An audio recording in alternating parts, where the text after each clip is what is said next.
now seeing a welcome reversal, with economic inactivity down by 400,000. Right, Sarah Russell. Could the Honourable Lady please tell me about the measures she is taking to reduce child poverty? Can the Minister... Yes. Mr Speaker, as you know well, as the Honourable Lady knows well, improved employment is at the heart of our approach to child poverty, and that's why reductions in economic inactivity and improvements in employment will be part of our child poverty strategy to be published very soon. Tim Farrell. Mr Speaker, does the Minister accept that the government's increase in national insurance contributions has had a negative impact on employment levels in communities like ours? Cumbria Tourism assesses that 37% of its businesses have cut staff as a consequence, 33% freezing recruitment. Is it possible that the government will actually get less in from this tax rise than it expects, and in doing so do grave harm to the Cumbrian tourism economy and many other parts of our economy?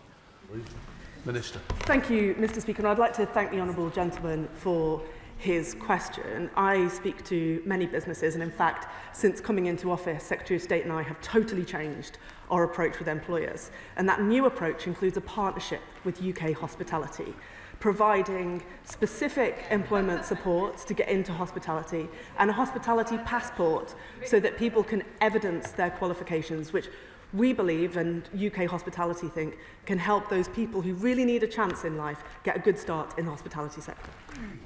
Jessica Morgan. Thank you very much, Mr Speaker. Visiting businesses in Newport East this summer, there's a high demand for companies, including Thames Valley Construction, who I visited to train more construction workers locally. And I was really pleased to see the government make that announcement in the summer to train 40,000 more people. Can the ministers tell me what conversations they're having with the Welsh Government to work together to do this? Minister. Thank you, Mr Speaker, and I'd like to thank the Honourable Lady for her important question. We won't build 1.5 much-needed million homes without bringing people into the construction sector, which is why, as part of our new approach to employers, we've partnered with the construction sector, we've set up specific schemes with them, and we're talking directly across Whitehall with other government departments and with the sector about moving people into great jobs in construction. Secretary of State Helen Whately. Thank you very much, Mr Speaker. Very good to see you back after the summer recess. Now, the Honourable Lady can fling around the stats all she likes, but the facts are clear and they are bleak. Under her watch, youth unemployment has gone up. Nearly 1 million and rising young people are not in work or education, including over 40,000 more young women. A generation of brilliant young people are going on to benefits rather than into work. But their jobs tax and the Unemployment Rights Bill were guaranteed to reduce opportunities for young people. We've had the winter fuel U-turn. We've had the welfare U-turn. Why not a U-turn to help young people? Thank you, Mr Speaker. The damage was done to the coming generation under the Tories. I think we failed the pandemic generation. They put a shift in and stayed at home and gave up their social lives to save older loved ones. And I really think I could talk at length about our youth guarantee, our trailblazers, the work that we're doing to expand youth hubs, but actually it sticks in my craw to hear the party opposite, who failed this generation, harp on about it from that dispatch box. Joe Morris. Question number 2, Mr Speaker. Secretary of State. This Labour government believes every young person should be able to fulfil their potential, and unlike members opposite, we will not stand by while almost 1 million are not in education, employment or training. Our Get Britain Working trailblazer in the North East is already helping young and neurodivergent people with supported work and training placements, including in Hexham. And the local job centre is also working with Newcastle United Foundation to help young people build their confidence and develop their skills, so they and our country can look forward to a brighter future. Joe Morris. Thank you, Mr Speaker. For too long, previous governments didn't take into account the realities of life in communities across my constituency, which is incredibly sparsely populated and quite rural. The Youth Guarantee can and will make a considerable difference in communities all across that, from the Tyne Valley all the way out to the North Tyne and into Calton and Throckley too. So can the Secretary of State work with me to ensure that we continue to support young people in all those different disparate communities to access the skills and the opportunities that they deserve? Secretary of State. My honourable friend is right to say that people have different needs in different parts of the country.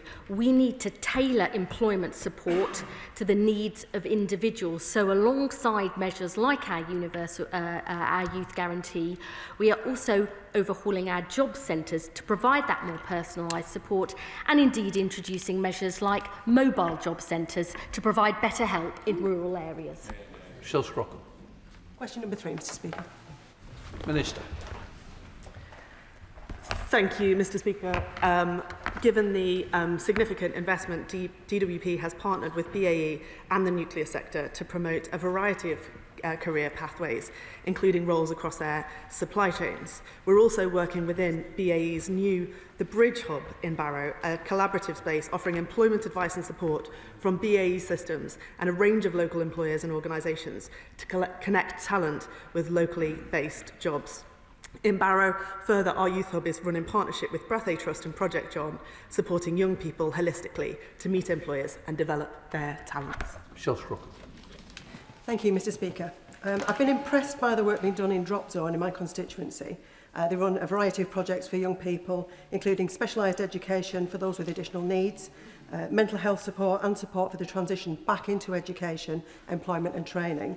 But young people in Barrow and Furness still face difficult challenges from a long legacy of underfunding. The Youth Trailblazer scheme is already making a difference in some constituencies after just a few months. Will the Minister meet with me to discuss how we can tailor this scheme to specifically target young people in Barrow and Furness? Minister. Thank you, Mr. Speaker, and I'd like to thank the Honourable Lady for her question. Barrow does have unique circumstances, unique challenges and unique opportunities, and it's important that all parts of the government address those unique opportunities and challenges in Barrow. And I would be very happy to meet with her to discuss that further, what we're already doing and what more we can go on to do to make sure that young people in Barrow have the best chance possible in life. John Mull. Thank you, Mr. Speaker. Question number 4. Minister. Mr. Speaker, the Office for Budget Responsibility forecast in March that incapacity and disability benefit spending would be £90.7 billion in 2029-30. That figure will be updated at the budget. Better employment support, removing perverse work disincentives in universal credit are the key to getting more people into work. John Mull. Mr. Speaker, just 2 months ago, the Secretary of State was left humiliated after being forced to significantly water down her botched welfare bill. So can the Minister tell the House, if the Government had pressed ahead with the bill as originally drafted, how much less would taxpayers be spending on benefits by 2030? Well, as I've said, Mr. Speaker, the OBR will update its forecast at the time of the budget. But we inherited a terrible situation with record numbers of people economically inactive. Economic inactivity is down since the election. Employment is up. Those developments have been encouraging, but our reforms will be going much further. The £3.8 billion that we're investing in employment support for people out of work on health and disability grounds, that's the biggest package ever, will be the key. Peter, please. Thank you, Mr. Speaker. Would she agree with me that we must invest in community mental health services if we are to reduce spending on mental health disability? Well, Mr. Speaker, I very much welcome the NHS 10-year plan, which our right honourable friend has published, which does give a new priority and new commitment to mental health support. And I agree with my honourable friend, that's a very important part of tackling the problems that we need to resolve. Shadow Minister Danny Cook. Thank you very much, Mr. Speaker. And it's good to see the Minister back after the break. But I'm sorry to hear that there are still no plans to reduce spending on PIP. Indeed, he has said that he is collaborating with people who would not be working with him on his review if there were to be any reductions in the levels of benefit or eligibility. So given this veto on the cuts to PIP, can I implore him again to at least look at the benefits that PIP is gateway to, so motability, disability premium, council tax discounts, blue badges. Would he at least promise that these entitlements could come down? Well, Mr. Speaker, we've made it clear we are going to co-produce our review of the PIP assessment with disabled people themselves, with representatives of disability organisations. The review will cover the mobility component assessment, which leads on to the Motability Scheme, and other entitlements which PIP is a gateway to. But no possibility of any of those entitlements coming down or any of the spending being reduced. Now, Mr. Speaker, we have 1.25 million foreign nationals claiming universal credit. Most of them are not in employment. I hope he doesn't plan to co-produce his plans with foreign nationals. Though knowing Labour lawyers, I expect they'll be saying that the ECHR demands they do just that. Can he tell the House whether he thinks that subsidising more and more foreign nationals is what the British security system is for? And if not, will he, as we've been arguing, will he restrict sickness benefits to British nationals only? Is that we have a fair system. We are reviewing universal credit at the moment. We're looking at problems, for example, the 5-week wait that was inserted into universal credit when it was introduced. And we're making changes to make sure that it effectively tackles poverty and deals with and does the job that we need it to do. Fairness will be at the heart of the system. Tasha Iyer. Question number 6, Mr. Speaker. Minister. Thank you, Mr. Speaker. In Croydon East, young people aged 18 to 21 will be helped by a Youth Guarantee Trailblazer being delivered by the Greater London Authority. This will strengthen early identification and outreach to engage young Londoners who are not in employment, education or training or at risk of being so, linking them to better support, employment and education opportunities and essential services they need. I'm glad that DWP will continue to support the communities within Croydon East by hosting an information stall at her upcoming advice fair in New Addington. Natasha Irons. Thank you, Mr. Speaker. Mr. Speaker, Croydon is London's youngest borough, and with 6.6% of people aged between 16 and 24 claiming out-of-work benefits in my constituency of Croydon East, supporting young people into work and breaking down barriers to their opportunities is vital. So could you just give us a little bit more detail about the additional funding for the London Youth Guarantee Trailblazers, and can she outline how they will be helping Croydon's young people get into work? And I look forward to having the DWP with us in New Addington. Minister. Thank you, Mr. Speaker, and I thank the Honourable Lady for her question, and I'll pass on her comments to my colleagues in Croydon who are really keen to work with her and the other MPs there. In the summer, the Secretary of State announced further funding for our 8 Youth Guarantee Trailblazers with an extra 45 million, and that will make sure that in London, like in the rest of the country, our young people get the choices and chances they deserve. John Cooper. Thank you, Mr. Speaker. Number 7, please. Minister.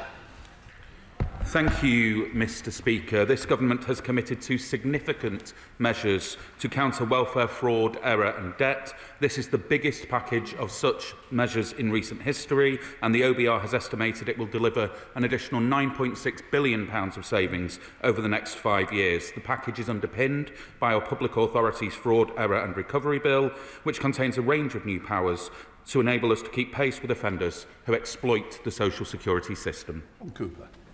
Thank you, Mr. Speaker, and I thank the Minister for his answer there. I think we can all agree that fraud strikes at the heart of the system, underpinning it, kicking away the underpinnings of it, in fact. And I do hope that the government will undertake a zero-tolerance approach to this, unlike in Scotland, where we have recently heard that £36 million of benefit money which was paid out in error is not now to be recovered. Does the Minister agree that that's deeply unfair to taxpayers? Minister. The honourable gentleman tempts me to encroach upon what are legitimately policy questions for the Scottish Government. What I would say is that the policy of this government is clear and is set out in the bill, but I am grateful to the Cabinet Secretary for Social Justice for continuing to work with me constructively to try and make this bill as workable as possible, alignment where we can, but where, if we end up diverging, we are still able to make sure that we are doing everything that we can from this Parliament and everything that the Scottish Government chooses to do to bear down on fraud and error. Chris Kay. Thank you, Mr. Speaker. Does the Minister share my surprise that a member of the party responsible for over a decade of rising poverty, record benefit delays and billions lost to fraud and error is now suddenly concerned about tackling it? And while across this House we recognise the need to tackle fraud within our welfare system, we should also recognise the huge issue we have with tax avoidance and tax evasion, as recently highlighted by the Public Accounts Committee, which requires significant attention. Minister. Thank you, Mr Speaker, and I very much agree with my honourable friend. This government is determined to bear down on tax evasion with 5,000 additional investigators wherever we see people who are ripping off the public purse, whether that is those who are defrauding the DWP or whether there are those who are abusing the tax system. We are determined to bear down on that, and that is what we will do. Alison Bean. Question 8, please, Mr Speaker. Minister. Mr Speaker, the PIP application process is outdated and can be very difficult to navigate. The current health transformation programme will deliver radical improvements and much better efficiency. Alison.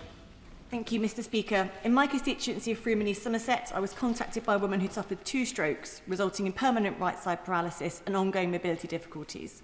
Despite her condition being permanent, she's had to undergo reassessment for PIP and has appealed for it to be reinstated. I welcome the government changing this reassessment requirement for people with long-term health conditions, but could the Minister clarify what steps they're taking to reduce the stress and difficulty of the PIP application process for people with these serious health conditions? Well, Mr Speaker, the health transformation programme that I've mentioned will allow the introduction of a modern digital service, which is certainly not how the current arrangements should be characterised. It's a big job.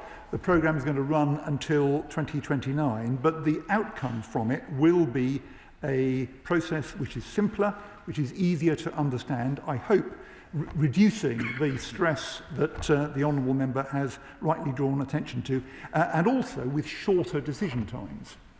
Rachel Maskell. Thank you, Mr Speaker. Over the summer I have been doing a deep dive into children with SEND and not least looking at those transition points between education and work. As part of the Tim's review, his own review, will he ensure that that interface is really looked at so there is a smooth transition for young people as opposed to the cliff edges which many young people face in being able to make that transition into work?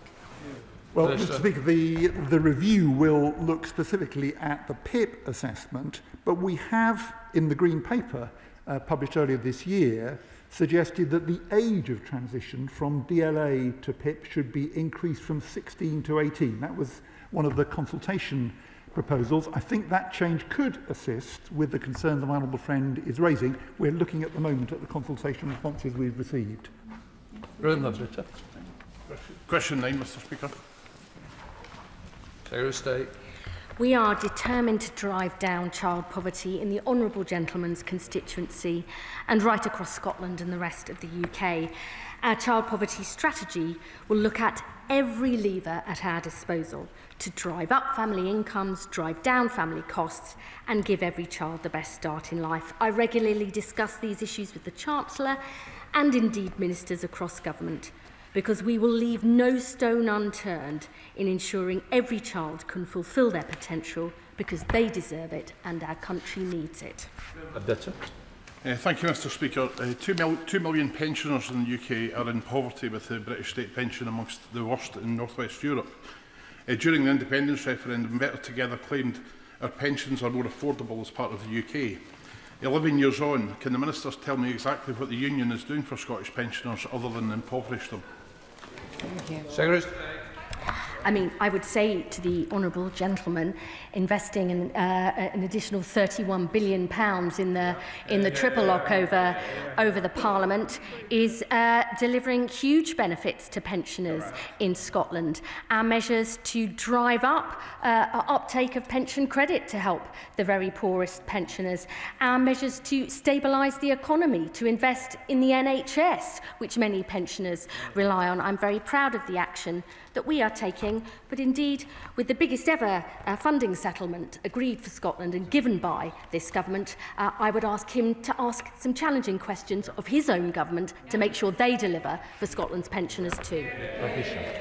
Thank you, Mr Speaker. Last year, a staggering 1 in 4 kids in Derby lived in poverty. Our local charities like the Derby Food for Thought Alliance do some amazing work, handing out last year 20,000 food parcels. Will the Secretary of State ensure that the upcoming food poverty strategy, the child poverty strategy, sorry, address the root causes of child food poverty so that parents aren't left struggling to put tea on the table? Secretary of State. I understand very well the issues my honourable friend raises. As a former chair of Feeding Leicester, the programme to end hunger in my city, I see only too clearly the links between poverty and dependence on emergency food parcels. I'm very proud we've already slashed deductions in universal credit, that we have extended the Crisis and Resilience Fund, the first 3-year funding settlement for that under this government. There's much more to do, but we want to make sure children have hungry minds, not hungry bellies, and we are determined to deliver. Peter Bedford. Thank you, Mr. Speaker. The best way of reducing poverty is being in work. But as a result of this government's damaging economic policies, we've seen youth unemployment rise by 6% since the general election. What representations will the Secretary of State make to the Chancellor ahead of the budget to ensure that more damage isn't done? Secretary of State. The Labour Party believes that everybody who can work must work. I would say to him he should look at his own party's record. The disability employment gap has stalled under their watch. The lone parent employment rate stalled. Economic inactivity rose. We haven't got the only country in the G7 whose employment rate hasn't got back to pre-pandemic levels. We are overhauling our employment system to help more people into work and get on in their work. I'm proud of our record. Maybe he should look at his own. Neil Duncan-Jordan. Thank you, Mr. Speaker. Tackling poverty should, of course, be one of the key priorities of any government that wishes to see its people thrive. The Equality Act 2010 includes a socio-economic duty that requires all public bodies to address such inequalities when making strategic decisions. Can the Secretary of State tell the House when this duty will be enacted in England?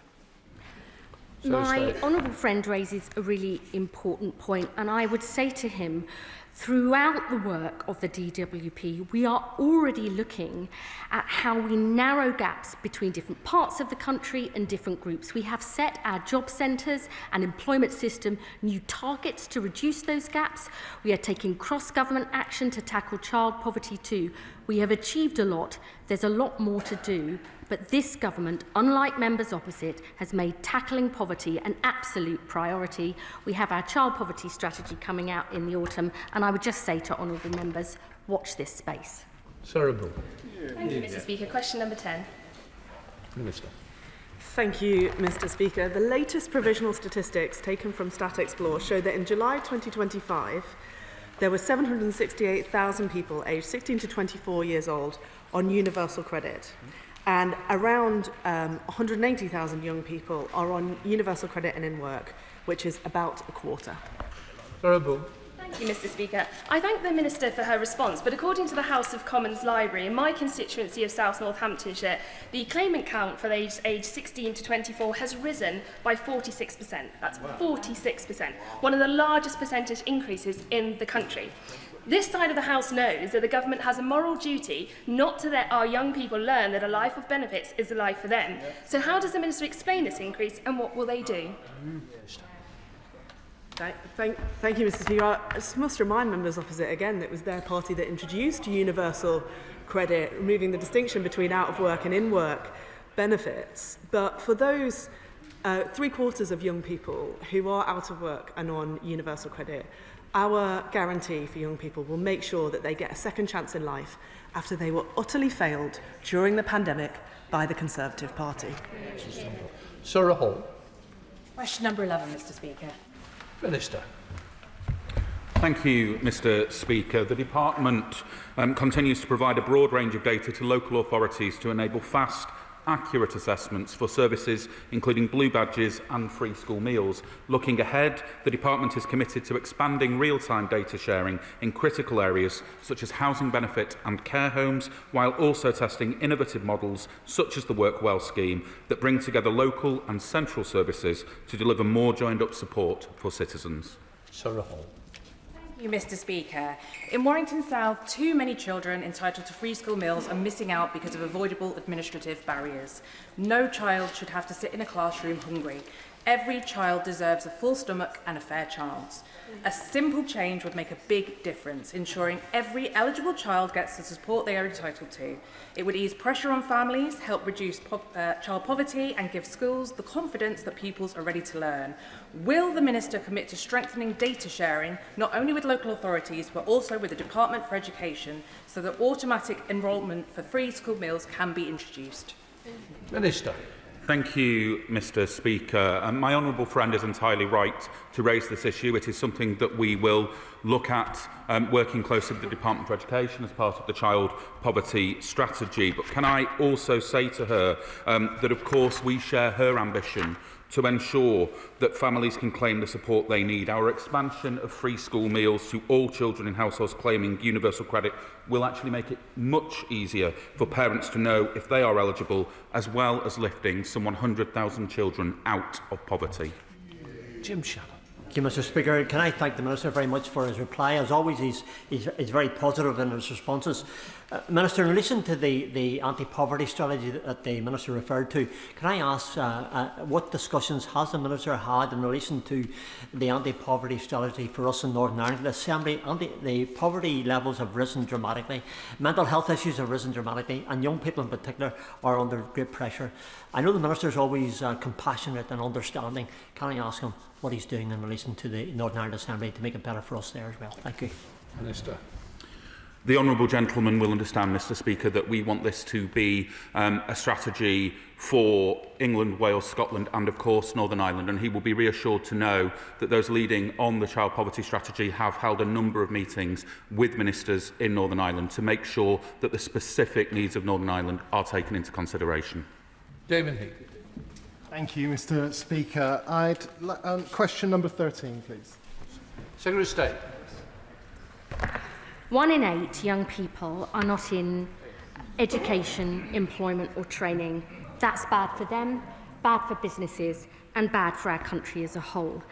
Our West of England Youth Guarantee Trailblazer, which includes my honourable friend's constituency, is helping to remove barriers to work for young people, including by providing free bus travel for participants and connecting young people with skills support. Last month, I announced an additional £45 million to extend our Youth Guarantee Trailblazers, so we guarantee all young people are earning or learning. Thank you very much, Mr. Speaker, and that's fantastic to hear. So I'd like to ask the Secretary of State to set out the practical impact so far of what the West of England Youth Guarantee Trailblazer is achieving, and assuming it's positive, to confirm plans to back this up with more investment to support our young people in the Bristol area. I'm really proud of the work that is being led in the West of England, including by our fantastic Mayor, Helen Godwin, to help more young people. One of the specific things it has been doing is engaging much more deeply with employers, over 135 employers, helping to enrol young people in employability courses and giving them more work placements to give them the skills and experience they need. He will know young people say you need experience to get a job, but in order to get the job, you need that experience. We're trying to turn that around. The additional funding we've announced will provide up to another £5 million for that West of England Youth Guarantee Trailblazer. A lot done, but a lot more to do. Christine Jardine. Thank you very much, Mr. Speaker. Question number 14, please. Minister. Thank you, Mr. Speaker. The Government is committed to ensuring that all pensioners receive the support to which they are entitled. That's why we've been running the biggest ever pension credit take-up campaign. We plan to continue promotional activity through from September to the end of this financial year, with a focus not just on eligible pensioners, but on their friends and family too. Christine Jardine. Mr. Speaker, earlier this year, a constituent of mine in Edinburgh West, however, contacted me about the delay she had faced in getting pension credit she was entitled to. She applied in September last year, was told it would be November, and it was actually March before she got her pension credit awarded. The delay meant she went without extra support at the same time as losing her winter fuel allowance through the winter. So what steps will the Minister be taking to cut these delays and stop more vulnerable pensioners left cold this winter? Minister. Well, I thank the honourable member for her question. On the individual case, I hope she'll write with me with those details. On the more general picture, I can reassure her that what we now have is the lower backlogs in terms of cases to be processed for pension credit than we inherited under the last government. That's despite the record level of claims that have come through. Judith. Thank you, Mr. Speaker. Boots has been a significant employer in my constituency of Broxtowe since 1927, and many of my constituents have been proud to work for them. However, those close to claiming their pensions have been advised that they're unable to withdraw their pensions at an unreduced rate at the age of 60, as they were led to believe. Can I ask the Minister to recognise the frustration many of the Boots pensioners now feel, and does he agree with me that the Pensions Ombudsman should progress swiftly with their process? Minister. Well, I thank the honourable friend for her question. She's raised this matter with me before, and the one thing I can confirm is that she's a powerful advocate for her constituents on what is a very important issue for them. She knows that I won't be able to comment on the individual cases, particularly as it's now with the Pension Ombudsman, but more generally it is important that where promises have been made to pensioners in the details of their pensions, that those are lived up to, and that's exactly what the Pension Ombudsman exists to make sure happens. Shadow Minister Montgomery. Thank you very much, Mr. Speaker. Well, thanks to our Conservative winter fuel payments campaign, thousands of pensioners have signed up to pension credits, and millions more pensioners will receive winter fuel allowance after the party opposite admitted that their policy on winter fuel payments was wrong. But, Mr. Speaker, the Social Security Advisory Committee recently concluded that the government's winter fuel plans fall short in delivering their objectives of fairness, administrative simplicity and targeted support. It seems, Mr. Speaker, that the government has prioritised civil service bureaucracy over helping frozen pensioners. Does the Minister agree with the Social Security Advisory Committee's conclusion on their policies? Minister. Well, I thank the honourable member for his question, and I would also congratulate members on all sides of this House that have run campaigns to drive up pension credit. It is very important. That is why we've seen 60,000 extra awards over the course of the year to July 2025 compared to the year previously, and that is very welcome, not just work by members but work done by civil society organisations and local authorities too. Specifically on the points he raised about the process for winter fuel payments for this winter and forward, I don't agree with the characterisation he's chosen to present. Particularly on the tax side, the process will be automatic. Nobody will be brought into tax or self-assessment purely because of that change, and the vast majority will have their winter fuel payments recouped through the PAYE system automatically, and anyone that wants to can opt out. And I should remind members that the deadline for that is the 15th of September. Liberal Democrat spokesperson Steve Darling. Thank you, Mr. Speaker. And the Labour government inherited around 3 million pensioners in poverty from the previous Conservative government around a year ago. Sadly, the winter fuel cuts last winter saw many pensioners pushed into hardship. In light of winter fuel hikes, will the Minister reconsider their proposals and ensure that monies are paid to pensioners who missed out on winter fuel payments last winter? Thank you. Minister. I thank the honourable member for his question, but I would just gently say that every time that he comes to this House and opposes every single tax rise or any difficult choice that's making, what he's saying is that the Liberal Democrats are not a party that could deliver on commitments, for example, to the triple lock, which costs, as my honourable friend mentioned earlier, £31 billion in terms of the increase by the end of this Parliament a year. There are things called choices that are necessary to provide for the top priorities, and our top priorities on this side of the House for pensions to make sure that we are able to increase the state pension as the bedrock of most pensioners' living standards, and to make sure we're able to save the NHS, and that's exactly what we're going to continue to do. Umbrella. Question number 15, please, Mr. Speaker. Minister. Mr. Speaker, we will increase the number of face-to-face rather than remote PIP assessments, increasing the number of health professionals in assessment centres in order to deliver them. I think you'd agree, though, that it's important to keep telephone or video alternatives for those who need them. Umbrella. Mr. Speaker, many West Dorset constituents have written to me with deep anxiety about the assessment process for personal independence payments, especially the use of remote assessments. One constituent has endured months of repeated phone assessments triggering severe panic attacks, high blood pressure, lasting psychological harm, despite previously being awarded enhanced PIP. The Secretary of State has previously committed to me to move away from phone-based assessments. So my question is, what additional resources are going to be made available to support the rollout of more face-to-face assessments in West Dorset? Well, Mr. Speaker, there was a switch to remote assessments in the pandemic for obvious reasons. But my right honourable friend has made the point repeatedly, and it was said in the Pathways to Work Green Paper, we do want to move sharply back to face-to-face, while keeping alternatives for those who need them. And I'm sure he will have spoken to people for whom the prospect of going to an assessment centre provokes the kind of anxiety that he referred to his constituent experiencing as a result of a telephone call. So we are speaking to the assessment providers at the moment, and we will be increasing, we've already increased actually, the proportion of face-to-face assessments, and that work will continue. Leo Alba. Question number 16. Thank you, Mr. Speaker, and with permission, I'll answer questions 16 and 20 together, as they're both about the great city of Southend. Colleagues in Southend Job Centre are working very hard with Southend young people to help them gain skills, experience and confidence. The team have launched a bespoke employability workshop designed for young people and recently delivered a regional work experience pilot for college students. Alongside this, they work with our great partners such as the King's Trust and First Point Training to provide placements and opportunities, as well as through the employer-led Movement to Work programme. Leo Alba. Thank you, Mr. Speaker.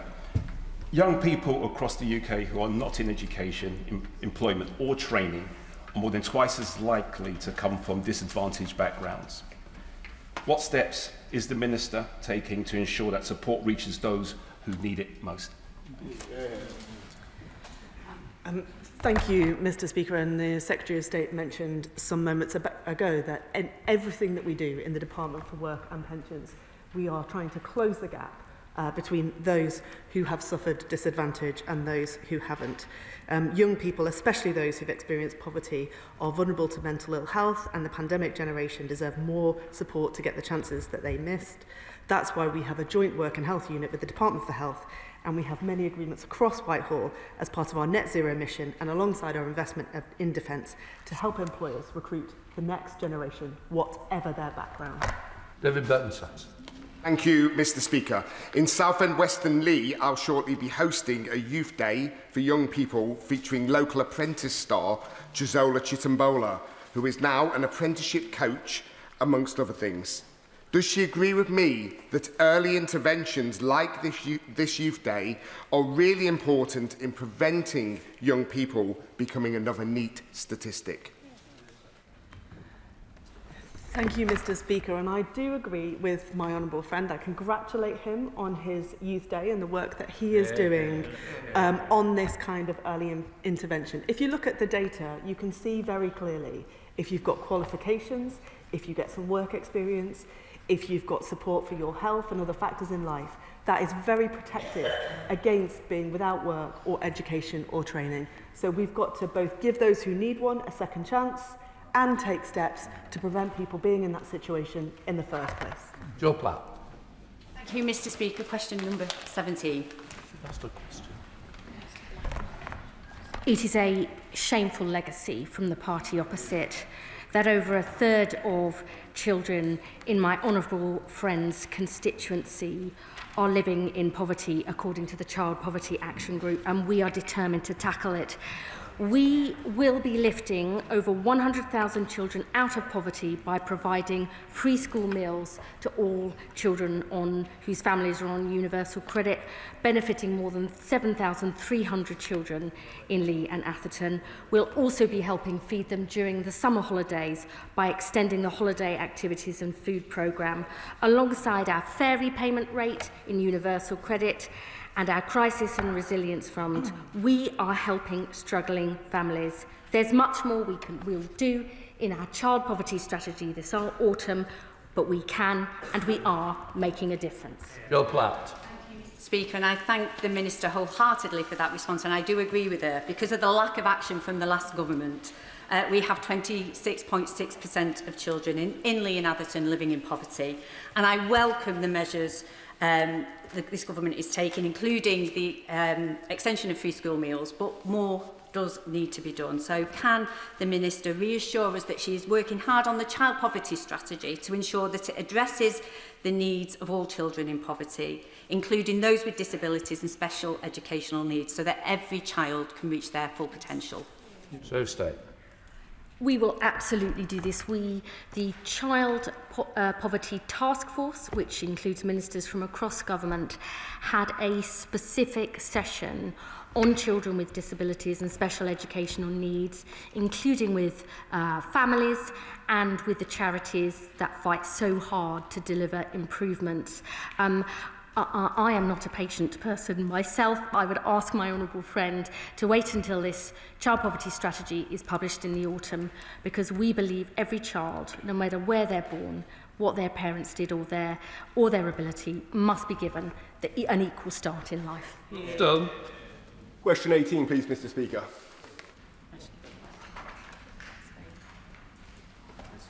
Secretary. Need my glasses. This government is determined to get Britain working again. That's why we're investing £80 million in our trailblazing programmes to drive down economic inactivity. We're overhauling our job centres to provide better, more personalised employment support. We're delivering a youth guarantee so every young person is earning or learning, and providing a record 3.8 billion people to help sick and disabled people who can work to get into work. There is much further to go, but we are already making a difference. Will Stone. Thank you, Mr. Speaker, and I thank the Secretary of State for the response. There are a lot of disabled people in Swindon with long-term health conditions that tell me they want to get to work, but they are just simply not given the opportunity. What is this government doing to support those people get dignified work? Thank you. So State. I want to thank my honourable friend for his question, because he raised an important point that I don't want to let go, which is how many people with a long-term health condition or a disability are actually desperate to work. Our own survey of people on sickness and disability benefits found 200,000 people would work right now if they were given an opportunity. We need to give people help to tackle their underlying health conditions, which we're doing through our investment in the NHS. We need to encourage employers to do more, to give opportunities to disabled people to work. But above all, this government is determined to meet our responsibilities with £3.8 billion invested into employment support for sick and disabled people, the biggest in a generation, and I very much look forward to working with him and organisations in Swindon to make sure we get that support right locally. Sir Ashley Fox. Thank you, Mr. Speaker. Does the Secretary of State accept that the reason that unemployment is higher today than the day she took office is the jobs tax, which increases employers' costs by £25 billion? And what hope has her Trailblazer programme got when the Chancellor is working against her?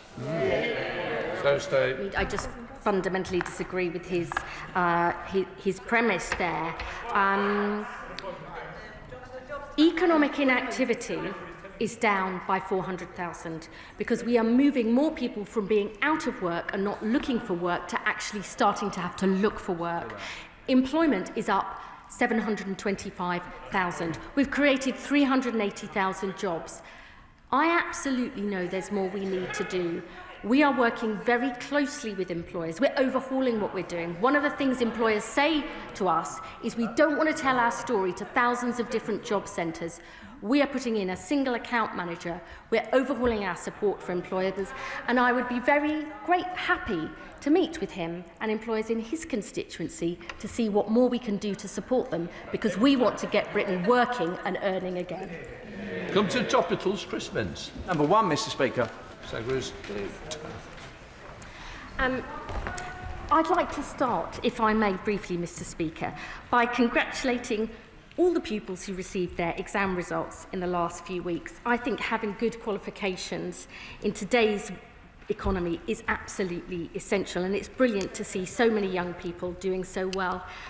But I really believe that the number of young people not in education, employment or training is one of the biggest challenges facing this country, and you're much more likely to be NEET, so-called NEET, if you lack basic skills. That's why I'm so proud of the action this government is taking to increase the number of youth apprenticeships, overhaul foundation apprenticeships, and above all, to put in place a youth guarantee so every young person is earning or learning. Chris Vince. Thank you, Mr. Speaker, and I hope you had a lovely recess. Can I thank the Secretary of State for her? Answer to my initial question? Harlow is full of so many fantastic schools, and I see the potential that young people have in Harlow every single day. However, quite often that potential is overlooked because of economic circumstances. So can I ask the Secretary of State to explain how the new Crisis and Resilience Fund will support the poorest children in Harlow? Secretary of State. Thank my honourable friend for his question. At the spending review, we announced the first ever multi-year settlement of what was the Household Support Fund, but which we are turning into a Crisis and Resilience Fund with £1 billion of funding every single year. That will not only provide emergency help to families, for example, if their white goods break down or they need emergency food, but increasingly we want to start shifting it towards tackling the root causes of poverty, helping people become more financially resilient with debt advice. And we recently held a meeting with over 600 stakeholders to look at how we can get that shift, because we want to prevent people falling into poverty and give them the tools they need to get out of poverty themselves. Ellen Waitley, Shadow Secretary of State. Thank you. Can I welcome the Right Honourable Lady back after the summer? She said recently it had been a bumpy few months. An understatement, I would say, Mr. Speaker, because last time we stood here, she had just completed a rather humiliating climb down on her welfare savings plans. She set out to save money, but ended up spending it. You couldn't make it up, but here we are. The number of benefit claimants has hit a record high. The sickness benefit bill is heading up, and still she has backbenchers and cabinet colleagues calling for even more spending on welfare. The Chancellor is busy doing her sums in advance of the budget. So can the Right Honourable Lady tell us how much will lifting the two-child benefits cap cost? Secretary of State. I mean, I'm not often called understated, but I thank the Honourable Lady for her comment. Look, welfare reform is always difficult because it's real people, real lives, and it is a complicated and personal issue. I would just say to her that we are investing £3.8 billion into employment support to get sick and disabled people into work. We're introducing the first ever right to try work. And we are fundamentally dealing with the perverse incentive left by the party opposite, which encouraged people to define themselves as incapable of work. And we're addressing that by raising the standard allowance of universal credit and halving the health top-up for new claims. There's much more we need to do. And I will have to say to her, in terms of child poverty, we will be publishing our strategy in the autumn, but I am very proud. The last Labour government lifted 600,000 children out of poverty. Her party plunged 900,000 children into poverty. We'll take action, and as I said, she should watch this space. Well, I asked the Right Honourable Lady a simple question. I fear she doesn't know. She certainly didn't answer it. What is clear is that Labour wants to spend more on welfare, so do the Lib Dems, and so does Reform.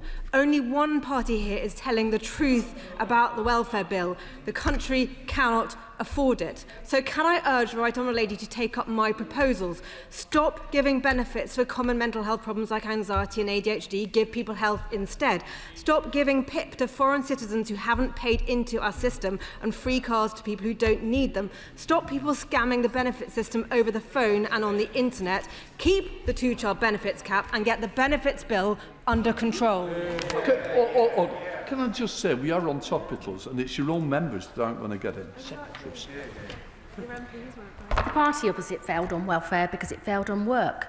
The reason why we inherited such a dire situation with sickness and disability benefits is they failed to get people into work. We're turning that round, and it's about time she and members opposite put forward a proper plan of action that actually got people into work. We believe in work. It's a pity the party opposite doesn't. Parin Boone. Whereas, Mr Speaker, the number of young, neat people very often is a reflection of a range of different factors: poverty, poor mental health services, lack of access to support services, inadequate transport, send and care services, especially in remote coastal areas like Camborne, Redruth and Hale. Can the Minister reassure the House and these young people that joined up cross-departmental working groups have been set up to tackle this issue head-on? Minister. Yes, Mr Speaker, that's exactly how we're working, and I thank the honourable member for his question. Our Get Britain Working Plan identified Cornwall as a rural industrial legacy employment area, and we specifically pointed out the lack of connectivity, which is why, Mr Speaker, when it comes to our new job centres service, we're also trialling job centres on wheels. That is, buses that can take support to where people are, designed for rural areas, and they recently featured on The One Show. We come to Liberal Democrat spokesperson Steve Darling. Thank you, Mr Speaker. And the government is right to want to see more people with disabilities and long-term sickness into work. Sadly, this was used to justify savage cuts to benefits that were proposed earlier this year. However, myself and colleagues are hearing reports of cuts being done by the back door of current awards on access to work and new payments of access to work. Can the Minister cast any light on this, whether guidance have been given to the civil servants of such cuts? Minister. Mr Speaker, there's been no change at all to policy on access to work. As the honourable member knows, we did consult in the Green Paper earlier in the year on reform to access to work. There's been a big increase in demand for it. Reform is needed. We're looking at the moment at the consultation responses. I think there may have been instances in the past where the published guidance hasn't always been properly applied. It is being applied now, and that may give rise to some of the issues that have been drawn to his attention. But there's no change in the policy at all. Jim Dixon. Thank you, Mr Speaker. Can I warmly commend the locally led £100 million Connect to Work programme, which supports those with complex barriers to employment to get into work and to stay in work. A constituent of mine, Charlie, has explained to me some of the barriers to work he experiences living with ASD and ADHD, but he's a dedicated and focused young man who is to be commended for wanting to be a useful member of society. Can the Minister update me on what support Connect to Work and other schemes like it will offer Charlie and other constituents of mine in Dartford?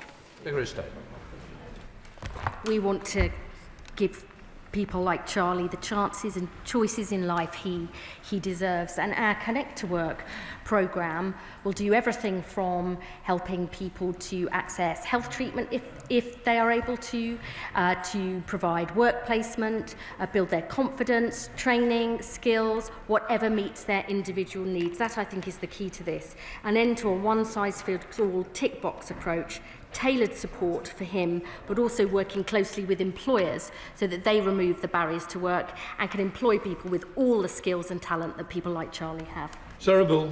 Thank you, Mr Speaker. One of the main benefits of saving into a private pension is the tax relief you get from the government, which is one of the smartest ways to save for later life. Any move by this government to cut pensions tax relief will devastate savings rates and adequacy of pension provisions. I would hope that the Secretary of State knows this, so can she assure me that she has made it clear to the Chancellor when she's looking to fill the fiscal black hole of her own making that she doesn't target pensions? Minister. Well, you only had to wait till next week, till Treasury questions, and you could have asked the question then, but you've got the same answer. I think what we should do is look at the record of actual parties in terms of what have they done. When I look back over the last 14 years of Tory budgets, what I see is a party chopping, and Lib Dems, thank you for pointing that out, chopping and changing pension tax relief left, right and centre because they had no plan, and those were the same budgets that drove child poverty up and wages down. Luke Charters. Speaker, it's great to be back after taking paternity leave, and thank you for your support.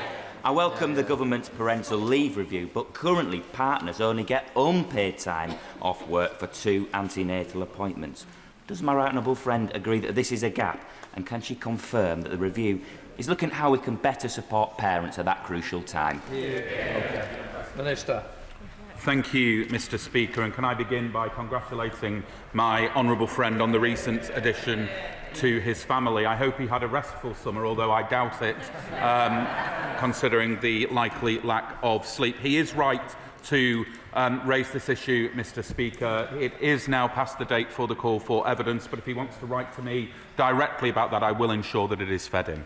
Thank you, Mr. Speaker. Cruel cuts to the winter fuel allowance from both this Labour government and the SNP government in Edinburgh left thousands of pensioners cold in their homes last winter.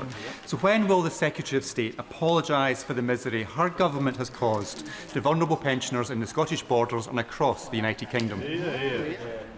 Minister.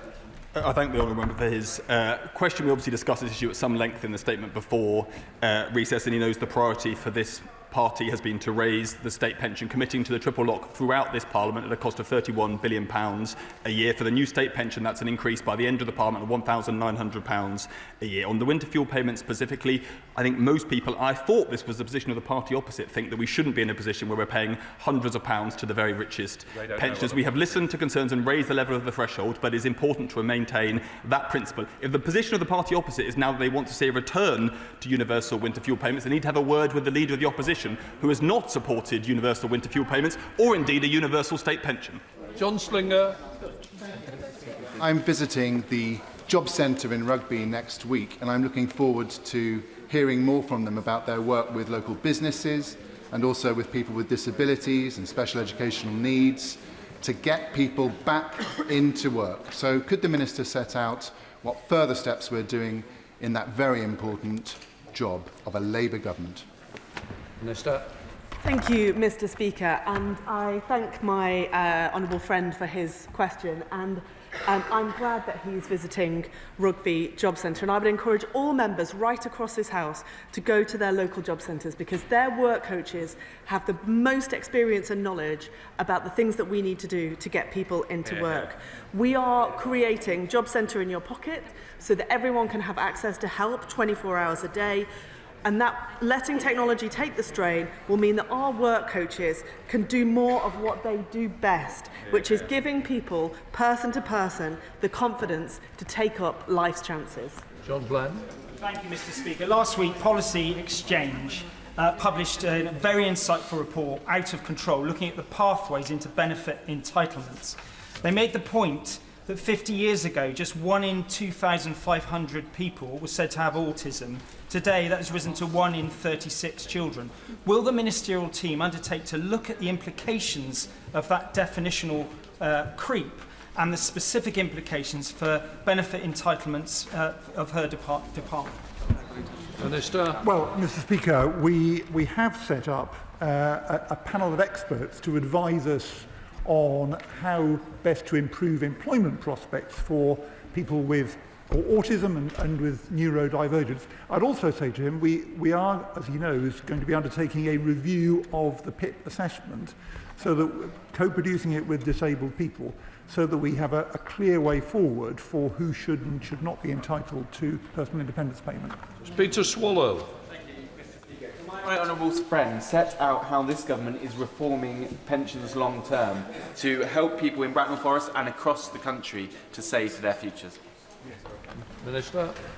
Well, I thank my honourable friend for his question, and it's a crucial question. That's exactly why we have revived the landmark Pension Commission. We've got to confront the reality that currently we are on track for tomorrow's pensioners to be poorer than today's. Auto-enrolment has been a huge success, with 88% of eligible pensioners now saving, but 45% of working-age adults are currently saving nothing. 3 million self-employed, 1 in 4 low earners, and the Commission will ensure we build a pension system that is strong, fair and sustainable. Listen, Bennett. Thank you, Mr. Speaker. The Carers Allowance Overpayments Review was due to report in early summer. It is now the 1st of September. In recent weeks, I've become aware of a case where the DWP has informed somebody that they now are owed, they now owe the DWP £18,000. That is a scandal. When is the review going to report back?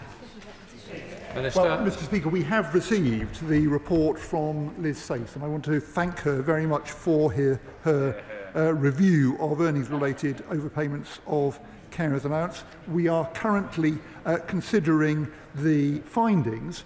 We are, as she knows, making a number of changes. We've increased the earnings threshold for carers allowance in a way that will help, I think, avoid these problems in the future. We're looking at the possibility of a taper on carers allowance, but we'll come forward before very long at all, both with the report and with the government's response to it. Joanna Baxter. Thank you, Mr. Speaker. As someone who proudly served the trade union movement for 2 decades before entering this place, I warmly welcome this government's improvement to workers' rights. Can I ask the Minister to set out what steps are being taken to ensure that no one is left behind in the vital reforms to statutory sick pay? Yeah. Minister. Thank you, Mr. Speaker, and I know that so many of my honourable friends, including the honourable lady, will welcome the changes that we're making to statutory sick pay, improving eligibility for 1.3 million of the lowest paid employees, removing the waiting period, and many of those who will benefit are low-paid women. We know that the removal of the waiting period will mean all employees receive at least £60 more at the start of their sickness absence compared to the current system, but we will continue to evaluate these measures as they are implemented. Kirsty Black. It's the only part of these islands where child poverty is falling as a result of the Scottish Child Payment and as a result of the mitigation of the bedroom cap. When will the Labour Government move from empty words to actual action to take children out of poverty? Here. Secretary of State. We are already extending free school meals to all families on universal credit. We have extended the holiday activities and food programme, so we feed poor kids not just during school but in the holidays too. We have introduced a new fairy payment rate in universal credit. We have done the first ever multi-year settlement on the Crisis and Resilience Fund to help struggling families. We're introducing rolling out breakfast clubs. Our child poverty strategy will be published in the autumn. We are already taking action to tackle poverty. We will do more, and I would say to the honourable lady, the Scottish Government needs to look at how it's spending the biggest ever funding settlement given in the spending review, including on employment support, because helping parents into good quality jobs is the long-term key to tackling poverty and inequality. Chair of the Select Committee, Debbie Abrahams. Mr. Speaker. I was delighted to see the establishment of the Disability Advisory Panel a week or so ago. So sorry, Mr. Speaker, I've got a cold. Can the Right Honourable Gentleman let us know how will this advisory panel link with the co-production in the Timms Review? Well, I'm grateful to my honourable friend, and we've announced that Zara Todd will be the chair of the Department's Disability Advisory Panel. The panel was announced in the Get Britain Working White Paper last year. We are separately going to be setting up a group to work with me on the review of the PIP assessment. Of course, I'll be talking to the Disability Advisory Panel about those arrangements, but they will be separate structures. Final questions to Julie Lewis. Despite his new role in riding to the rescue of the Treasury, is the Pensions Minister still available to fulfil in principle the undertaking he gave me before the recess to have a meeting about the plight of ExxonMobil pensioners and the difficulties in them getting the discretionary surplus benefits to which I think they should be entitled? Absolutely. Minister. Right. Before we come to the statement by the Home Secretary, I should like to say something about the House of Judice resolution. The case of Epping Forest District Council versus Simona Hotels is still active and before the court. However, because this case concerns wider issues relating to the planning consent required for hotels to house asylum seekers, I've decided to grant a waiver so that members are free to refer to it in proceedings. However, I would remind the House that there are other active criminal prosecutions relating to disorder around the Bell Hotel and elsewhere, as well as one prosecution of an asylum seeker for alleged sexual offences. Honourable members may refer to the general issues relating to asylum accommodation, but should avoid discussing any specific criminal cases. I now call the Home Secretary. Thank you, Mr. Speaker. With permission, I will update the House. on actions that we are taking with France to strengthen our border security and the next steps on our reforms to the asylum system. The House will be aware that when we came into the government, we found an asylum and immigration system in chaos. Small boat gangs for 7 years had been allowed to embed their criminal trade along the French coast. The asylum backlog was soaring and illegal working was being ignored. The previous government had lost control of the system and, as a result, opened many hundreds of asylum hotels across the country, while returns were a third lower than in 2010. And before leaving office, they deliberately cut asylum decision-making by 70%, leaving a steeply rising backlog behind. It is little wonder that people right across the country lost confidence in the system and demanded to know why they were paying the price of a system that was so out of control. But that does not mean that people rejected the long and proud history of Britain doing our bit to help those fleeing persecution or conflict, including in the past decade families from Ukraine, Syria and Hong Kong. Because it is the British way to do our bit alongside other countries to help those who need sanctuary, but the system has to be controlled and managed based on fair and properly enforced rules, not chaos and exploitation driven by criminal smuggler gangs. And it is exactly because of our important tradition that substantial reforms are needed now. In our first year in government, we've taken immediate action, laying the foundations for more fundamental reform. We have restored asylum decision-making and then rapidly increased the rate of decisions. Had we continued with the previous government's freeze on asylum decisions, thousands more people would have been in hotels and asylum accommodation by now. Instead, we removed 35,000 people with no right to be here, including a 28% increase in returns of failed asylum seekers and a 14% increase in removals of foreign criminals. We've increased raids and arrests on illegal working by 50%, and we cut the annual hotel bill by almost £1 billion in the last financial year. We are rolling out digital ID and biometric kits so immigration enforcement can check on the spot whether someone has a right to work or a right to be in the UK. And on channel crossings and organised immigration crime, we are putting in place new powers, new structures and new international agreements to help dismantle the criminal industry behind the boats. So I want to update the House on the further steps we're now taking. In August, I signed the new treaty with France, allowing us for the first time to directly return those who arrive on small boats. The first detentions took place the next day of people immediately on arrival in Dover, and we expect the first returns to begin later this month. Applications have also been opened for the reciprocal legal route, with the first cases under consideration, subject to strict security checks. We've made clear this is a pilot scheme, but the more we prove the concept at the outset, the better we will be able to develop and grow it. But the principles it embodies are crucial, because no one should be making these dangerous or illegal journeys on small boats, and if they do, we want to see them swiftly returned. But in return, we believe in doing our bit alongside other countries to help those who have fled persecution through managed and controlled legal programmes. This summer, we've also taken further action to strengthen enforcement against smuggling gangs. France has reviewed its maritime approach to allow for the interception of taxi boats in French waters, and we will continue to work with them to implement this change as soon as possible. In the last year, the National Crime Agency has led 347 disruptions of immigration crime networks, their highest level on record, and a 40% increase in a year. Over the summer, we announced a £100 million uplift in funding for border security and up to 300 more personnel in the National Crime Agency focusing on targeting the smuggler gangs.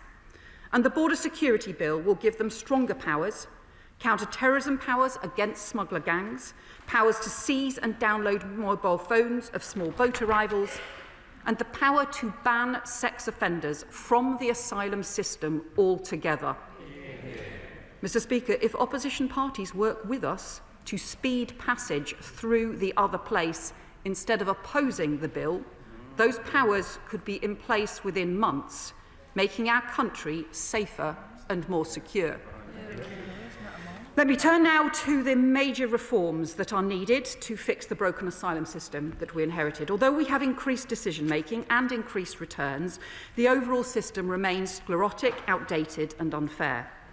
So, as we committed in the Immigration White Paper, we will shortly set out more radical reforms to modernise the asylum system and to boost our border security, tackling the pull factors, strengthening enforcement, making sure people are treated fairly, reforming the way that the ECHR is interpreted here at home, speeding up the system, cutting numbers and ending the use of hotels, and developing controlled and managed routes for genuine refugees.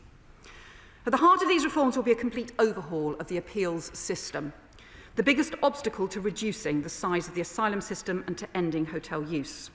Because tens of thousands of people in asylum accommodation are currently waiting for appeals, and under the current system that figure is to grow, with an average wait time already of 54 weeks. So we have already funded thousands of additional sitting days this year, and the Border Security Bill will introduce a statutory timeframe of 24 weeks, but we need to go further. So we will introduce a new independent body to deal with immigration and asylum appeals, fully independent of government, staffed by professionally trained adjudicators with safeguards to ensure high standards, but able to surge capacity as needed to accelerate and prioritise cases, alongside new procedures to tackle repeat applications and unnecessary delays. We're also increasing detention and returns capacity, including a 1,000-bed expansion at Campsfield and Haslar, with the first tranche of additional beds coming online within months to support many thousands more in forced removals each year. And our reforms will also address the overly complex system for family migration, including changes to the way that Article 8 of the ECHR is interpreted. We should be clear, international law is important. It is because other countries know that we abide by it that we have been able to make these new agreements with France to return people who arrive on small boats, to make new agreements with Germany to stop the warehousing of small boats by criminal gangs, and to explore returns hubs partnerships with other European countries. But we also need the interpretation of international law to keep up with the realities and challenges of today's world. But there is one area where we also need to make more immediate challenges. The current rules for family reunion for refugees were designed many years ago to help families separated by war, conflict and persecution. But the way they are now being used has changed. Even just before the pandemic, refugees who applied to bring family to the UK did so on average more than 1 or 2 years after they had been granted protection, long enough for them to be able to get jobs or find housing or be able to provide their family with some support. In Denmark and Switzerland, currently those granted humanitarian protection are not able to apply to bring family for at least 2 years after protection has been granted. But here in the UK now, however, those applications come in on average in around a month after protection has been granted, often even before a newly granted refugee has left asylum accommodation. As a consequence, refugee families who arrive are far more likely to be seeking homelessness assistance. And some councils are finding that more than a quarter of their family homelessness applications are linked to refugee family reunion. That is not sustainable. Currently, there are also no conditions on family reunion for refugee sponsors, unlike those in place if the sponsor is a British citizen or a long-term UK resident, and that is not fair. Finally, the proportion of migrants who have arrived on small boats and who then apply to bring family has also increased sharply in recent years, with signs that smuggler gangs are now able to use the promise of family reunion to promote dangerous journeys to the UK. Mr. Speaker, we continue to believe that families staying together is important, and it's why we will seek to prioritise family groups among the applicants to come to Britain under our new deal with France. But reforms are needed. So in our asylum policy statement later this year, we will set out a new system for family migration, including looking at contribution requirements, longer periods before newly granted refugees can apply, and dedicated controlled arrangements for unaccompanied children and for those fleeing persecution who have family in the UK. And we aim to have some of those changes in place for the spring.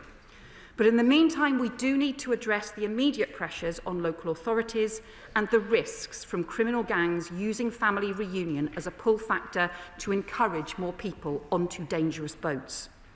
Therefore, we are bringing forward new immigration rules this week to temporarily suspend new applications under the existing dedicated refugee family reunion route. Until the new framework is introduced, refugees will be covered by the same family migration rules and conditions as everyone else. Mr. Speaker, let me turn next to the action we're taking to ensure that every asylum hotel will be closed for good under this government. Not just by shifting individuals from hotels to other sites, but by driving down the numbers in supported accommodation overall. And not in a chaotic way through piecemeal court judgments, but through a controlled, managed and orderly programme, driving down inflow into the asylum system, clearing the appeals backlog, which is crucial, and continuing to increase returns. Within the asylum estate, we are reconfiguring sites, increasing room sharing, tightening the tests for accommodation and working at pace to identify alternative, cheaper and more appropriate accommodation with other government departments and with local authorities. And we're increasing standards and security and joint public safety cooperation between the police, accommodation providers and the Home Office to ensure that laws and rules are enforced. Mr. Speaker, I understand and agree with local councils and communities who want the asylum hotels in their communities closed, because we need to close all asylum hotels and we need to do so for good. But that must be done in a controlled and orderly manner and not through a return to the previous government's chaos that led to the opening of hotels in the first place. Finally, Mr. Speaker, let me update the House on the continued legal and controlled support that we will provide for those facing conflict and persecution. We will continue to do our bit to support Ukraine, extending the Ukraine Permission Extension Scheme by a further 24 months, with further details to be set out in due course. We're also taking immediate action to rescue children who have been seriously injured in the horrendous onslaught on civilians in Gaza so they can get the health treatment they need. And the Foreign Secretary will update the House shortly on the progress to get those children out. I can confirm that the Home Office has put in place systems to issue expedited visas with biometric checks conducted prior to arrival for children and their immediate accompanying family members. And we have done the same for all the Chevening scholars and are in the process of doing so now for the next group of students from Gaza who have been awarded fully funded scholarships and places at UK universities so they can start their studies in autumn this year. And later this year, we will set out plans to establish a permanent framework for refugee students to come study in the UK so we can help more talented young people fleeing war and persecution to find a better future, alongside capped and managed ways for refugees to work here in the UK. Mr. Speaker, this government is determined to fix every aspect of the broken system we inherited and to restore the confidence of the British people. Solving problems, not exploiting them. A serious and comprehensive plan, not fantasy claims based on sums that don't add up or gimmicks that failed in the past. What we will never do is seek to stir up chaos, division or hate, because that is not who we are as a country, and that is not what Britain stands for. A practical plan to strengthen our border security, to fix the asylum chaos and to rebuild confidence in an asylum and immigration system that serves our national interest, protects our national security and reflects our national values. Because when we wave the Union flag, when we wave the St George's flag, when we sing God Save the King and celebrate everything that is great about Britain and about our country, we do so with pride because of the values that our flags, our King and our country represent: togetherness, fairness and decency, respect for each other, respect for the rule of law. That is what our country stands for. That is the British way to fix the problems we face, and I commend this statement to the House. Shadow Home Secretary Criswell. Thank you, Mr. Speaker, and I thank the Home Secretary for advance sight of her statement. The government has now been in office for well over a year. And I think, listen, and I think it's fair to say not even their kindest friends would say they think it has gone very well. But listening to her statement, it sounds like she thinks everything is fine, and if there are any problems, it's all somehow somebody else's fault. Is she living in a parallel universe? After over a year in office, she must now take responsibility for what is happening under this government. Now, it's very interesting during her statement, Mr. Speaker, to notice she did not mention her favourite phrase from a year or so ago, that she was going to smash the gangs. I wonder why she was so silent on her previously favourite catchphrase. Well, the answer is it's not going very well. Now, she mentions National Crime Agency disruptions. Let me gently point out that 84% of those National Crime Agency disruptions that she cited a few minutes ago are classified as not being high impact. And if we look at National Crime Agency arrests for organised immigration crime, they actually went down by 16% in the last financial year, hardly smashing the gangs. And in fact, the NCA's arrests for organised immigration crime in that financial year were only 26, a drop in the ocean compared to the tens of thousands crossing the Channel. Now, Mr. Speaker, it was also rather conspicuous that the Home Secretary did not mention at all, not even a word, about the numbers illegally crossing the English Channel. Now, I wonder why that was. I wonder why she forgot to say a single word about that. Well, the reason, I'm afraid, is pretty clear. Because far from smashing the gangs, so far this year, 29,000, to be precise, 29,003 illegal immigrants have crossed the English Channel. That is the worst year in history, and it is up by 38% compared to last year. That is not success, it is failure. Things are not getting any better, they are getting worse. This government is failing, and everyone can see it. That is why there are protests up and down the country, and where those protests are peaceful, I support them. That is why, this is a shocking figure, 75%, let this sink in, 75% of the public think the government is handling immigration and asylum badly. 75%. Now, let me turn to hotels. Now, in the 9 months before the last general election, 200 hotels were closed down, including the Bell Hotel in Epping. But since 200 hotels closed down, but since the election, the numbers in asylum hotels have actually gone up by 8%. Now, had that previous trend of closures continued, today there would be no asylum hotels open at all. But I asked the Home Secretary to confirm this. Will she confirm that she will not reduce hotel usage simply by shunting asylum seekers from hotels and into flats and HMOs, which are desperately needed by young people? Will she give the House that categoric assurance? Now, Mr. Speaker, last week, the Home Secretary's lawyers said that the rights of illegal immigrants are more important than the rights of local people in places like Epping. And when this was expressly put in those terms to the Education Secretary yesterday on the Trevor Phillips programme, in those words, she shamefully agreed. Those statements are a disgrace. Does the Home Secretary realise how angry that makes people feel? It speaks of a government not on the side of the people in this country. It means the government appears to care more about the rights of illegal immigrants than our own citizens. So will she apologise for what her lawyers and the Education Secretary said? And will she undertake that ministers and their lawyers will never say that again. Now, Mr. Speaker, the Home Secretary talks about her returns deal with France. Now, it has been reported that it will only return about 50 people a week, amounting to 6% of arrivals.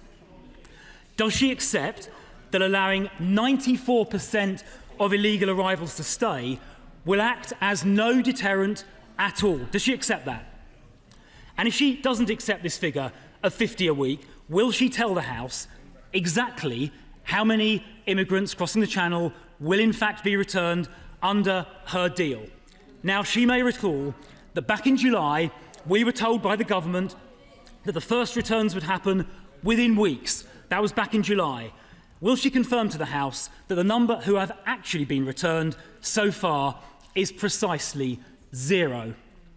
Now, she also said to the House a couple of minutes ago that there would be security checks on those people reciprocally taken from France into the UK. But will she confirm that her agreement with France expressly says the French government will not provide the UK government with any information at all, any personal data about those migrants? So if there are criminal convictions, if there are suspicions about extremism or terrorism, the French government will not provide information to us. And if that is true, as her agreement says, how can she possibly conduct security checks? Now, Mr. Speaker, the Home Secretary talked about tweaks to family visa rules. Let me be clear about the opposition's position on this. If someone enters this country illegally, they should not be allowed to bring in any family members. In fact, everybody entering this country illegally should be immediately removed to their country of origin, if possible, and if not possible, to a safe third country such as Rwanda, a scheme which she cancelled just days before it was due to start. The public expects that approach. The public expects that approach, an approach which she cancelled, because the numbers crossing the Channel so far this year have been the worst ever, the worst in history. And it's not just the numbers are high. Hundreds of migrants having crossed, living in those hotels, have been charged with criminal offences, including sexual assaults on girls as young as 8 years old and multiple rapes. This is not just a border security crisis, it is a public safety crisis as well, and people up and down this country are furious. That is why they are protesting, and that is why 75% of the public think this government is failing on asylum and immigration. Now, if this government were serious about fixing this problem, they would know that little tweaks here and there are not enough. Tweaks to Article 8 are not going to be enough. Tweaking the family reunion rules are not enough. Returning, maybe if we're lucky, 50 people a week to France is not going to be enough. Maybe intercepting a few boats, worthy though that is, it is not going to be enough. The only way these crossings will stop, the only way we're going to get control of our borders back, is if everybody crossing the Channel knows they will get returned. Now, we tabled a bill to do that in Parliament a few weeks ago. We had a plan to do that, the Rwanda bill. We need to go further by disapplying the Human Rights Act, not just tinkering with Article 8, disapplying the entire Human Rights Act from immigration matters. If the government was serious, that is what they will do. So I have one last question for the Home Secretary. If she really wants to control our borders, if she really wants to get down the record numbers that have been crossing on her watch, she would back our plan, she would disapply the Human Rights Act in its entirety from immigration matters, and she would ensure that every single person crossing the Channel was immediately removed. Well, Mr. Speaker, I do worry about the Shadow Home Secretary's amnesia. And the 14 years that his party was in government, in which they never managed to do any of the fantasy things that he claims. So coming back to the reality rather than the fantasy rhetoric that he said, he talked about the approach that his previous government was taking before the election. So it's worth reminding the House of what that approach was.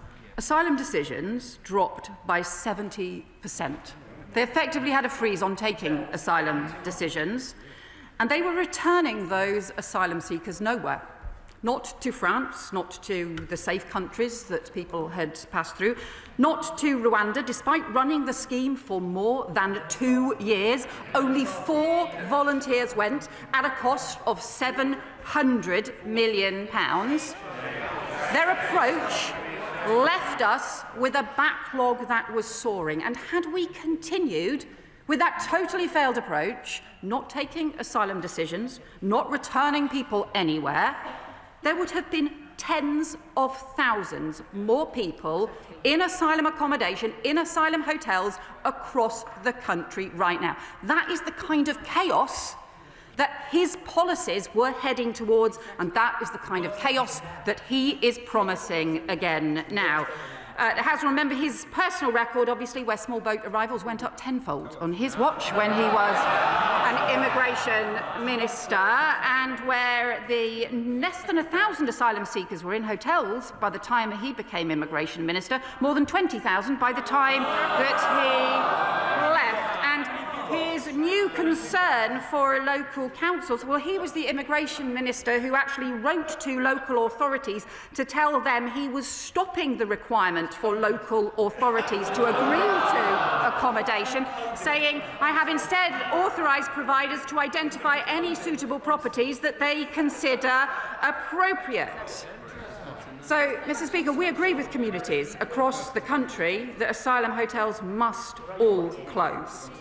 And I understand too why councils individually want to take action in their area, but I would say to the Shadow Home Secretary, a party that wants to be in government should have a proper plan for the whole country, not just promote a chaotic approach that ends up making it worse in lots of areas. But that actually is their record. The reason that we have asylum hotels in the first place is because they did no planning, they let Manston chaos get out of control, and both the Shadow Justice Minister, when he was Immigration Minister, as well as the Shadow Home Secretary, rushed around the country opening hotels instead of taking a practical, steady approach that gets to the heart of the problem, that reduces the asylum system, that strengthens our border security and tackles and reforms the appeals that are causing the huge delays now. And as the final point, Mr. Speaker, this government strongly believes that sex offenders should be banned from the asylum system altogether. That is why we have put those details into the Border Security Bill, a bill that his party has voted against time and again, is still resisting in the House of Lords, a bill which, if opposition parties supported us and worked with us, we could have that law on the statute book. We could have those stronger powers against sex offenders. We could have the stronger powers on counter-terrorism powers to go after criminal gangs. We could have the stronger powers in place to tackle the offences that are being committed in the Channel and across the country as well. The trouble is, what the party opposite is doing in opposition is actually an even worse version of what they did in government, ramping up the rhetoric with policies that would just make the chaos worse. This government will fix the chaos that we inherited and strengthen our border security for the sake of the whole country. Judy Gosling. Thank you, Mr. Speaker, and thanks, Secretary of State, for everything which has been revealed today, which will make a difference. I would like to ask, however, as we move from hotels into community distribution, how we can ensure that there is sufficient vetting and transparency in the asylum dispersal, especially for groups known to be high risk, in order to safeguard our residents, restore faith in our communities and prevent disorder and the threats of disorder as we've seen in Nuneaton this summer. My honourable friend makes a really important point, and anyone who comes to our country needs to abide by our laws. The rules need to be enforced, and we also believe that new partnership and stronger measures are needed between policing and immigration enforcement and the Home Office as well, around making sure that there are proper public safety plans around the asylum estate. We are drawing up new arrangements, including stronger checks at the border, but also stronger arrangements in local communities as well, and I recognise the important points that she is making. Liberal Democrat spokesperson Lisa Smart. much, Mr. Speaker, and I'm grateful, as I always am, to the Home Secretary for advance sight of her statement. Anyone with any sense knows that the Conservatives trashed our asylum system and left the backlog spiralling out of control, with applications for asylum routinely taking years to process. Some of the Home Secretary's remarks are indeed welcome, but I worry, Mr. Speaker, that this government risks repeating some of the same mistakes. The Liberal Democrats will closely scrutinise the plan that the Home Secretary has talked of today. But given that the Home Office itself says one of the reasons those human beings seeking asylum make dangerous small boat crossings is the lack of safe alternative family reunion routes, cutting these back further seems counterproductive, especially when over half of those who were granted family reunion visas in the year ending June 2025 were children under 18. It's right that the government has increased the rate of decisions. Those with no right to be here should be sent back swiftly, and those who do have a valid claim should be able to settle, work, integrate and contribute to our communities. The backlog is still too large. Initial application decisions are still taking too long. And as the Home Secretary stated, a significant share of the backlog comes from appeals. According to the government's own figures, in 2024, almost half of rejected asylum applications were overturned on appeal. And for applications from high-grant countries, that proportion was even higher. So I'd welcome clarity from the Home Secretary on how long it's currently taking to process the average asylum application and what concrete steps are being taken to ensure not only that cases are processed more swiftly, but that decisions are right the first time. So applications are not left in limbo, the courts are not overburdened, and taxpayers are not footing the bill for avoidable delays. I welcome the Home Secretary's encouraging comments about the reciprocal agreement with France. Could she confirm whether the government plans for this to be scaled up, and if so, when? Given that one of the main drivers of dangerous channel crossings is the absence of safe, legal family reunion routes, does the Home Secretary agree that cutting family reunion rules actually risks making the small boat crisis worse, not better? The Home Secretary rightly also mentioned the impact on local authorities. When individuals leave hotels, many present as homeless, creating an unsustainable burden on councils, including my own. Could the Home Secretary explain how she's working with MHCLG to support councils and ensure that this crisis is not simply shifted from one overstretched system to another? Mr. Speaker, constituents have been in touch with me as they're concerned in recent weeks about the number of flags that have gone up on lampposts around our area. They worry that they've been put up by those who seek to divide our community, not bring it together. Patriotism is a good thing. We should be proud of our country. We should be proud that our country welcomed people like my nan in the 1930s when she was fleeing the Nazis. We should be proud of the record we have of doing our bit. We should be proud of the British values I see in action across my community every day. I am proud of those police officers who kept everyone safe during the protests at 2 hotels in my constituency over the summer. Proud of those teachers and pupils who welcome new classmates when they've been placed in one of the hotels. And I am really proud of those who volunteer their time to support new arrivals, whether through local churches or other voluntary groups and charities, because, Mr. Speaker, that's what patriotism looks like. Can I thank the honourable member for her remarks and questions? And what I would say to her is obviously at the heart of the France pilot that we have developed is the principle that those who are arriving on dangerous and illegal small boats should be returned, but we should also have, alongside that, in return, the legal route for those who apply, who go through proper security checks. And we will seek to prioritise as part of that people who have a connection to the UK, for example, also prioritising family groups, people who have family connections to the UK. And family will continue to need to be an underpinning part of the approach. It's, for example, why you will recall the Ukraine Family Scheme was an important part of the response to Ukraine and something that from opposition the Labour Party called for as well. But what I would say to you about the family reunion arrangements that we have at the moment is they're being used in a very different way compared to 5 years ago. and the way in which the number of people who are applying immediately before they have a job, before they have a house, before they have any way of being able to support their families, and instead, as a result, are increasing the homelessness pressures on local authorities at a time when we need local authorities not just to be able to do their bit to be able to help clear hotels, but also, crucially, to be able to provide homelessness support in the local community. And that is why making sure that the refugee arrangements around families actually doesn't put that additional pressure on the homelessness system, I think, is important. That's why we will set out reforms, and we will ensure that in the interim, the refugees are included under the existing arrangements that apply to everybody, to all sponsors in the UK for family reunion as well.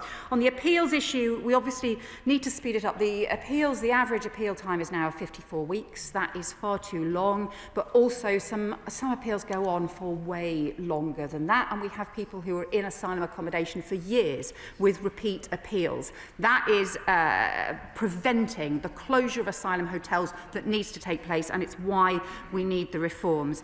Finally, I would say to you, raises the issues on flags. I strongly support flags across the country. With the St George's flag, we fly in Pontefract Castle each year. The Union Jack, she will know, is on the Labour Party's membership card, and show her a copy if she hasn't seen it as well. But those flags are the embodiment, as I said as well. The flags are an embodiment of, it should be the ways of bringing our country together, and that will be the same for Scotland, the same in Wales, the same in Northern Ireland too. They are the ways of, through symbolism, the ways to bring our country together. Murray. Mr. Speaker, a couple of years ago, I was working in local government in Scotland trying to deal with the impact of asylum hotels. The Shadow Home Secretary at the time was in the Home Office, and he opened hotel after hotel without even telling councils that that was happening. So his amnesia today is staggering. 5 years ago, we didn't have asylum hotels. The reason we do now is because the last government signed a contract with private providers that has cost billions and is not just putting pressure on communities, it is a procurement scandal as well. Will the Home Secretary commit to reading the Home Affairs report that we are about to publish on this issue and to looking as creatively as she can at managing these asylum contacts to get the best deal for the taxpayer? Well, I do look forward to reading the Home Affairs Select Committee's report, and I thank him for his work on the Home Affairs Select Committee.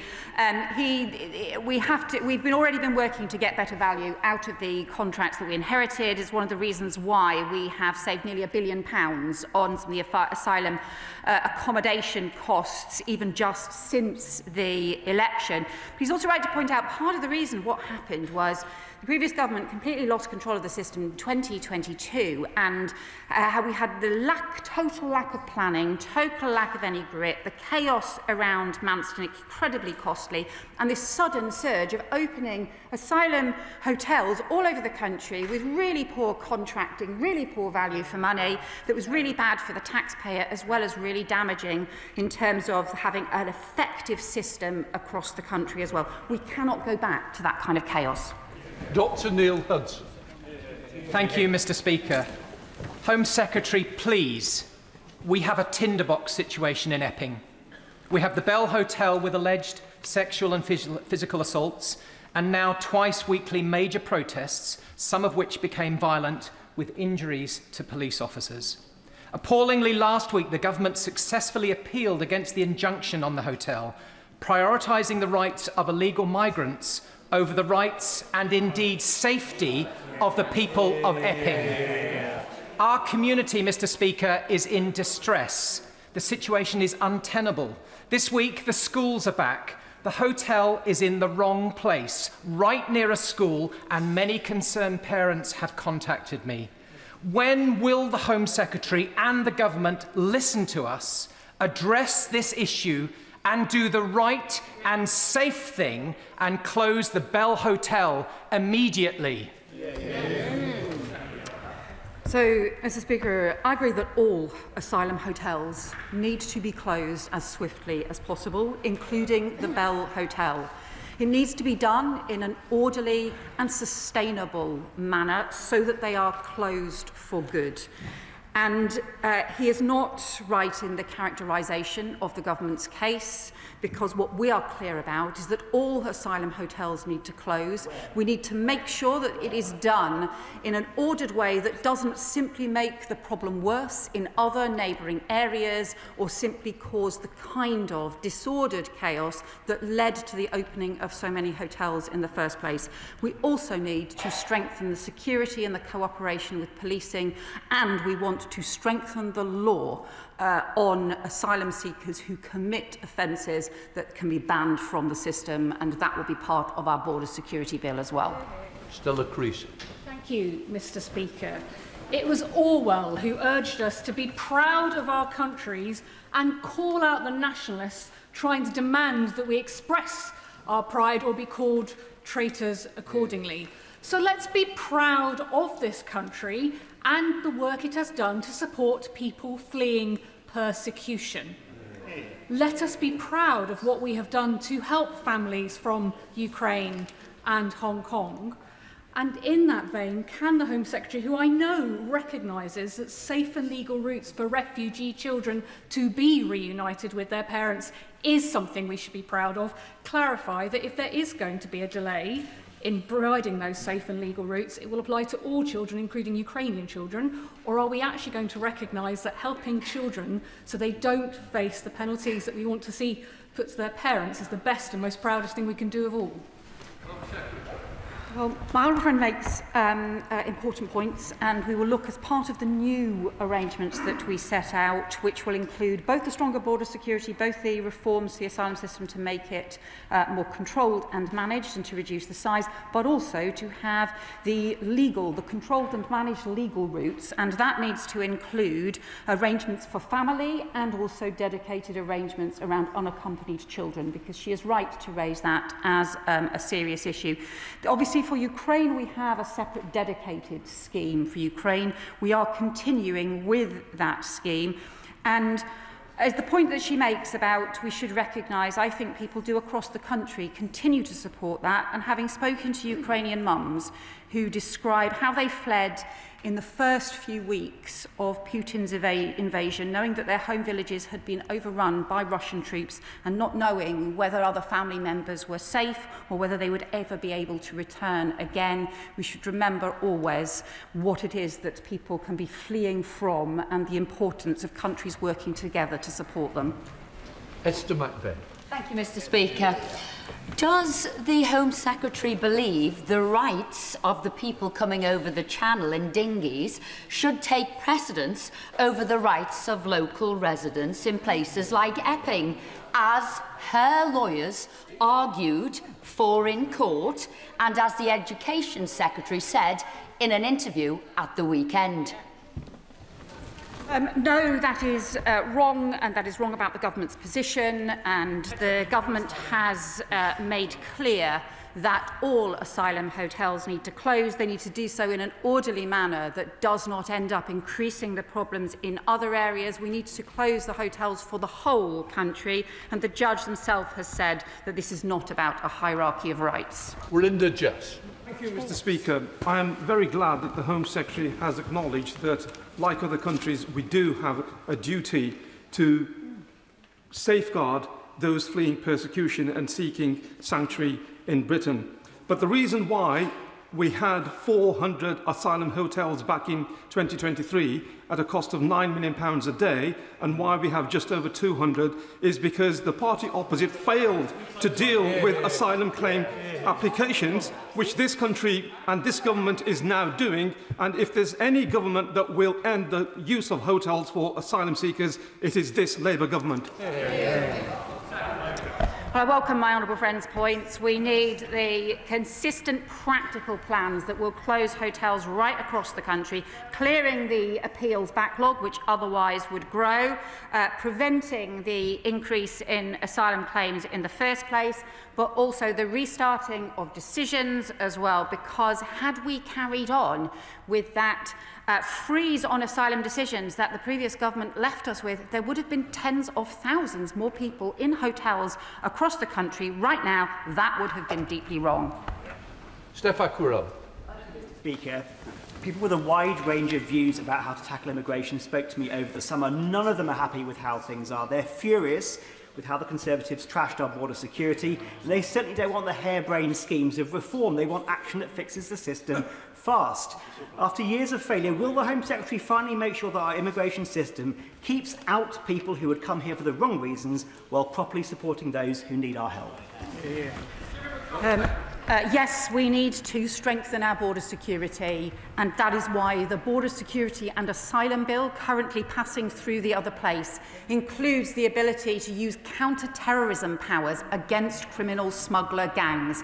Those are crucial. We need to strengthen the work of the National Crime Agency to go after those gangs, because they are pursuing a vile trade in human lives.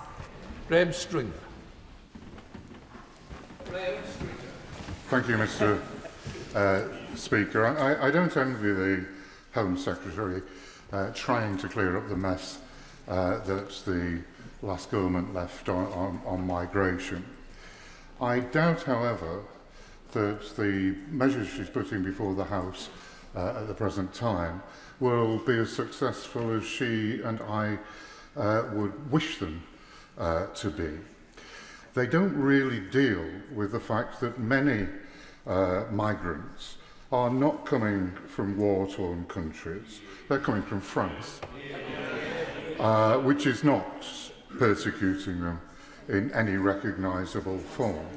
The reason is demand pull from this country, which migrants believe they will have a better time and an easier time and get through the system more easily than they would in France and other European countries. Denmark has been successful in reducing the demand pull. If these measures aren't as successful as she would wish them to be, will she look more closely at what Denmark has done to improve the situation? So he's right to say that obviously small boats are mainly setting off from France. People have travelled through France, but that is exactly why we have negotiated the pilot agreement with France to be able to return people back to France. The first time that this has happened, something previous governments tried and completely failed to do. It's important we do that and we build on that, but we also need to tackle some of those pull factors, particularly around illegal working. That's why we've had a 50% increase in illegal raids and arrests, and also to recognise that the family reunion issue is being used by some of those criminal gangs as well. And that is one of the things that Denmark has done, which is to increase the time before refugees can apply for family reunion so that they are more likely to be working, more likely to be supporting their families, and so that we have they prevent criminal gangs being able to use it as a pull factor. Bob Black. Thank you, Mr. Speaker.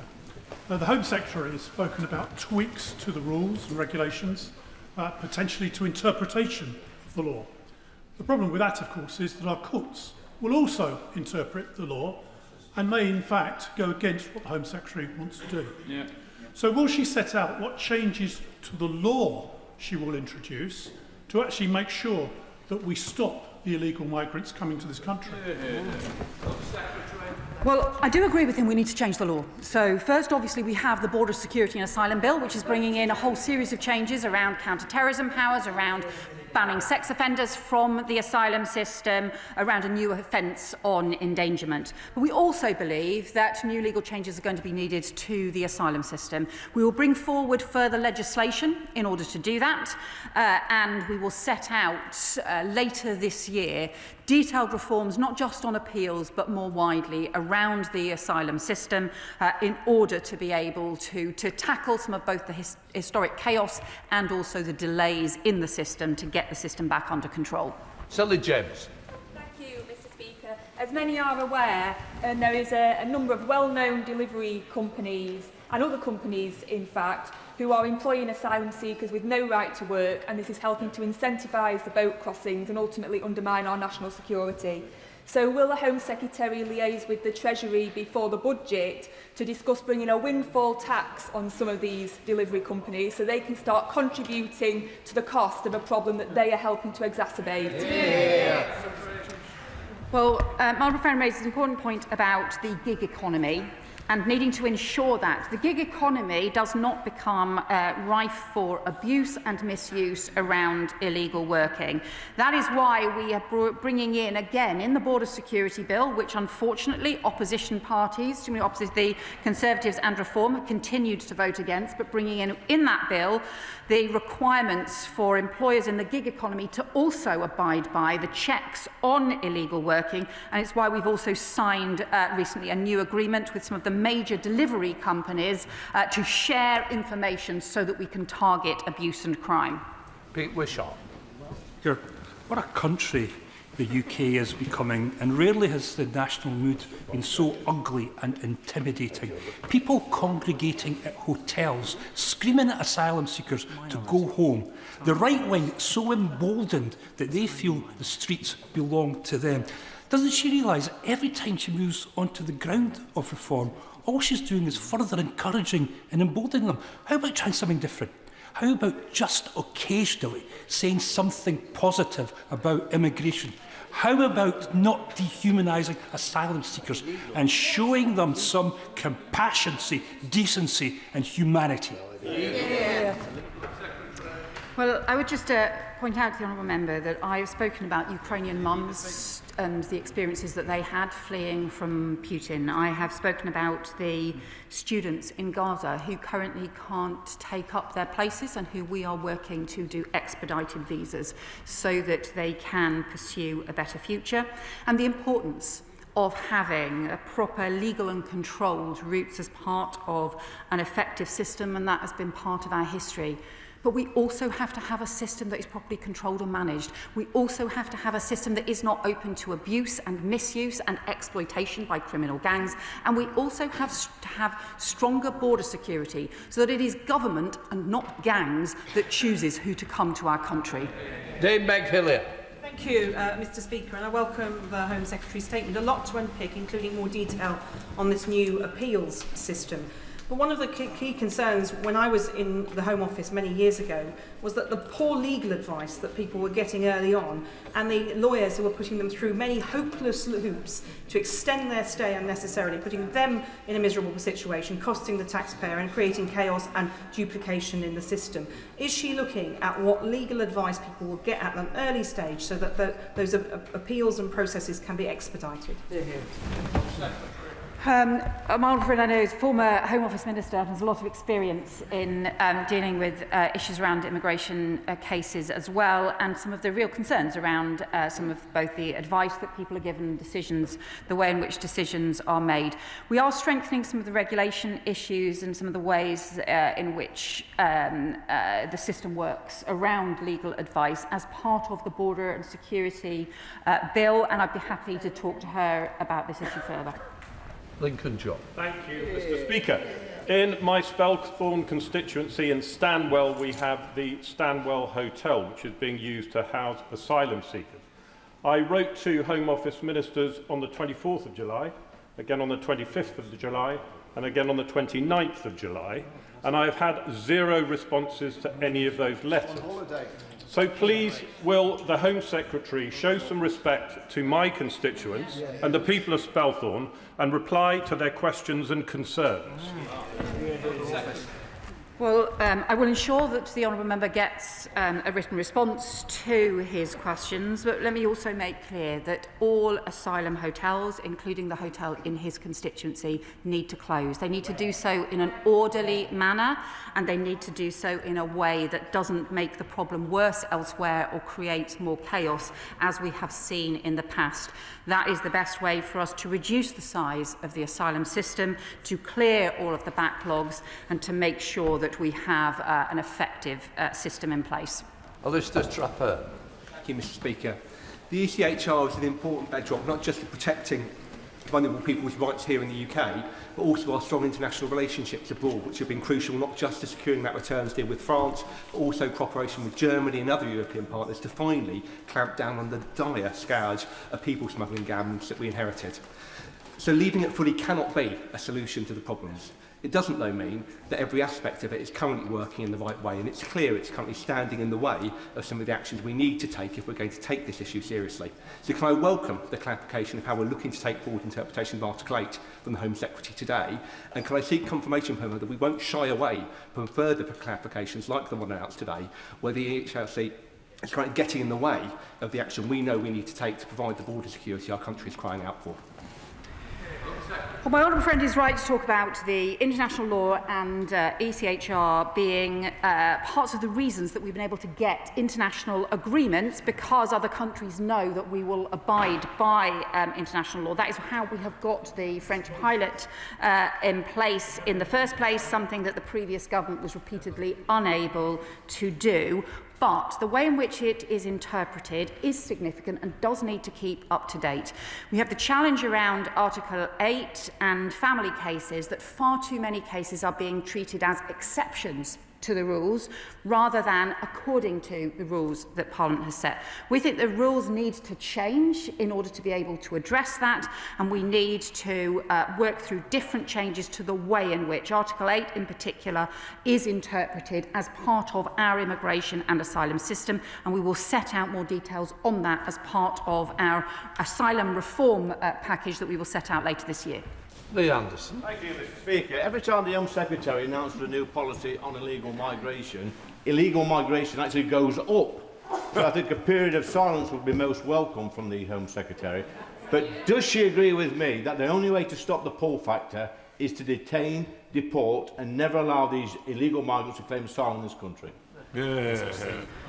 Well, the pilot scheme we have agreed with France involves being able to detain people on arrival in Dover for the first time, something that's not happened before, and then to be able to return them to France, to the place where the boats set off from.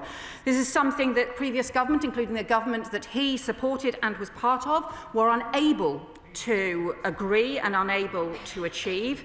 And we have increased returns of failed asylum seekers by nearly 30% just since the election alone, because we believe that the rules need to be enforced and also that returns need to be increased as well. The problem with his party's approach is, frankly, he sounds a lot like the last Tory government's promises, grand promises that totally failed. They're just rehashing the same chaotic promises without ever being able to provide the detail of how they would make any of their policies work. The British way is to roll up our sleeves and to do things in a practical way, to increase returns and to sort the problems out. Kim Johnson. Thank you, Mr. Speaker. In the Home Secretary's statement, she has stated that she will never seek to stir up chaos, hatred and division. Yet that's what we've seen this summer, with the far right emboldened because of racism and demonisation in the media and from politicians. And instead of scapegoating refugees and asylum seekers, maybe the Home Secretary needs to be thinking about more humane policies, including safe route, employment and right to remain. So can you explain whether these policies have and will be considered? Well, what I say to my friend is that part of the French pilot scheme involves people who apply lawfully to come to the UK and go through proper security checks, being able to do so on a one-for-one basis with those being returned who have arrived on dangerous small boats in the hands of criminal gangs. We've also set out, as part of the statement I've just made, our intention to have a permanent framework for refugee students to be able to come to the UK rather than the ad hoc approach that we are currently applying to Gaza students, but we think there needs to be a more systematic approach approach, as well as the captain-controlled approaches to other refugee work programmes as well. That has to be alongside the better controls and management of the existing system, which has become chaotic, where there are long delays and where we have had the undermining of our border security by criminal gangs. We have to do those things together, and we have to do so in a way that pulls our country together rather than see division and tension continue. Alex Shelbrooke. Thank you, Madam Deputy Speaker. Reform announced in the summer that they would house all asylum seekers in former RAF bases. In my constituency, RAF Linton on Ouse was ruled out for inappropriateness of its location in the small village around it. Can I ask the Home Secretary to confirm that she has no plans to reverse that decision to rule out those inappropriate RAF bases? Well, we clearly don't want asylum accommodation in inappropriate places. What we have to do is to reduce the overall size of the asylum system, alongside making sure that we can move, where possible, to alternative and better sites from hotels as well. But I think if any system that just simply looks at expanding the asylum system, as happens if you have a freeze on asylum decisions and some of the policies that unfortunately Reform are pursuing that risk increasing the number of people stuck in the asylum system as well, because they do not have the plans for practical returns, that simply makes the problem worse rather than the practical changes that we need to bring the numbers down. Barry Gardner. It's come to my attention, Madam Deputy Speaker, that the job of Home Secretary is one that does not always attract the greatest thanks in government. So I want to thank her this afternoon for the response that she and her department has given to the letter from 100 colleagues on the Gaza students, and for what she said this afternoon about looking at a permanent scheme. Could she also confirm to the House, though, that these visas, when they are issued, will be the same as any international student's visa, in that the students, the scholars, will be able to bring their families, their dependents with them? Well, the honourable member will know that for many student visas actually do not allow for bringing dependents to the UK. There will be exceptional circumstances for the particular circumstances around Gaza, but overall the approach to student visas across the board for the particularly things like the master's courses and so on is not to include dependents. We do, however, want to make sure that we can have the refugee route for students, which does recognise that there will be some people who can come, who can get education in UK universities, develop their incredible talents, and then will want to return to their home countries in future to rebuild their countries. There may be others who are also not able to return because that is the nature of the crisis we face. Dame Harriet Baldwin. Thank you very much, Madam Deputy Speaker. In her statement, the Home Secretary mentioned that the National Crime Agency has disrupted 347 immigration crime networks. Could she say in that same time period how many gangs have been smashed? Well, many of those disruptions are exactly about pursuing gangs, and also there are some of those disruptions, over 40 of the disruptions include some very high profile and high value disruptions as well, disruptions which the National Crime Agency has itself said are having a significant impact on degrading, undermining and stopping the criminal gangs. And some of the coordinated arrests with France and with Germany are also preventing a criminal gang activity, including taking out some of the leaders of those criminal gangs. Tom Hayes. Thank you, Madam Deputy Speaker. Is it any wonder that an honourable member opposite described the Shadow Home Secretary's asylum policy as silly, when it was the Conservative government which failed to process claims, filled up hotels, left people in limbo and broke the bank in the process, just as it broke the bank on everything that it touched? Opening asylum hotels did not happen on our watch. We want to shut them. Asylum hotels, what? Asylum hotels did not happen on our watch. We want to shut them. We want to save the public purse significant sums of money. We want to get this system right. Will the Home Secretary tell the people of Bournemouth East that I represent how she is speeding up that process of closing asylum hotels here in Bournemouth and in Britain? Our First Friend is right. We need to end asylum hotels across the board. That means making sure that we can clear the appeals backlog through major appeals reform, because that is currently the biggest cause preventing faster closure of hotels at the moment. It means also preventing people taking up accommodation in the first place when they should not be entitled to, and it means looking for alternative sites where they are more appropriate, including working with other government departments in order to be able to do so. But it also crucially means recognising that the system that we inherited, if we had carried on with that, not taking asylum decisions, just this frozen system, which the previous government was not returning people and they were not taking asylum decisions, that would have left us with tens of thousands more people in asylum hotels. That is the system that they want to go back to. That would be deeply damaging for his constituents and for the country. Tim Farron.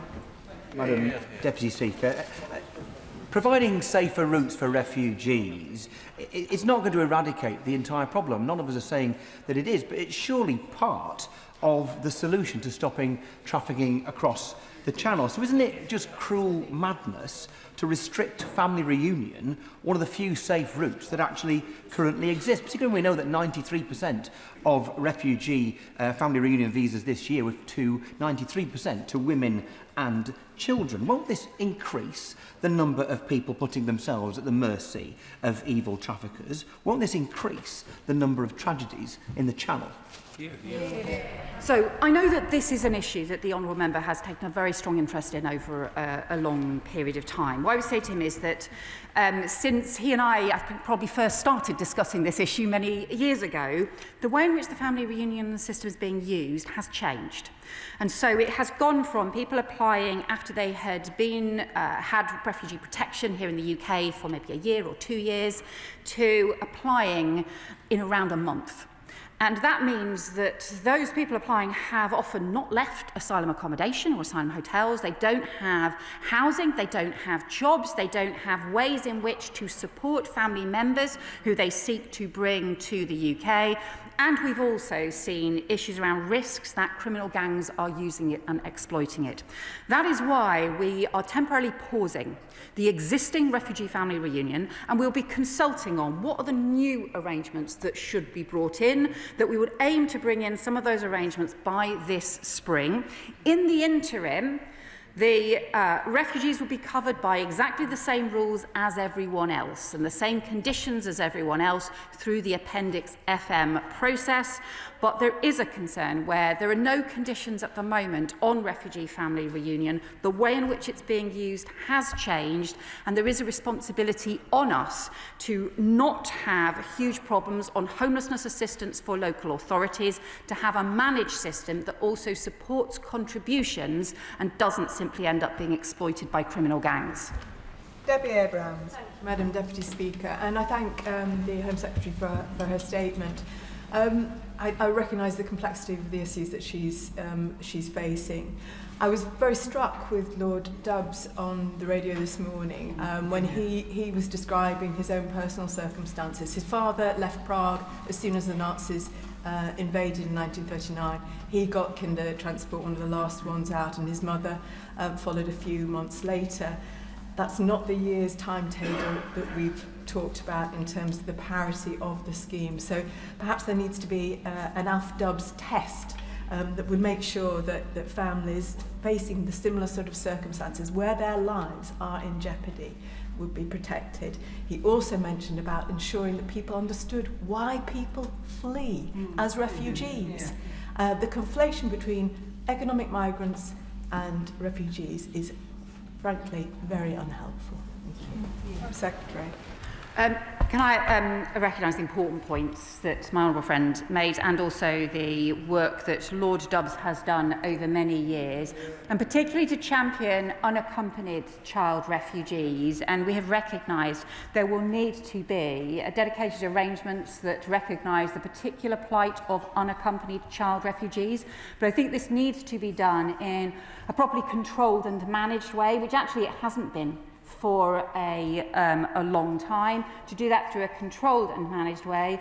There are always, under the existing systems that will apply to everyone in the meantime through the next 6 months while we bring in the new arrangements for the future, there are always provisions for exceptional circumstances, but what we need to do is to prevent the system that we have at the moment, which is pushing significant pressure on homelessness for local authorities and also is being exploited by criminal gangs. Sir Desmond Swain. The only effective measure of the government's actions are the number of crossings, aren't they?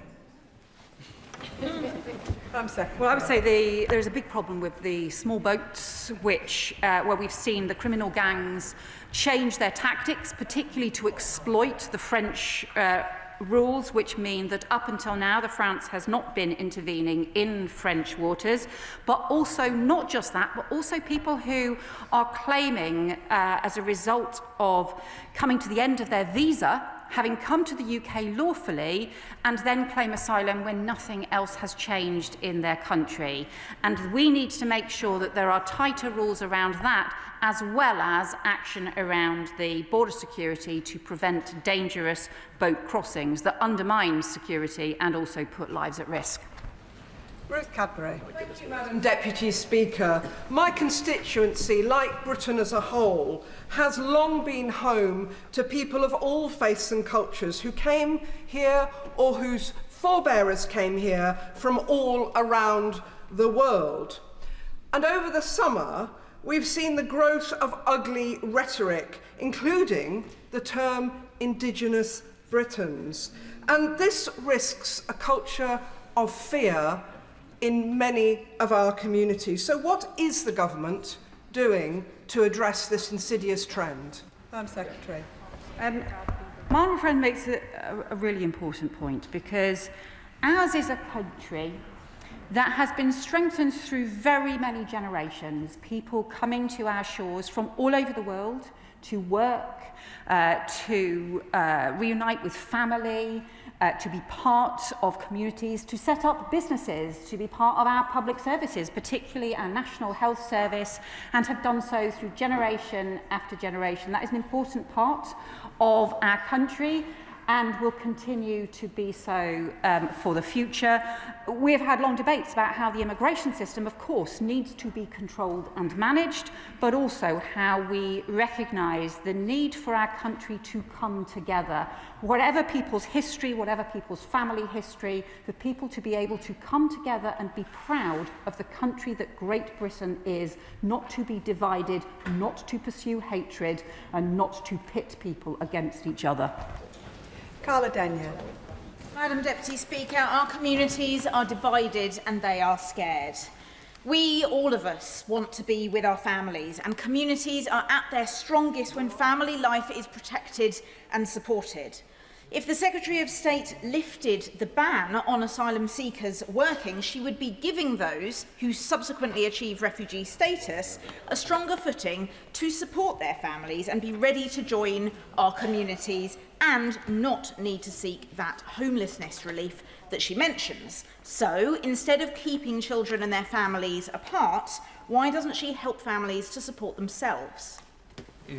Madam Secretary. Well, I know that the honourable member will be as concerned as I am about the lives at risk in the small boat crossings, and we do have to do everything that we can to prevent those dangerous boat crossings, including seeing families on those boat crossings as well. But part of what the criminal gangs do, part of their sell, is to claim that it will be really easy to work, and that is work illegally in the UK, but that is part of their pitch. It's one of the reasons why it's so important that we tackle the illegal working, because it's that promise of being able to work easily, being able to get income, that is one of the things that the criminal gangs exploit in order to get a lot of people to part with their money and to get involved in what is this criminal gang's vile trade. Patricia Ferguson. Thank you, Madam Deputy Speaker. I was struck by the comments of my honourable friend, the member for Hackney South, about the importance of good and appropriate legal advice to people seeking immigration status in the UK. And I recall 2 cases that I have where constituents have been very badly let down by the solicitors, 2 cases I've brought to the attention of the Home Secretary's Department. So given that justice is devolved to the Scottish Government, when changes are being made to regulation around this issue, will the Home Secretary commit to discussing this with the Scottish Government and, if necessary, with the Law Council of Scotland? I welcome the points that my honourable friend makes, because we need to make sure that on the issues around legal advice around migration, because obviously immigration is not a devolved issue.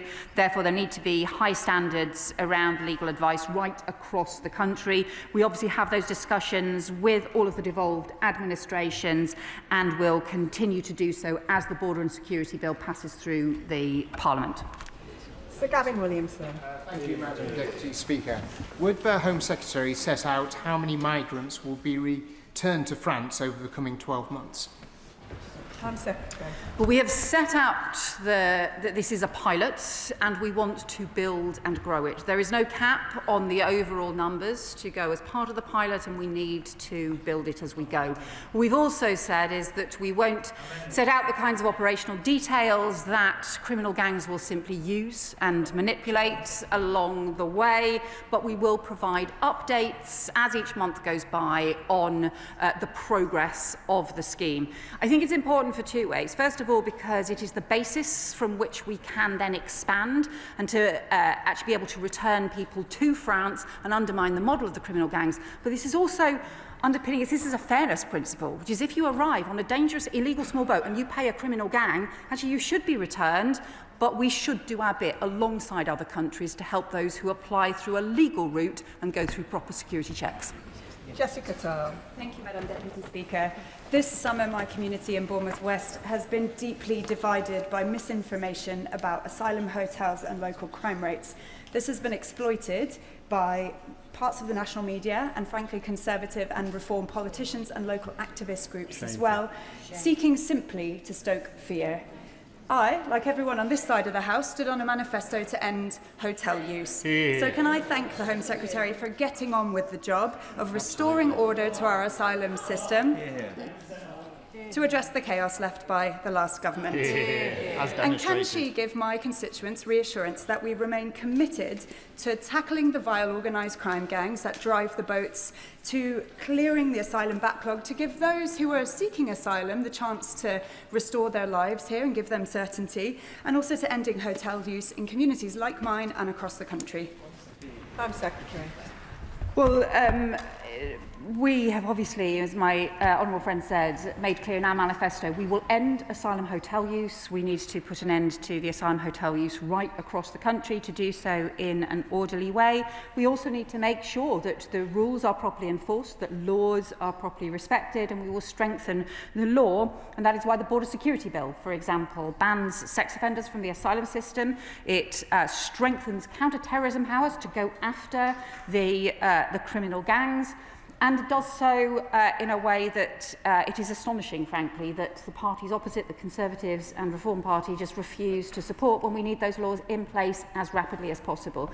And we will do so alongside ensuring that there are proper, controlled and managed legal ways to support refugees, as our country has always done, because that is a proud part of our history. Sir Julian Lewis. Past waves of refugees who came to this country quite rightly had to identify themselves and come here legally. What percentage does the Home Secretary think of people who arrive illegally by small boats do so having torn up their identification documents, and should such people ever be granted asylum? Home Secretary. Well, the honourable member will know that obviously there are different identity checks as part of the asylum system, that those are tested as well through the courts, and one of the things that is one of the reasons why cases, asylum claims, can be turned down is if there is a lack of credibility in the application that is put in, and that can be a lack of credibility because of concerns about deliberately lost documents, for example, or not having proper identity information. It's important that we do that. That's why we're also increasing the digital ID and biometric checks as part of the ways to prevent illegal working and linking that back to the biometric asylum system as well. Alex Baker. Thank you, Madam Deputy Speaker. Illegal working not only undermines the integrity of our immigration system, it also erodes trust in our communities. In Aldershot, constituents have raised concerns about people continuing to work illegally even after reports have been made to the Home Office. That risks leaving local people feeling that the system is neither fair nor properly enforced. I welcome that the Home Office illegal working rates are up 50%, but can the Minister update the House on what action the Government is taking to strengthen enforcement and how the Home Office is ensuring that reports made are acted on swiftly so that trust in our communities can be maintained? Madam Secretary. Well, Honourable Friend makes an important point, and we have increased illegal working arrests and raids by 50%. We've significantly increased the fines for employers who are engaged in illegal working. But the further thing we are doing is, as part of the organised immigration crime domestic task force, bringing together policing here in the UK, that one of the things it is looking at is the way that organised immigration crime networks are also linked into organised crime here in the UK and also the exploitation of illegal workers. So going after some of those employers, some of those who are operating bogus tactics alongside the existing raids. Christine Jardine. Very much, Madam Deputy Speaker. And actually, can I welcome the Home Secretary's confirmation in her statement of the expedited visas for students, particularly those from Gaza. I've written to both the Home Secretary and the Foreign Secretary this summer, appealing for exactly this move, and I know how welcome it will be to those students. But I wonder if I could also ask her, she talks about a capped work scheme. We talk a lot about the pressure on local authorities and the cost to the taxpayer. Would she not agree with me that if we could give asylum seekers the right to work, pay national insurance, tax and contribute, they would then be carrying their own burden and it would no longer be a weight on the taxpayer? Madam Secretary. Well, can I welcome the campaigning she has done to support students in Gaza, because it is horrendous, the situation that we're seeing. The Foreign Secretary will shortly make a statement about the truly abominable situation in Gaza and also the work we are doing to get students out who have the fully funded places in the UK and to provide them with that support. The only issue, again, I would say is, and this is something that the French government has raised many times, is the way in which the criminal gangs, the criminal smuggler gangs, use the potential to work in the UK as being a pull factor, as being an advertising, part of their advertising. And that is the challenge with the scenario that she sets out, is that that would make it even easier for the criminal gangs to be able to use that as part of their advertising and part of their reason to try and persuade people to part with their money and to make an incredibly dangerous journey across the Channel. Rachel Maskell. Thank you, Madam Deputy Speaker. Stigmatising and dehumanising asylum seekers has stirred up race hate, thankfully by a small number, though, in our communities. And I'm really disturbed to see that racism perpetrated on the streets of York. However, I'm even more disturbed to hear that there are planned across the country assaults on asylum hotels, not least in York, where we have children and families staying. Could she set out what policing operations will be in place to protect those children and families from this hate and ensure their safety over the coming weeks? Madam Secretary. I think my honourable friend is right to point out the dangers of some of the kind of divisive language, the dehumanising language towards other human beings, and to point out our shared humanity. And we can have disagreements with people, we can have views about the way in which systems should work, about the way in which rules should be enforced, and recognise there will be people who need to be returned because they have no right to be in the UK, but also we can avoid the kind of demonising language language that ends up escalating tensions or promoting hatred and violence, something that we in this country should never do. Louis French. Thank you, Madam Deputy Speaker. The Home Secretary today has described the people smugglers as criminals and the boat crossings as illegal. Does she therefore agree with me that those 29,000 individuals that have entered this country illegally from France this year should be classified as lawbreakers, and therefore those lawbreakers should at least be deported straight away or be banned from claiming asylum in the future? Madam Secretary. So the laws on illegal entry go right back to, I think, 1972. There's been a long-standing issue around illegal entry. I would say to him, his previous government's policy was to claim that everybody was going to be returned to France or to Rwanda, where they ran the scheme for 2.5 years, and 4 volunteers were sent. So nobody was actually returned, and they never managed to return anybody to France. What we are being clear is that we believe where people arrive on dangerous boat crossings or illegal routes, actually they should be returned to France as part of that pilot scheme. We've set up the pilot scheme to develop this. We want to build it, but it is something that the previous government never managed to do. There's no point in their fantasy claims. We need practical steps, which is what we are doing with France. Sir Jan Joseph. Thank you, Madam Deputy Speaker. One of the hotels that is housing asylum seekers in Kent is the hotel in Ashford. The decision to house them was taken by the Conservatives when they were in power. Many people currently living there are going through appeal process. So I welcome the decision to speed up appealing processes. Will my honourable friend reassure me and my constituents that this government will end up the use of the Holiday Inn as asylum hotel as soon as possible? I can assure him that we will end asylum hotels, including the asylum hotel in his constituency. Part of the way we need to do this is to clear the appeals backlog, and the reason for setting up the new independent appeals commission, is so that it can swiftly surge capacity if there are changes in the number of cases going to appeal, that they can actually respond much more quickly, and also to change some of the procedures so that they can do fast-track decision-making that can work then with returns for those who don't have a right to be in the UK. Liz Saville-Roberts. After the horrors of the last century, we pledged to protect people fleeing war and persecution. This included parents and their children, and today the asylum system is in chaos. This serves no one save those who peddle hatred. Border Force staff represented by the PCS union have produced a Safe Routes report outlining how a Ukrainian-style visa system would prevent deaths in the Channel and stop the smuggling gangs overnight. Will she listen to officers on the front line who are seeking to deliver a practical and a humane solution to the present chaos?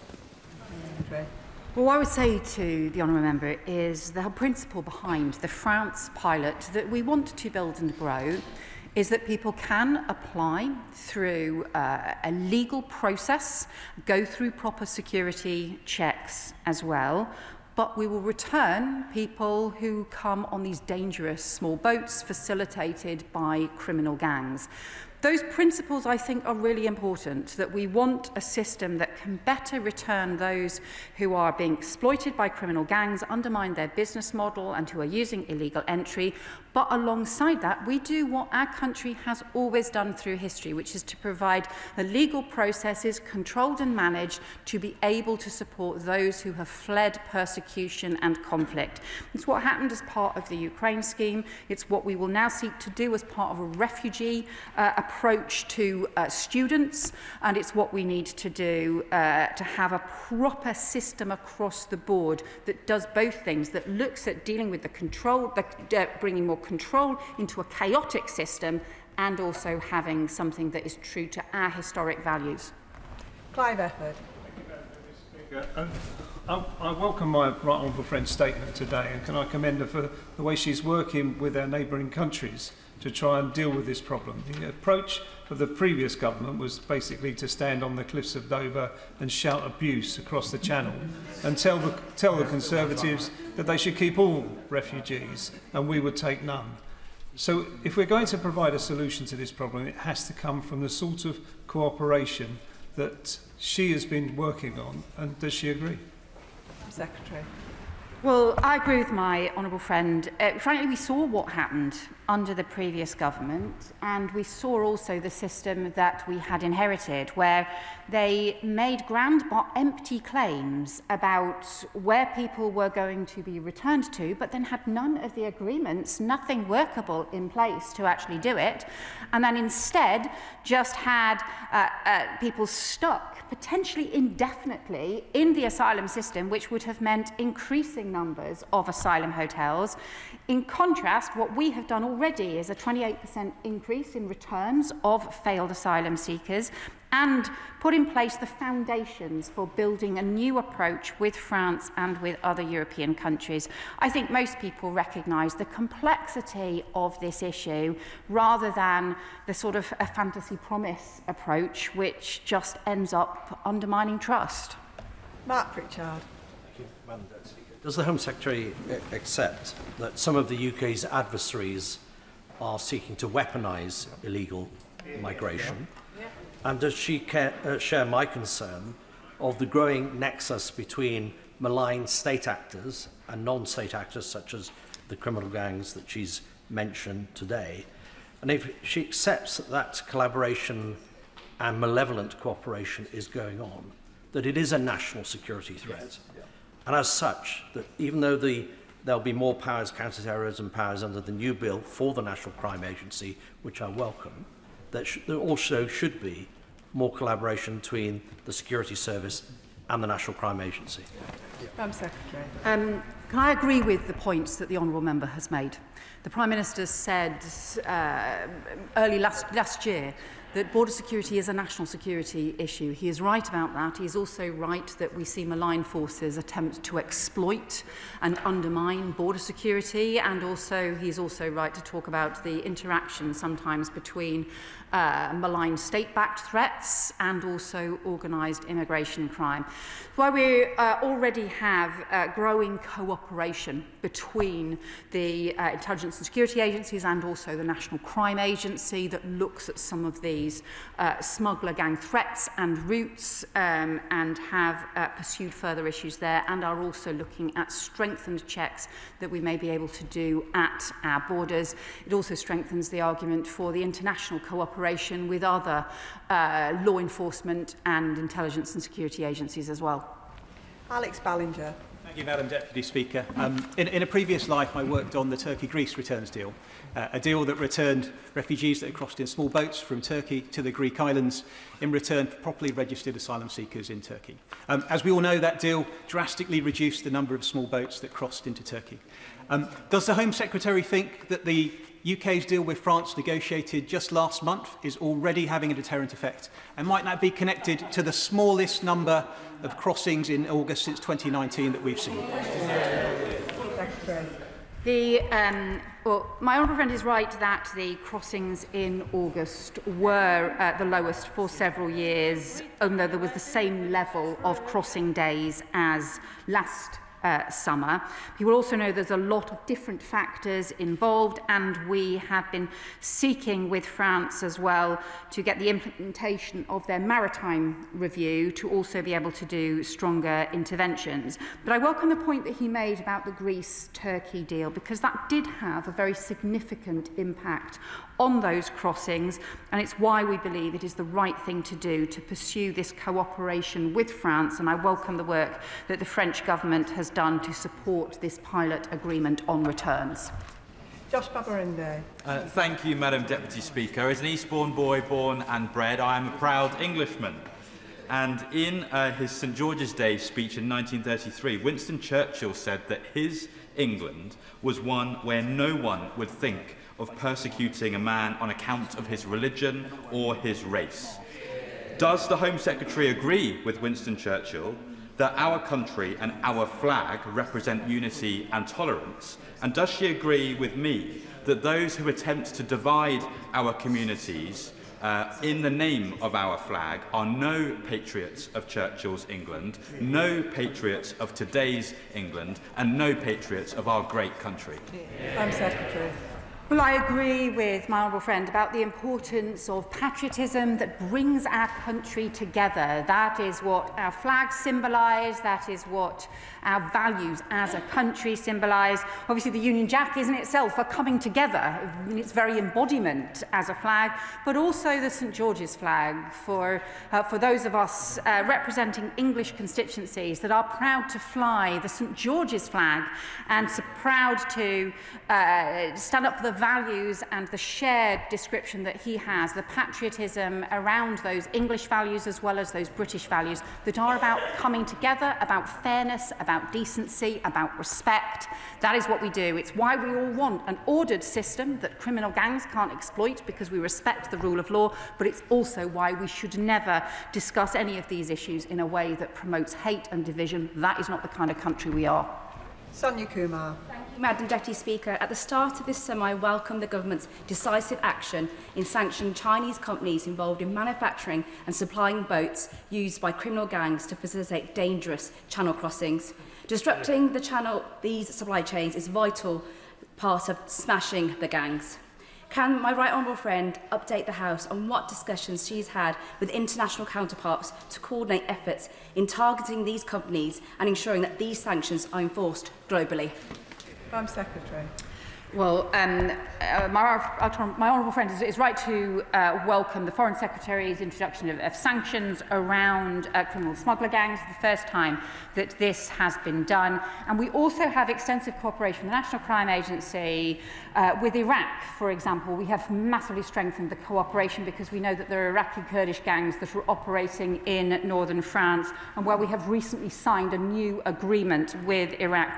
With Turkey, with Bulgaria, with Belgium, with France, with different countries, and crucially with Germany, that is going to be changing the law in order to help us go after the criminal gangs and their supply chains. The work that is being done to disrupt supply chains is having an impact. It is significant, too, that we are seeing not only the disruptions and arrests internationally as well as in the UK, we are also seeing fewer boats physically crossing, but instead the criminal gangs are resorting to overcrowding those boats instead. Sir Geoffrey Clifton-Brown. Thank you, Madam Deputy Speaker.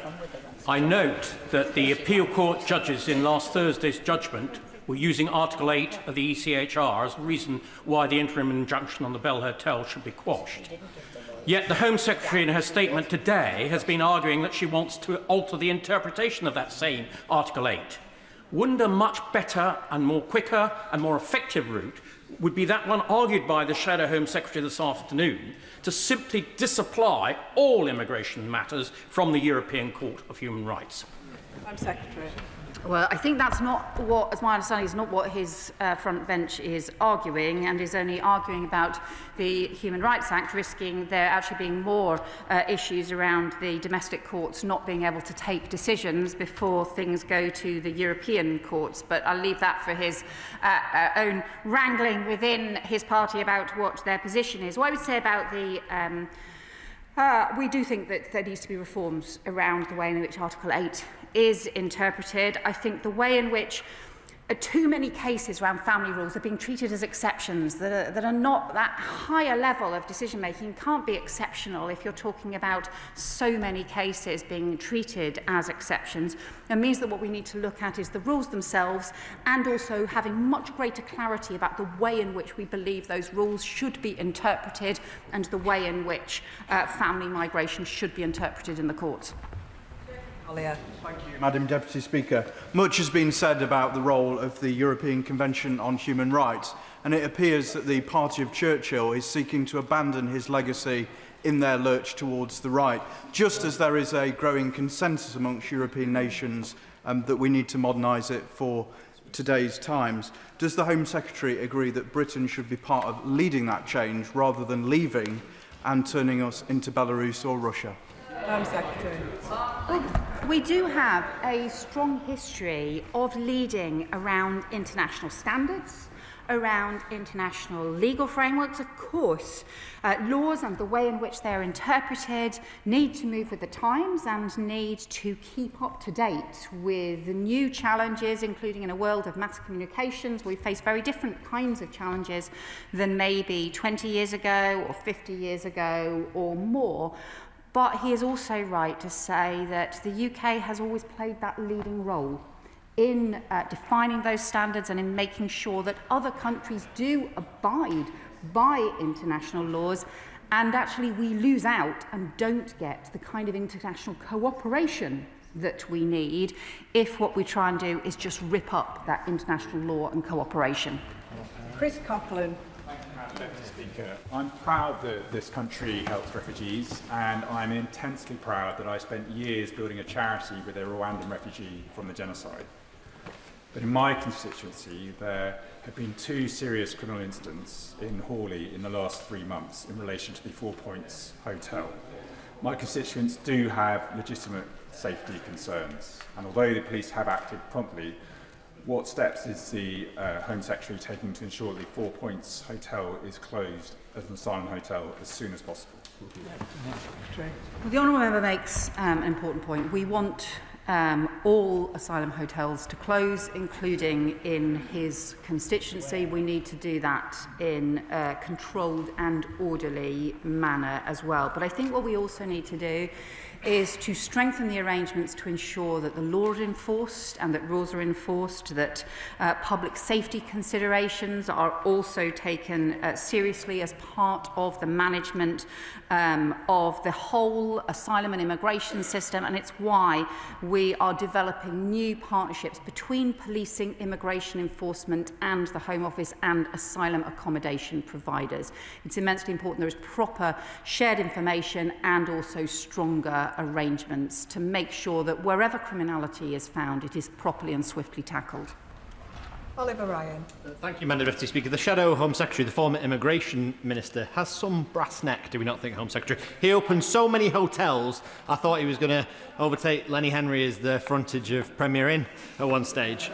My constituents are so fed up with this, and I'm glad she's taking it so seriously, getting the numbers down. While we're doing everything we can to get these numbers down, does she agree with me that everyone involved in this debate, and particularly politicians, shouldn't incite or encourage the sort of aggression and actually sheer racism that we've seen, some actually directed towards our brave police officers over the summer? Thank you. Home Secretary. Well, my honourable friend is right that the previous government, including the Shadow Home Secretary when he was Immigration Minister, was responsible for a huge increase in asylum hotels and presided over a tenfold increase in small boat crossings as well.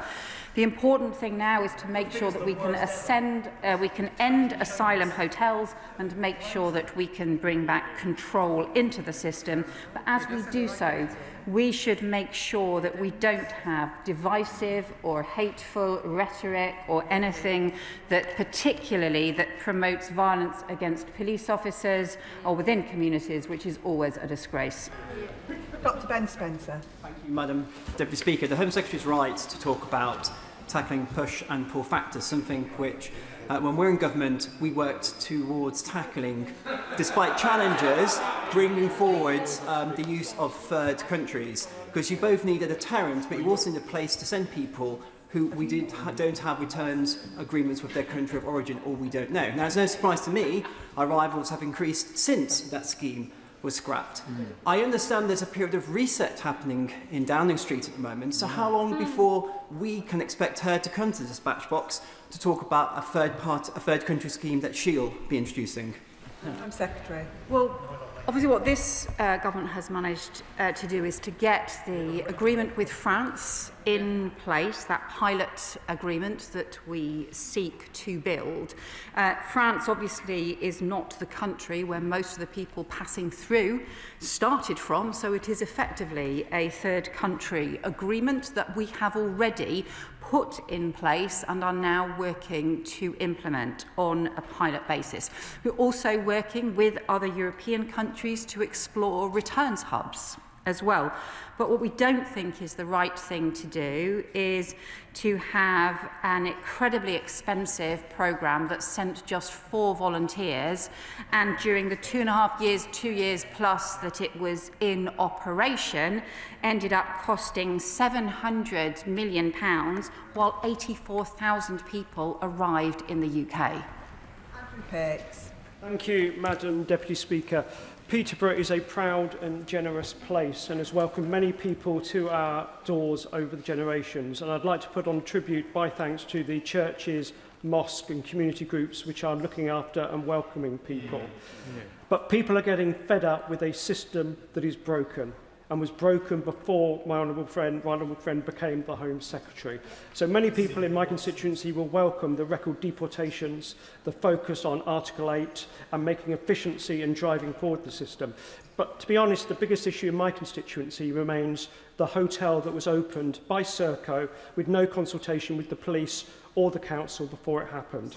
Can my right honourable friend assure me that she will make sure that there is no single bureaucratic block, no stone she will not move to get the Dragonfly Hotel closed as soon as possible as part of fixing this rotten, broken system? Well, we have made clear that we need to end all asylum hotels, including the hotel in my honourable friend's constituency.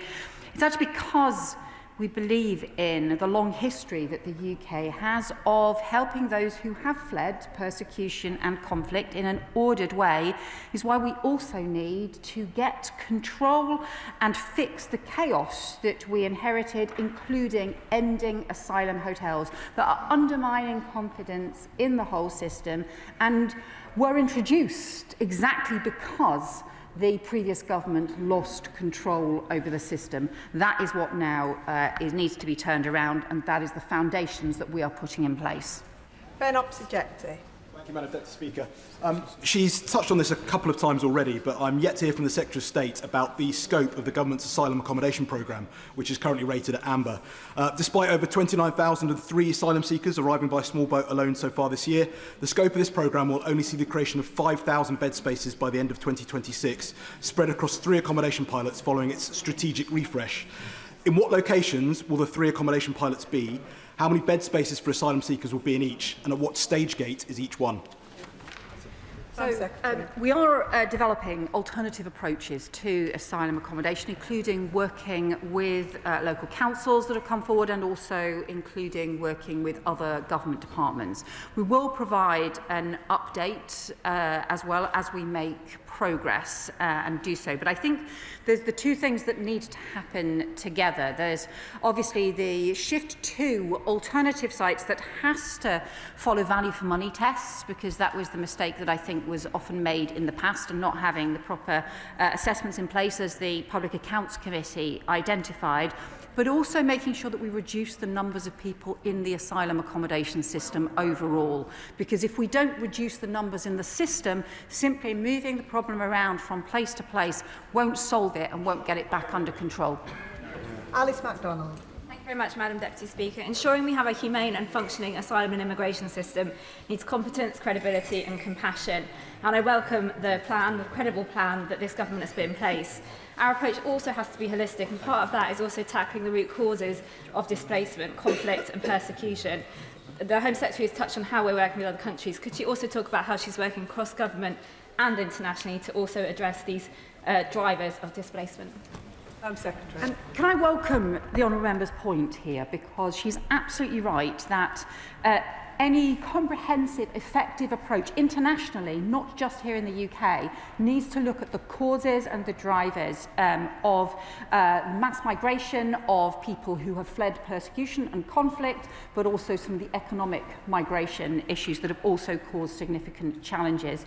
The Foreign Secretary and I have set up a joint migration team to work closely on some of these issues, and the Foreign Secretary has also made issues around migration a key priority for the Foreign Office. This is clearly an important cross-government issue where we are working together. Richard Ford. Thank you, Madam Deputy Speaker. When Labour was in opposition, it attacked the Conservatives for the small number of asylum seekers who would be removed to Rwanda as part of the Tory deterrent. Now the Conservatives are in opposition. They're attacking Labour for the small number of asylum seekers who will be removed to France as part of the Labour deterrent. Does the Secretary of State accept that for a deterrent to work, people considering this dangerous crossing need to know that it may be in vain? Home Secretary. Well, we have established the agreement with France as a pilot agreement, and we want to develop and expand it. It allows us to detain people immediately on arrival at Dover at Western Jet Foil in order to then be returned.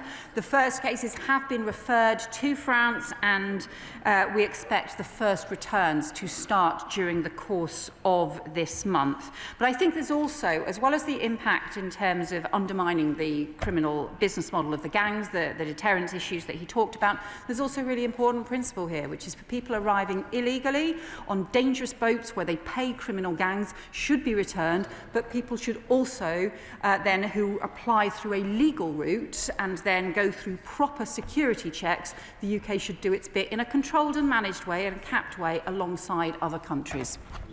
Julie Minns. Madam Deputy Speaker, can I welcome the Home Secretary's statement, and can I strongly welcome the enforcement action recently taken by UK Border Force, Cumbria Police and local trading standards in cracking down on illegal trading and illegal working in retail in my Carlisle constituency. Will the Home Secretary reassure my constituents that there will be no let-up in this enforcement activity and that the same rigour will be applied to migrant workers working as delivery riders? Can I also welcome the law enforcement work in my honourable friend's constituency, and this is why we have set up a domestic organised immigration crime task force to be able to work across different police forces into those networks that are exploiting illegal working, that often have networks into all kinds of other organised crime as well, that undermine communities, that undermine town centres and also exploit individuals and undermine border security. We are strengthening that domestic work, which had never been done before as a result of some of the report by the Her Majesty's Inspectorate of Policing. Martin. Thank you, Madam Deputy Speaker. Under the watch of this Home Secretary, the fact is 2025 has been the worst year on record for small boat crossings.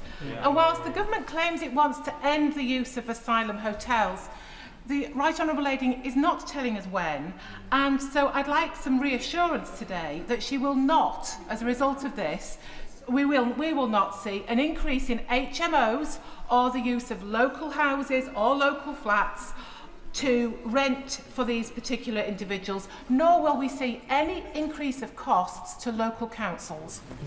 Home Secretary. Well, unfortunately, the position that we inherited from the previous government that her front bench wants to go back to actually had the freeze on asylum decisions and would have left us with tens of thousands more people in asylum hotels.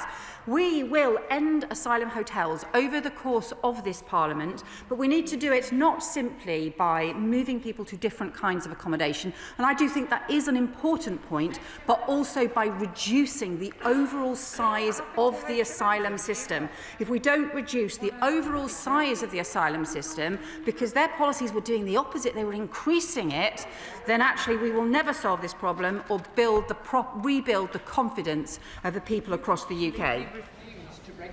Isbana Begum. Thank you, Madam Deputy Speaker. In the East End of London, we have a proud history of welcoming refugees and migrants, many fleeing war and persecution. Yet we've seen over recent years and months the political and media establishment complicit in the normalisation of Islamophobia and anti-migrant rhetoric, with campaigns targeting asylum seekers outside hotels over the summer and resorting to violent aggression, including yesterday in my constituency. This is putting all of us at risk. Could the Home Secretary say exactly what she will do to ensure that asylum seekers, refugees, migrants and all those who live in my constituency can live safely from attempts, including organised by the far right, to create fear and division in our area? Home Secretary. Well, everyone has a right to be safe, everyone has a right to respect, and the pursuit of division and hatred and violence is never acceptable, both as part of the immigration and asylum system, but also more widely across our country. It's hugely important that alongside all of the reforms we introduce, because we do need reforms to the system, we also have a clear recognition of the importance of our shared humanity and the importance of preventing any kind of violence, hatred or the kinds of tensions and problems that she describes. Richard Tice. Thank you, Madam Deputy Speaker. With crossings up over 40% this year alone at some 30,000, clearly the government's current policies are acting as a magnet, not a deterrent. So when will the Home Secretary realise that the only effective deterrent is to detain and deport everybody who comes here illegally, and to do that we must leave the European Convention on Human Rights? Secretary. Well, this government has increased the returns of those who have no right to be here since the election, including a 28% increase in returns of failed asylum seekers. We're strengthening enforcement and bringing in new counter-terrorism powers to go after the criminal gangs, counter-terrorism powers that incomprehensibly his party has voted against and seems to be opposing the action that we need to go after the criminal gangs. If he would support them, if the Conservatives would support them, we could bring those powers in swiftly in the course of a few months and give our law enforcement the powers to take stronger action against those criminal gangs. And I hope he would support the agreement with France as well that does provide for the immediate detention of people arriving in the UK and returning them also to France as well. The trouble with his party's policies is, frankly, they sound an awful lot like the last Conservative government's policies that totally failed. And so whilst the previous Conservative government was chaos, his party just seems to be chaos on steroids. They're not trying to solve the problem. All they're trying to do is exploit it. What we need is a properly controlled and managed system that goes after the criminal gangs who should not be able to get away with their vile trade. Alex McIntyre. Thank you, Madam Deputy Speaker. Gloucester has a proud history of being a welcoming and diverse city, and just last week I was pleased to attend the Ukrainian Independence Day celebrations in my constituency with some of those who have sought refuge in our city. But many of my constituents have written to me, particularly those who live next door to the asylum hotel that was opened by the last Conservative government, with legitimate concerns about the future of that site and the impact of things like protests on their front doorsteps. So can she reassure my constituents that the policies that she's announced today will speed up the closure of that hotel as for use for asylum seekers, and will she meet with me to discuss the impact of those sites on local residents in Gloucester? Secretary.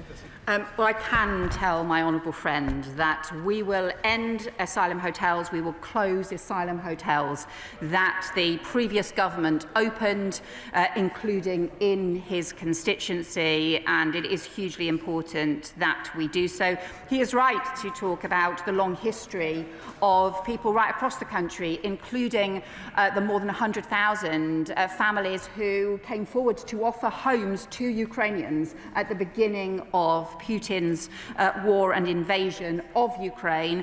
And that spirit, those values are immensely important, but people need to know that the system is being properly controlled and managed, and that misuse is being tackled, and that's why it's so important to end asylum hotels.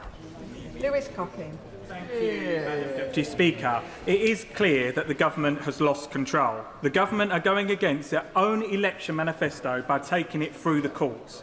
So I've asked before with no answer, so I'll ask again. Can the Home Secretary give me a date when the hotel in my constituency of Broxbourne will close to illegal asylum seekers? Madam Deputy Speaker, we have been clear. We will end the asylum hotels that were opened by the previous government, and we will close those asylum hotels. And hopefully, if he can support the reforms that we will introduce on the appeal system so we can speed those back through Parliament and clear the backlog, I hope he will support the increase in decision-making that we have had to introduce after his party froze decision-making and created a soaring backlog that would have increased the numbers of people in hotels, and I hope he would support the Border Security and Asylum Bill that is currently passing through the House of Lords, passing through the other place, because that will bring in stronger counter-terrorism powers to be able to go after the criminal gangs who are organising small boats in the first place, which sadly his party is still opposing. Lewis Atkinson. Thank you, Madam Deputy Speaker. We must stop criminal gangs from launching illegal crossings at source from the French coast. So could the Home Secretary update us on this conversation she's having with the French authorities to ensure that their tactics include intervening in shallow waters to stop as many of these boats at source as possible? Well, the French government has been undertaking the maritime review. It is something that the Interior Minister has also been pursuing very strongly in order to ensure that there can be intervention in French waters. Currently what's happened, we've seen the small boats, the criminal gangs operate these taxi boat tactics to load people onto the boats in shallow waters, and some of the disgraceful scenes that we have seen as a result. And that maritime review is looking at ways instead to be able to intervene in shallow waters and to be able to prevent the boat crossings in the first place. This is alongside the extension of the Compagnie de Marche, additional patrols along French beaches, which has been agreed, and also the new judicial prosecution unit in Dunkirk, which is now working very closely with the Border Security Command as part of the important foundations to strengthen law enforcement. Jim Allister. Thank you, Madam Deputy Speaker. Whatever the promised tinkering with Article 8, the reality is that this government, or any government, will only get a grip on the out-of-control illegal immigration by quitting the ECHR. I agree that Article 8 is a problem, but the answer is Article 58, which is the one that allows the government to serve notice that it's leaving the ECHR. And unless and until it does that, we're not going to solve this problem. Could I ask the Home Secretary this? How does she hope to sort out this mess while her every action is subject to the foreign stipulations and ultimately the foreign court that is diligently applying the very ECHR to which she clings? Isn't that mean we go round endlessly in a circle? And when it comes to the appeal panels, will they be subject to judicial review, where again the ECHR can be relied on? Right. Well, the fact of having international law and abiding by it has helped us to get new agreements in place to be able to return people who arrive by small boats, and is also helping us work with other European countries on returns hubs to increase returns as well. I do think there is a problem with the way in which Article 8 is being interpreted in the courts. That's why I have been clear that reforms are needed, and we will bring forward that as part of a major package of reforms to the asylum system before the end of this year. John Slinger. Thank you, Madam Deputy Speaker.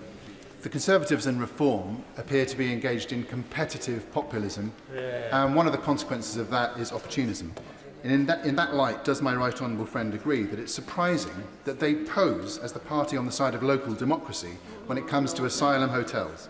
Can she confirm not only did the current Shadow Home Secretary decide in March 2020 to suspend the practice of consulting local authorities before opening asylum hotels in their area, but that the practice remained suspended for the rest of the time they were in government, even after the emergency of the pandemic ended?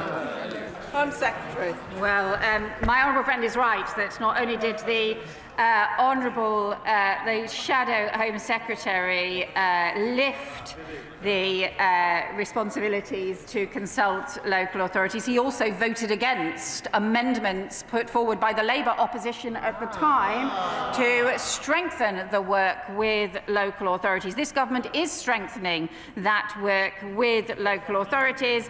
Instead, all the Shadow Home Secretary and the Shadow Justice Secretary seem to do is chase each other around chasing each other's tails to try and get to the next photo opportunity first, or to chase the honourable member for Clacton as well. It's just more chaos from the parties opposite. Peter Bedford. Thank you, Madam Deputy Speaker. It's not populist to want safe and secure communities.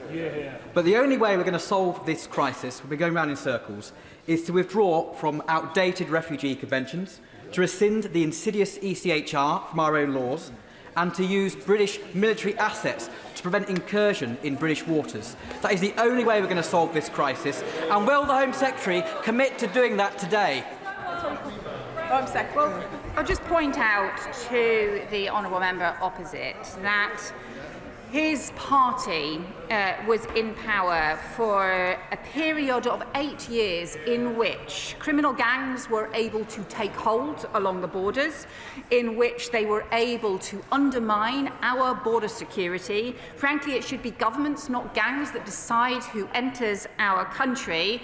And what we need is to have the counter-terrorism powers to go after those criminal gangs that, frankly, he and his party are still voting against. Shameful.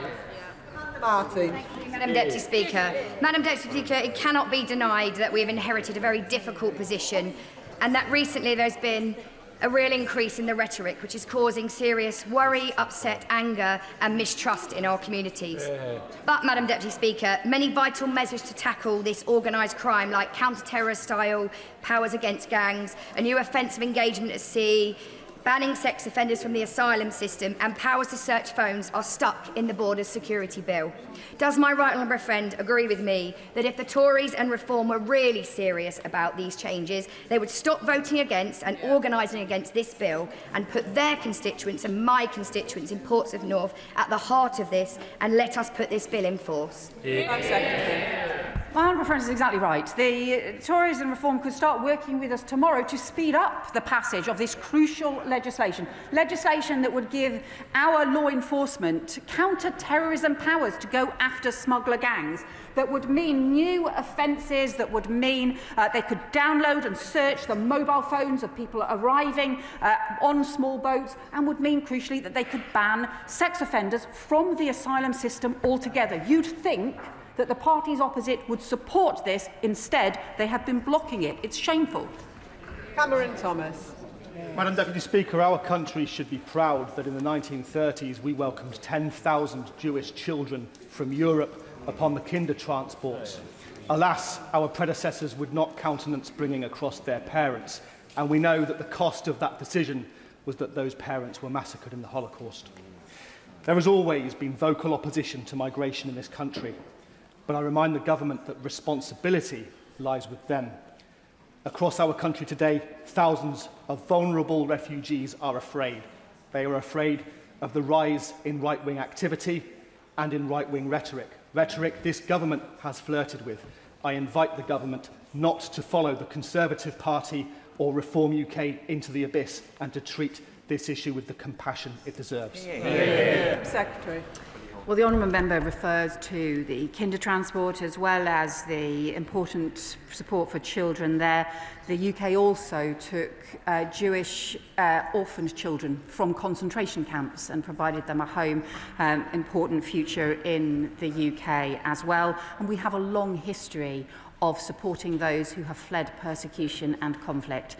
But that is exactly why it's so important that the system needs to be properly managed and controlled. That's why it's so important that we tackle the chaos that we've inherited. It's why it's so important that we strengthen our border security as well, in order to restore confidence in the very system and the very values that he describes that are so important. This government will never pursue the kinds of violence promoting rhetoric that can cause such division. We will always be responsible and serious about the practical steps that need to be taken to deal with the chaos we inherited. Paul Moore. Madam Deputy Speaker, I warmly welcome the Home Secretary's statement today, particularly the UK-France migrant deal, which provides a safe and legal route for all those families genuinely fleeing persecution, but who play by the rules and want to enter the country legally. And also it balances that with the need to remove from this country and send back to France those who try to jump the queue in small boats. But, Madam Deputy Speaker, can the Shadow Home Secretary suggested that the potential figure of 50 returns a week under this pilot scheme is not enough. So can the Home Secretary remind the House that under the last government there were 128,000 people who crossed the Channel, and of those, how many were returned to France? It wasn't 50 a week, it wasn't 100 a week, it was 0 a week, every week for 6.5 years. My honourable friend is exactly right. The previous government made a whole series of grand but empty claims. They returned no one to France who arrived on the small boats. They had no agreement in place to do that, but they also sent no one to Rwanda other than 4 volunteers who were paid to go, because again and again, all they did was escalate the rhetoric and escalate the chaos rather than taking the practical steps to get the returns that we need. Neil Shastrahurst. Thank you very much, Madam Deputy Speaker. And in her statement, the Home Secretary set out that they would have an independent body to process asylum appeals. Well, that only works if it's delivered at pace, if it's resourced, and if it's well staffed. So can the Home Secretary set out when they will start recruiting arbitrators and support staff, when they will be operational at full pelt, will it operate 7 days a week, and if in a year's time we come back from next summer's recess and the immigration rates are higher than they were this year, will she take personal responsibility? Madam Secretary. Well, we're seeking accelerated legislation to bring in the new Independent Appeals Commission, and he will know that once legislation begins its passage through the House, it is then possible to start implementation and to make sure that we can invest in getting the adjudicators, the trained adjudicators, in place as well. So we will set out an update before the end of this year, both of the timetable and also the further details around how that appeals system will work. It obviously has to be fully independent from the Home Office and fully independent from the government, but it needs to be able to surge and respond swiftly in order to prevent huge backlogs growing up. I really hope that he and his party will be able to support this legislation, because then we can move through it much more quickly and make sure that we can implement the new body much more quickly as well. Dr. Scott Arthur. Thank you, Madam Deputy Speaker. I forgot how much I enjoyed bobbing.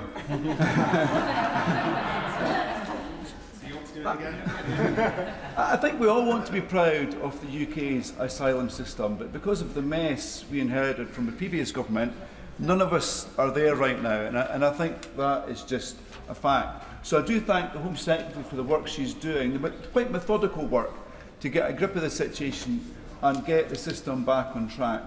It really pains me, though, that some of the people who are behind this mess are now sitting opposite and are seeking to weaponise it, rather than apologising to the country. So does the Home Secretary share my hope that extending the Ukrainian visa scheme, the refugee student scheme, bringing Gaza students here and supporting those injured Gazan children is going to be a chance to show the UK immigration system at its best? Thank you. Well, I hope the party opposite will support Gazan students being able to take up their places and scholarships in the UK, just as I hope they will also support the border security bill, which they are still opposing. Bradley Thomas.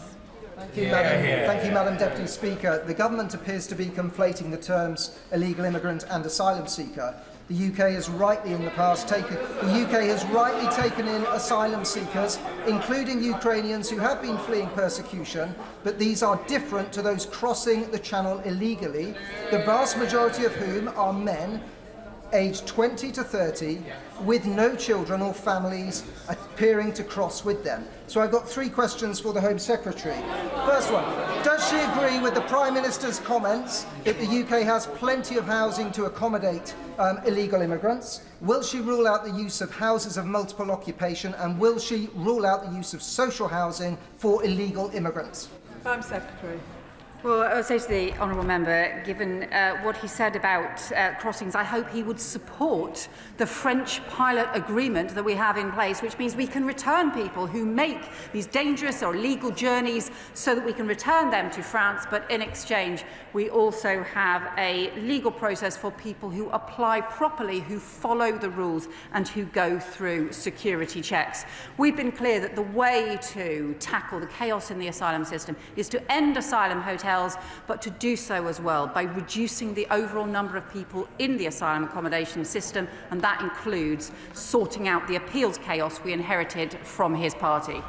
Peter Swallow. Thank you, Madam Deputy Speaker. Respect for each other and respect for the rule of law. The Home Secretary was right to emphasise those as fundamental British values, and they're underpinned by our robust human rights framework, which underscores and protects individual liberties. Winston Churchill knew that, which is why he was such a supporter of the ECHR after World War II. So will the Home Secretary do all she can to protect our human rights framework from those on the opposition benches who would tear it up for a cheap headline by campaigning as hard as she can to make sure that the ECHR is fit for the 21st century and can restore public confidence?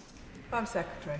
My honourable friend is right that we do need reforms, but we also need to recognise that international law can help underpin international cooperation. The criminal gangs operate across borders and exploit the fact that too often governments don't operate across borders and law enforcement doesn't operate across borders in order to go after them. So that's why we need that international cooperation in place, underpinned by legal framework. Caroline Verdon. Thank you, Madam Deputy Speaker. The national conversation on immigration and asylum is being dominated loudly by colleagues in this place who have a sorry track record of stirring up division, dehumanising people who are seeking sanctuary from some of the world's harshest regimes and conflicts, and many of my constituents raised their fears with me this summer. As immigration has soared since we left the European Union, would the Home Secretary agree with me that the architects of the damaging Brexit campaign are probably the least likely people to have the answer to the small boat crossings, and that we must do all we can to emphasise the benefits and value that migrants bring to the UK, as they have done for centuries? Madam Secretary. Well, it is the case that the Conservative Party in government managed to also both create the chaos in the asylum system, let criminal gangs take over along our borders, but also saw legal migration quadruple in the space of just 4 years. Immigration has always been an important part of our history, but that is also why it needs to be properly controlled and managed in a fair and sensible way. That hasn't happened too often in the past, but it needs to do so also in a way that is serious and respectful to other people, to make sure that we as a country come together at the same time as making sure there are proper controls in the system. Jim Shannon. Thank you, Madam Deputy Speaker. Can I thank the Home Secretary for her statement?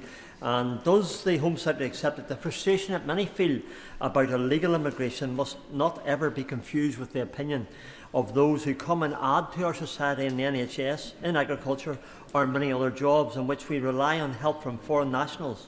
And will the Home Secretary not accept that the route to the UK from the Republic of Ireland through Northern Ireland is feeding that frenzy? And will the Home Secretary finally, rightfully, block the current loopholes and close the backdoor access from the Republic of Ireland to the United Kingdom? Thank you. Secretary. Well, my honourable friend is right that people have long supported people coming to work in our NHS, coming through legal routes. Those do also have to be controlled and managed, and the way in which legal migration quadrupled under the previous government, I think, was a serious problem, and that is why we are bringing legal migration down. That's why we put that in the immigration white paper. But he's also right that some of the most serious concerns are about these dangerous and illegal boat crossings that are underpinned and facilitated by criminal gangs. He raises the separate issue around Ireland and Northern Ireland, but he will know that the Common Travel Area is a long-standing part of our history. It's a long-standing part of our arrangements. We do have close security cooperation with the Irish government and with Irish law enforcement for exactly that reason, but it is also an important part of the arrangements and the close relationship between our countries. That concludes the statement, and can I thank the Home Secretary and members for their time. The Home Secretary's been on her feet for around 2.5 hours and we've had over 80 backbench contributions. We'll now give the House a few moments to settle and for the front benches to swap over.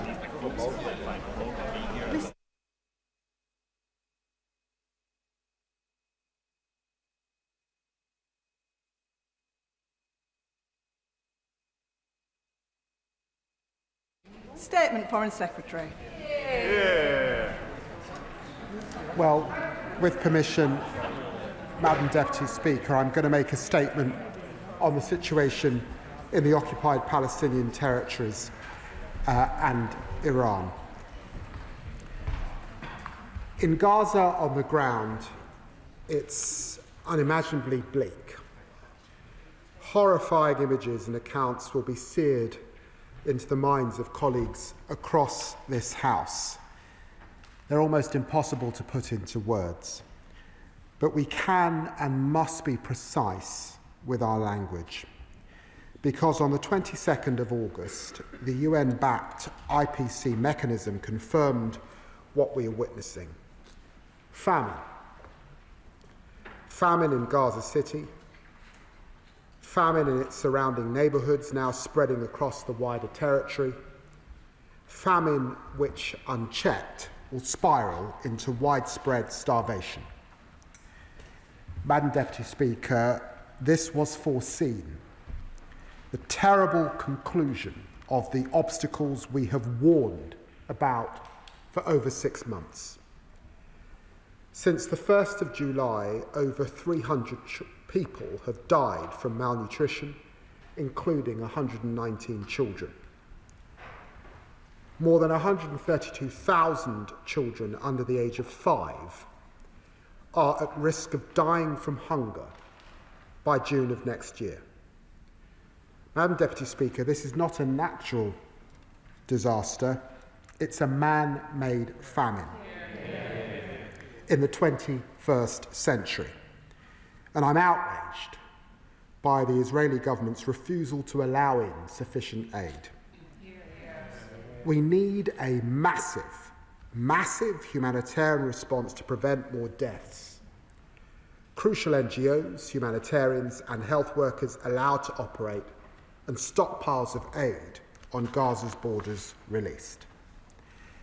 As a result, in the past 3 months, over 2,000 Gazans have been killed trying to feed their families.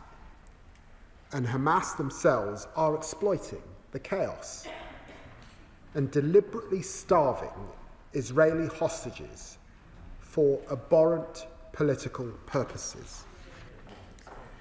Madam Deputy Speaker, I know that these words of condemnation echoed across legislatures all over the world are not enough.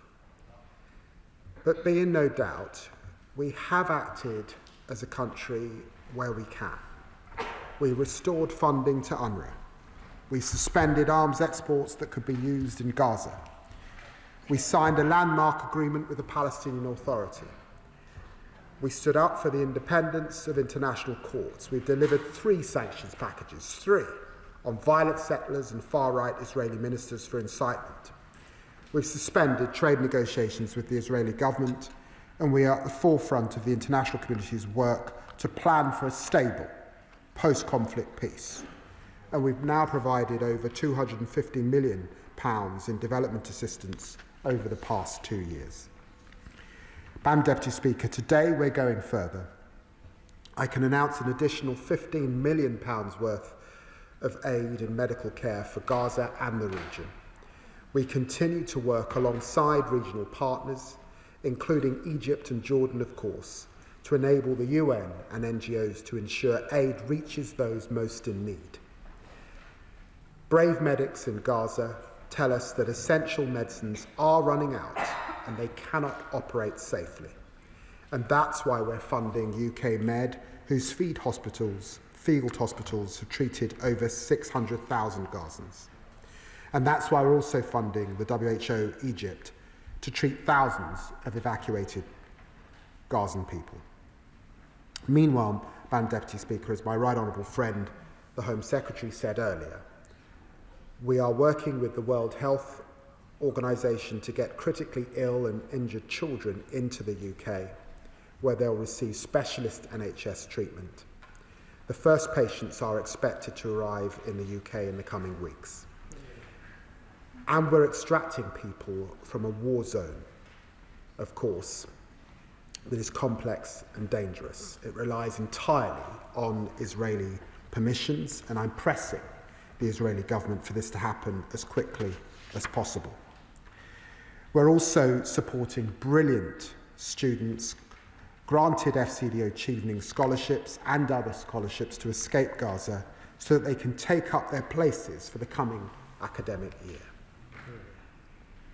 Madam Deputy Speaker, I recognise that this only touches the edges of this catastrophe. We all know that there is only one way out: an immediate ceasefire. An immediate ceasefire that would see the unconditional release by Hamas of all hostages. An immediate ceasefire that would see a transformation in the delivery of aid. We know this. Our US and European allies know it. Our Gulf partners know it too. And I'm working night and day with them to deliver a ceasefire and a wider political process to deliver long-term peace. To make a ceasefire last, we need a monitoring mechanism, we need the disarmament of Hamas, we need a new governance framework for Gaza. This is the focus of our intense diplomacy in the region. In contrast, further military operations in Gaza City will only prolong and deepen this crisis. So together with our partners, we demand an immediate halt to this operation. Each week brings new horrors.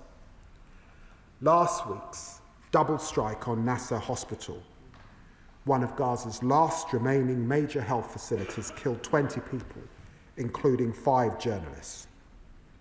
I remind Israel once again that international law requires the protection of healthcare workers, journalists and civilians. These actions will not end the war. They will not bring the hostages home, let alone make them safer, as hostage families have recognised. They will sow despair and anger across the region for generations.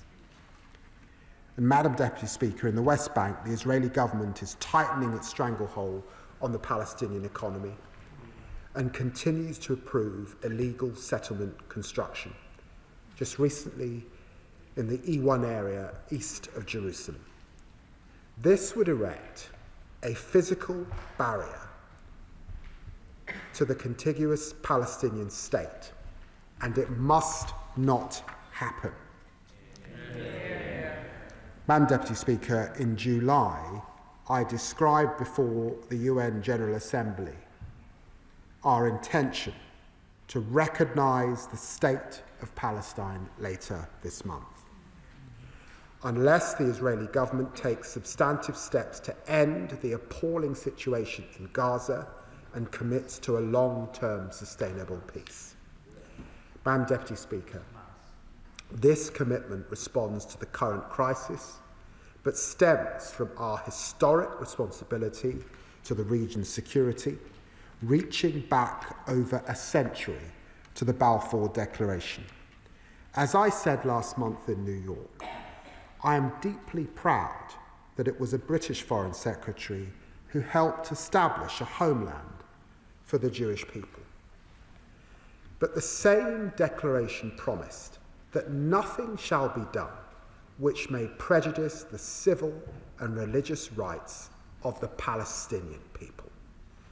And Madam Deputy Speaker, those rights are more under threat than at any point in the past century. To those who say recognition rewards Hamas or threatens Israeli security, it does neither.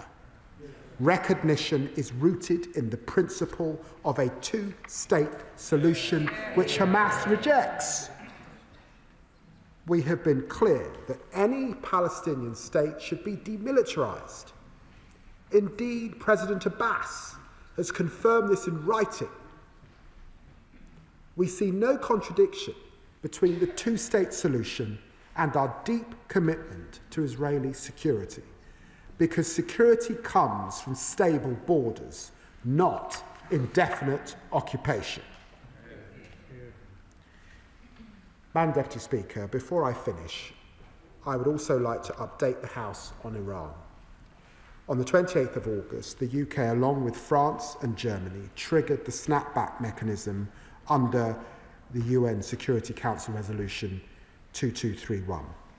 This means that if no agreement is reached within 30 days, the sanctions that were lifted under the Iran nuclear deal, the JCPOA, will come back into force.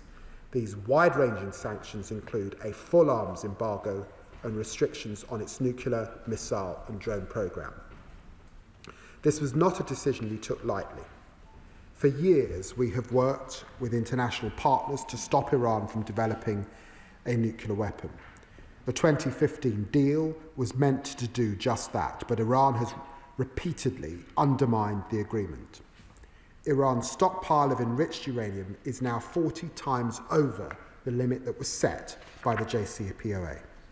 Despite this clear escalation, we have made every effort over years of negotiations to bring Iran back to compliance. These efforts have continued in recent months. I've urged Foreign Minister Araghchi to de-escalate and choose diplomacy. In July, we offered Iran more time if it agreed to return to negotiations with the United States and to restore full access to the International Atomic Energy Agency. Last month, I warned Iran that time was short and we would have little choice but to trigger snapback. I regret to inform the House that Iran has not complied with its legal obligations nor chosen the path of diplomacy, so we have had no choice but to act. I have long been clear that I will not allow snapback to expire without a durable and comprehensive deal. It would be unacceptable to allow this issue to fall off the UN Security Council agenda despite the threat posed by Iran's nuclear programme. But snapback is not the end of diplomacy, Madam Deputy Speaker, as Secretary Rubio has also recently underlined. Iran can still meet our conditions. It can restore full IAEA access. It can address our concerns about its stockpile and enrichment and return to negotiations. Alongside our partners, I will continue to urge Iran to choose this path. Madam Deputy Speaker, in the worst of times, this government will continue to take all the steps that we can to alleviate suffering, to help bring regional conflict to an end, to create the conditions for long-term peace and security.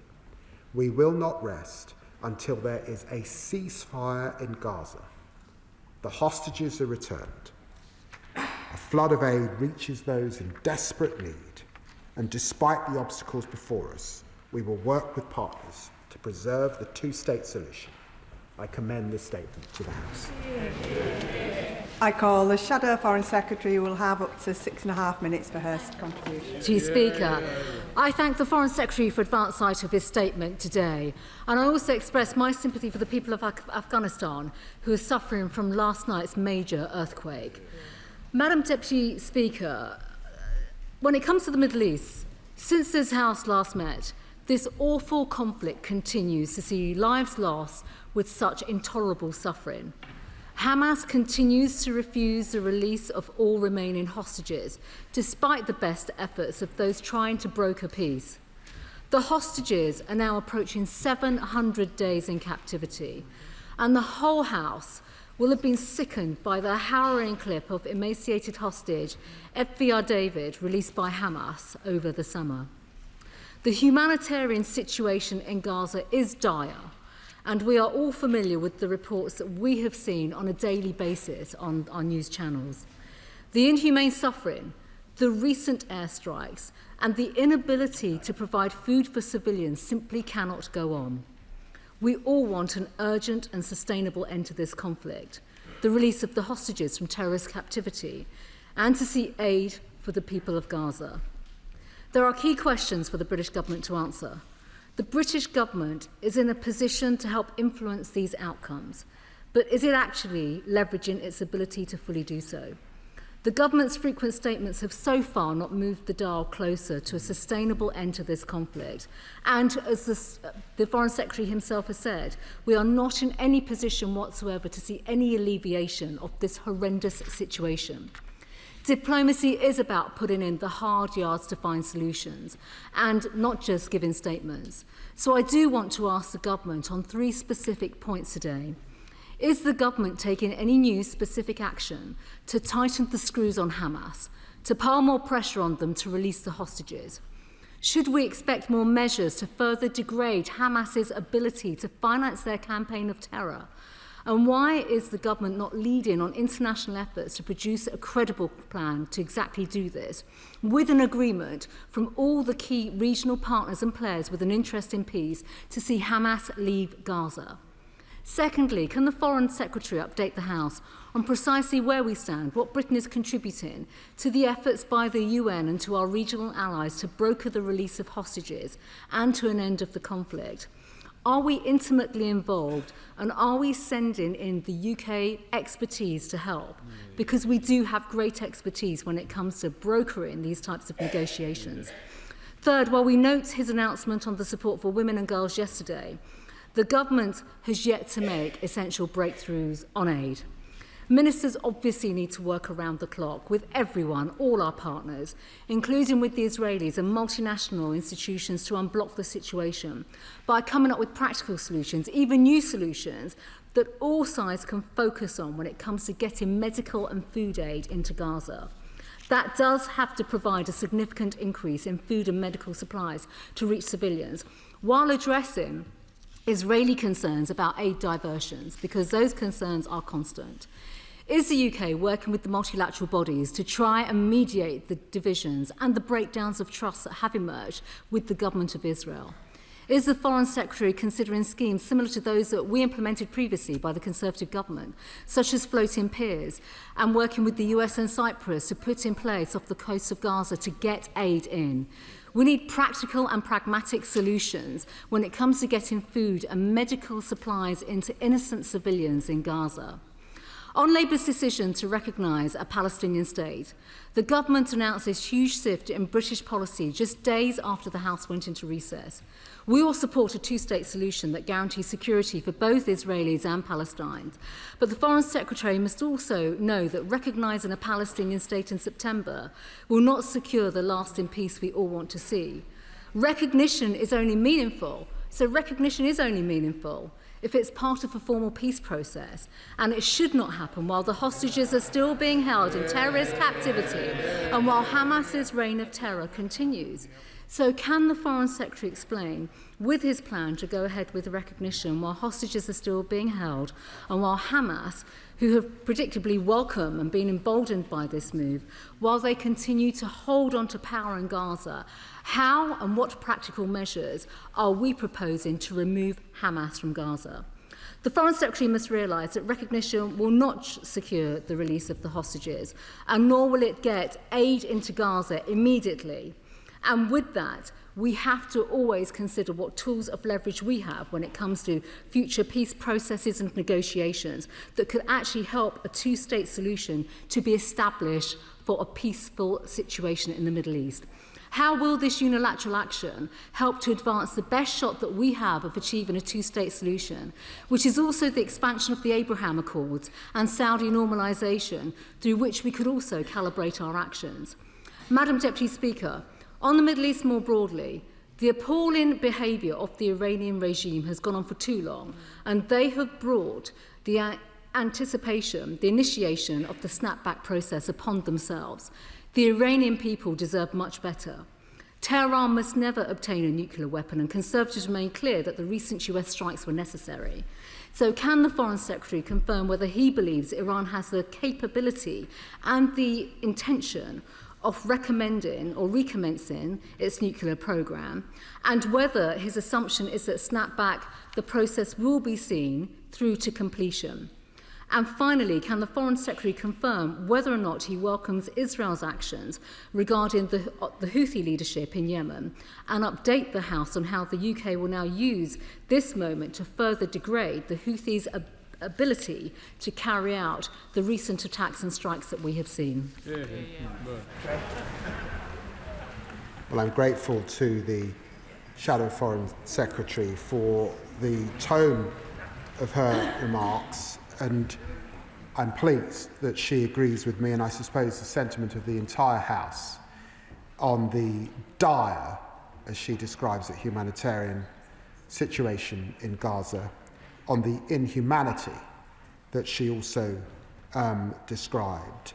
And she will recognise that even before we came to power, the last government was calling for a ceasefire that we all want to see. She asks what the government is doing in relation to Hamas. And can I just say to her that in New York, with our Arab partners, with the French and others, we were doing just that, supporting the Prime Minister's framework for peace, working with colleagues to establish the circumstances of the day after. We've been crystal clear there can be no role for Hamas. We need the demilitarization of Gaza, and we are working with partners to try and set about the trusteeship, the new governance arrangement with Gaza. And of course, no government is doing more than we are. We signed an MOU with the Palestinian Authority. We're working with them on reform in a deliberate, day-to-day action, because there must be a role subsequently for the Palestinian Authority. And she asks what new solutions might be found on aid, and that's where I depart with the sentiment of what she's saying, because I'm not sure we need new solutions. It's the old ones. It's UNRWA. It's OCHA. It's the World Food Programme. They exist. They exist. Let us support them. That is why it was this party that restored funding to UNRWA when it was opposed by the opposition. That is not what feeds, I say to her gently, that's not what feeds women and girls. The mechanisms are there. They work all over the globe. It worked last time when we had a ceasefire. Suddenly the trucks went up to 600, 700. We can do it once more. That is the position of the UK government. I spoke to Tom Fletcher at the UN this morning to get the latest. The moderately good news is that truck movements are up in August over where they were when I last updated the House as we came to recess in July. But he reminded me 60 or 70 trucks a day is nowhere near where it needs to be.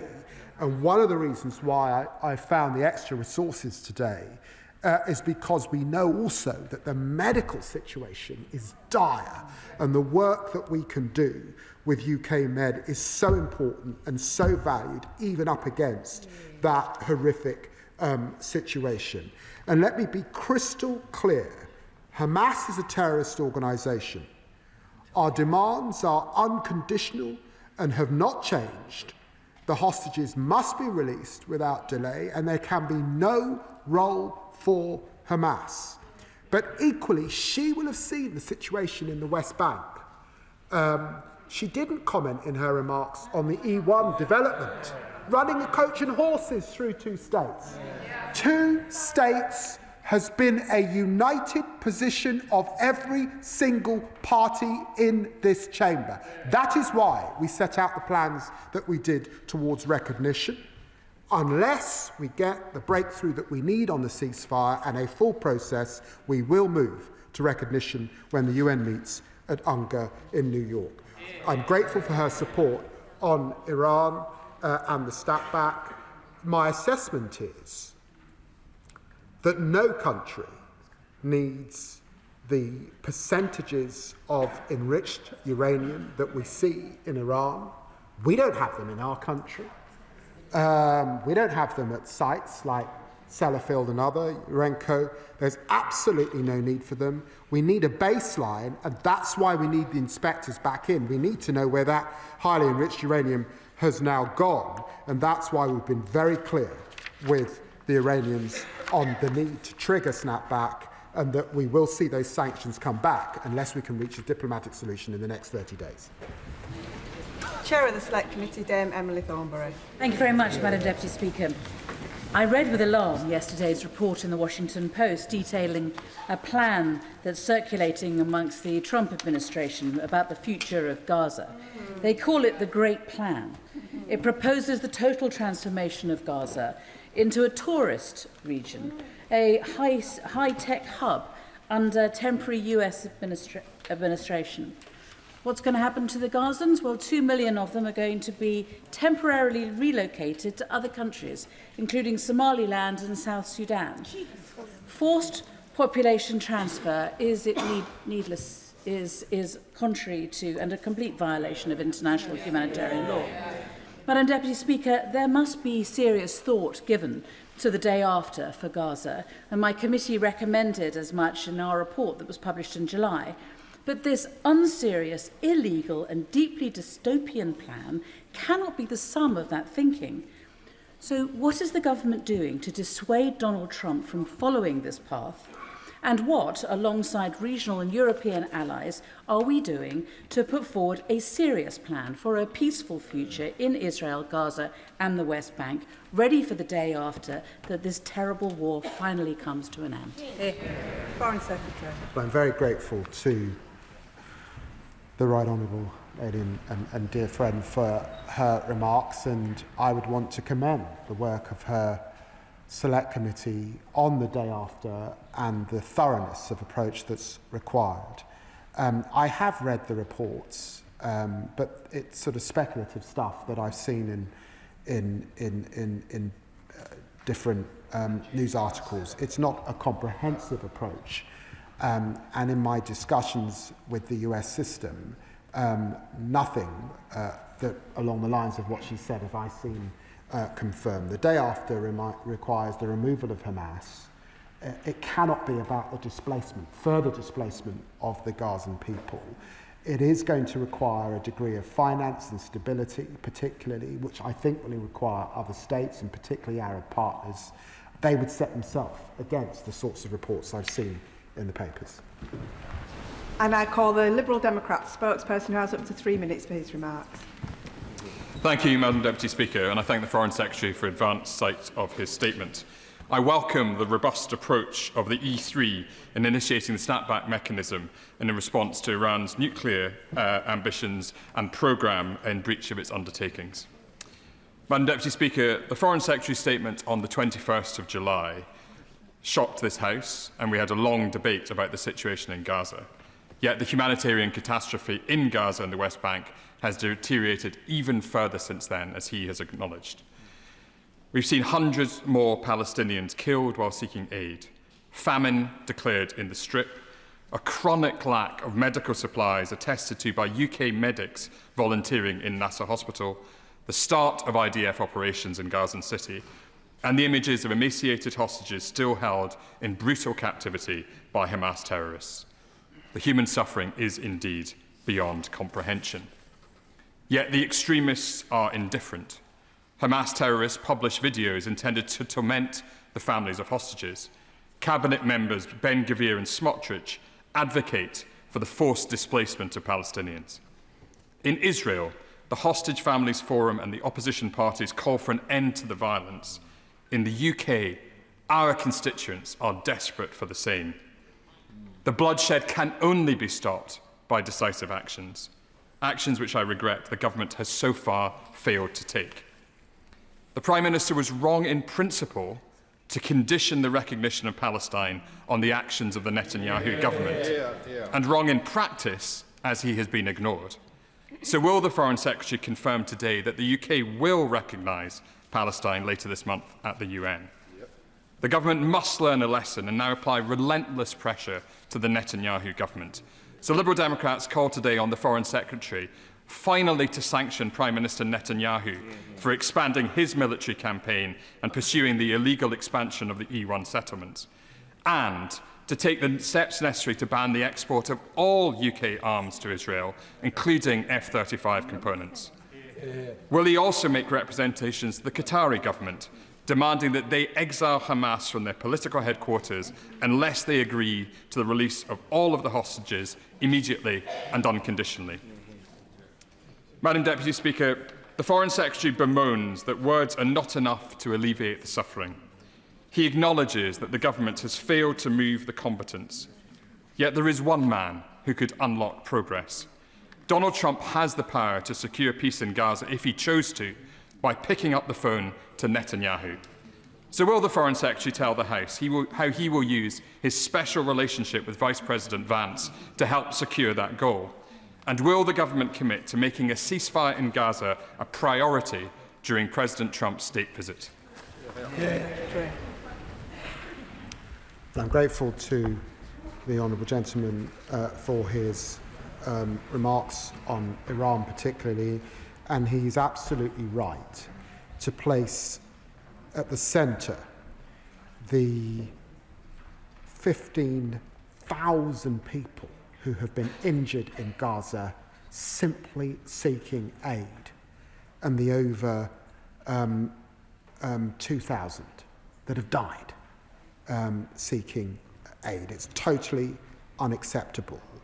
And he's right too to remind the House about the position of the hostage families, who are crystal clear that they do not want to see further military endeavour and operation in Gaza City. What they want is a ceasefire, and they fear that further military endeavour will actually harm their loved ones further, not succeed in bringing them home. He criticises our position on recognition.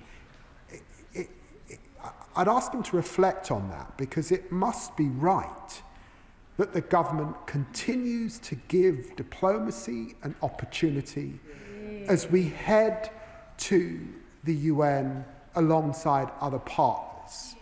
And surely he would want us to be working with our French, our Australian, our Canadian partners as we head to that gathering in UNGA. And surely he would want to see the Israelis commit to a ceasefire, commit to a process, end the war. All of that is what we are seeking to do as we make that assessment in the coming weeks of where we've got to. And of course, I would want to reassure him that of course I raise the issue of Gaza with all levels of the US administration, but I did raise the situation in Gaza with Vice President Vance earlier in the summer, with Secretary of State Rubio, and I spoke to Envoy Steve Witkoff in the last 24 hours to get an update on a fast-moving situation, of course. And direct sales of F-35s are banned to Israel, and he knows that we ban arms that could go to the IDF for use in Gaza. Sir Mohammed. Thank you, Madam Deputy Speaker. I welcome the Foreign Secretary's statement today on Palestinian statehood and the additional aid that has been announced for Gaza, as well as the recent work that has taken place to evacuate students and children in need of medical treatment. But today, Madam Deputy Speaker, the world's foremost group of genocide scholars have said that Israel's policies and actions in Gaza meet the legal definition of genocide in Article 2 of the UN Convention for the Prevention and Punishment of the Crime of Genocide. This is against the backdrop of Israel continuing to bombard Gaza, continuing to target and kill journalists, and continuing its policy of annexing the entire territory with Trumpian visions of Gaza, where the self-determination of Palestinians is little more than a real estate opportunity. Will the Foreign Secretary agree with me that this monumental resolution by genocide scholars should now trigger our responsibility to act? Secretary. Well, I'd say to my honourable friend that we continue to act to do all we can to bring this horrific suffering in this war to an end. Of course, I recognise what legal scholars are saying about the conflict and saying in relation to the issue of genocide. That must be appropriately a matter for the legal system. But I think the whole world looks on what is happening with deep, deep, deep concern, and in every legislature across the world, condemnation. Rishi Sunak. Thank you. I know the whole House will want to join me in wishing you a very happy birthday, Madam Deputy Speaker. I warmly welcome and support what the Foreign Secretary said about Iran, and particularly the joint E3 statement on imposing snapback sanctions. Tehran is not just a threat to regional security, but also here at home. He will know our security services have foiled over 20 different Iranian-backed plots. But he will have also seen today that Russia and China have joined in a letter saying that they will work with Tehran in the UN to thwart snapback sanctions. So could he potentially update the House on the work that we will do with our allies on enforcement, and crucially make clear to companies and banks that there will be severe consequences for those that break the sanctions? Foreign Secretary. Well, I'm grateful to former Prime Minister for his work on the Iran file and for the cross-party consensus that exists in this House in this area. As he knows, we work hand in glove, particularly with our French and German counterparts, and it was on that basis, the so-called E3, that we urged Iran to take us seriously in getting back to the negotiation table with the US, and also to let the inspectors back in. They still have an opportunity over the next 30 days, and we, of course, will do everything we can within the UN system to urge our Russian and Chinese friends to take seriously the solemn commitments that we made in the 20th century and continue to make in this one, that we must stop nuclear proliferation. This is not a personal issue, it's a global issue of huge concern. Thank you, Madam Deputy Speaker. The International Association of Genocide Scholars has passed the resolution stating that Israel's policies and actions in Gaza meet the legal definition of genocide. I understand the Foreign Secretary doesn't comment on these matters from the dispatch box, so I'd like to ask instead what action and efforts this government are taking alongside international partners to ensure that evidence is being collected and matters are in hand to ensure that legal avenues can be pursued to address allegations of war crimes, crimes against humanity and allegations of genocide in Gaza. Foreign Secretary. I'm grateful to my honourable friend and for recognising that that must rightly be a matter for lawyers, but can I reassure her that we do fund and support organisations on the ground, gathering evidence. Now, that is much easier in the West Bank than it is currently in Gaza. And at this dispatch box, I've said time and time again, I do think it's important that the Israelis let international journalists in to monitor. I think that's hugely important. But we will continue to support journalists, organisations, federations, where we can to monitor and support that work. And of course, we support a lot of NGOs on the ground. John Whittendale. Further to the answer the Foreign Secretary has just given, does he share my horror that among the thousands of civilian deaths that have occurred in Gaza, it's estimated that at least 200 journalists have been killed, some of them deliberately targeted? Does he agree that those of us who are supporters of Israel's right to defend itself need to tell the Israeli government that this is unacceptable and cannot continue?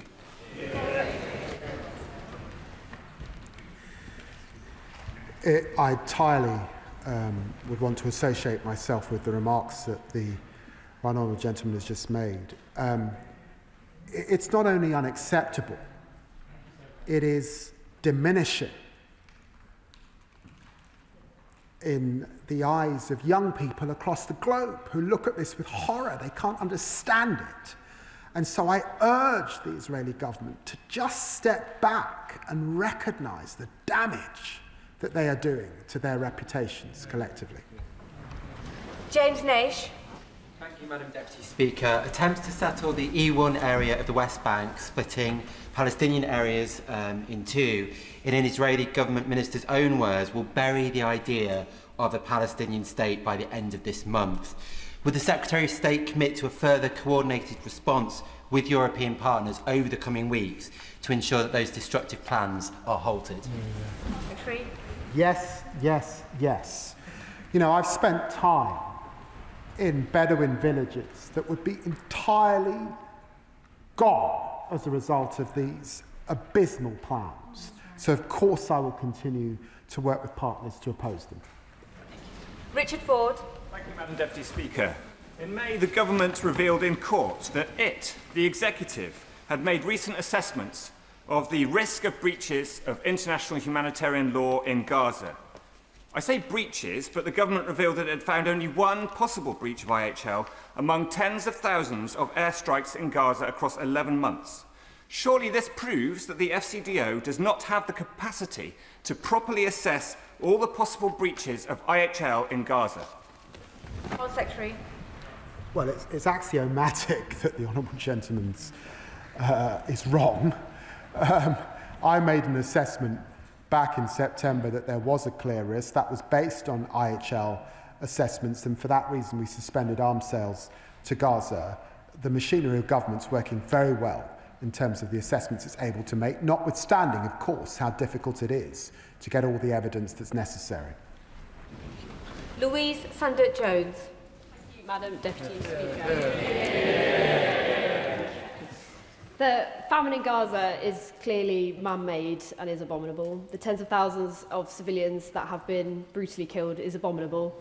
The retention of the hostages by Hamas and even the retention of those who have passed away in their bodies is equally abominable.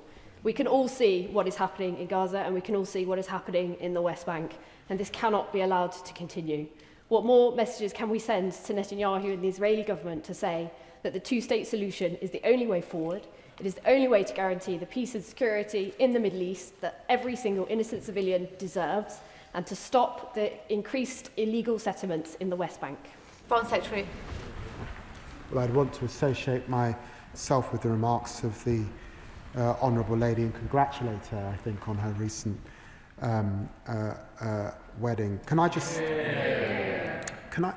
She's absolutely right, because there seem to be those in the Israeli government that either want to see one state in which it's incumbent on them to be clear about how everyone in that one state has equality before the law, or they want to see no state perpetuated forever. And that we must stand against, because it's not in the interests of Israel to be safe and secure, and it's fundamentally against the interests of the Palestinian people, because the desire for two states is a just cause and one we must stand behind. What action will His Majesty's government take if the government of Israel proceed with their plan to build in the E1 corridor? Foreign Secretary. I'm not going to get ahead of my skis. We continue to work with partners internationally on making those assessments. I spoke to the Israeli Foreign Minister and was very clear that we stand against this, and he will recall that the last government, when these plans surfaced, stood against the E1 development, and at that time I think the government's position was that they would recognise if they went ahead. So we will continue to make that assessment, but I hope we can see these plans put to one side. Claire Hanna. Last month, along with 8 party leaders across Northern Ireland, Scotland and Wales, I wrote to the Prime Minister about the catastrophic situation in Gaza and about the deficits in the UK response, alongside the unbearable suffering that we're seeing, biblical levels of injustice and pain and hunger. Does the Foreign Secretary recognise the parallel crisis in the belief of ordinary people across England, Scotland, Wales and Northern Ireland in international law and in the UK's response? People who aren't seeing their values reflected in the UK's actions, in the continued supply of arms, in the failure to levy all possible sanctions, and in the strings attached to the recognition of the State of Palestine. Foreign Secretary. Can I just be clear? There is a lot of mendacity in relation to some of the sort of TikTok stuff that you see We have stopped the sale of arms to Gaza. We have stopped the direct sales of F-35s to Gaza. To Israel. Germany only just recently made a decision that we made last September. 1% of sales is what the UK represents. 90% are Germany and the US system. And there are many other governments that supply stuff that have not made the decisions that we have made. And on recognition, we will continue to work with partners as we head towards UNGA and make those necessary assessments. Edward Morello. The Foreign Secretary in his statement outlined all of the steps that this government has taken against the Netanyahu government. He has also repeatedly said that the UK has done everything it can. In my mind, both are tacit admittances of defeat, as we have seen the Netanyahu government increase its activity in Gaza, increase its prosecution and persecution of the Gazan people. My question to the Foreign Secretary is, if we have done so much and had no effect, if there is nothing left to do, what does he expect to change before the UN General Assembly meeting, and why should we not immediately recognise a Palestinian state? Foreign Secretary. Diplomacy is failing until it succeeds. So I'm not going to give in to the honourable gentleman's pessimism. And can I just say that in my conversations with Prime Minister Mustafa, after I had completed my statement at the UN, he walked up to me and gave me a warm embrace. We continue to work alongside the Palestinian Authority as we make these fine judgments. John Pearce. Thank you, Madam Deputy Speaker. I welcome the government's decision to trigger the snapback mechanism to address the Iranian regime's nuclear ambitions. Following arrests in May relating to a suspected Iranian-backed terror plot, my constituents in High Peak, and indeed three-quarters of Labour voters, want to see action on the terror threat posed by Tehran on the streets in the UK. Can the Foreign Secretary provide an update on the government's progress in prescribing the IRGC as a terrorist group? Foreign Secretary. Well, I'm very grateful to honourable friend for raising this question, and he will know that alongside the Home Secretary, we commission work from Sir John Hall on that specific issue of state threats, and we will be coming forward with further plans in the coming months. Stephen Flynn.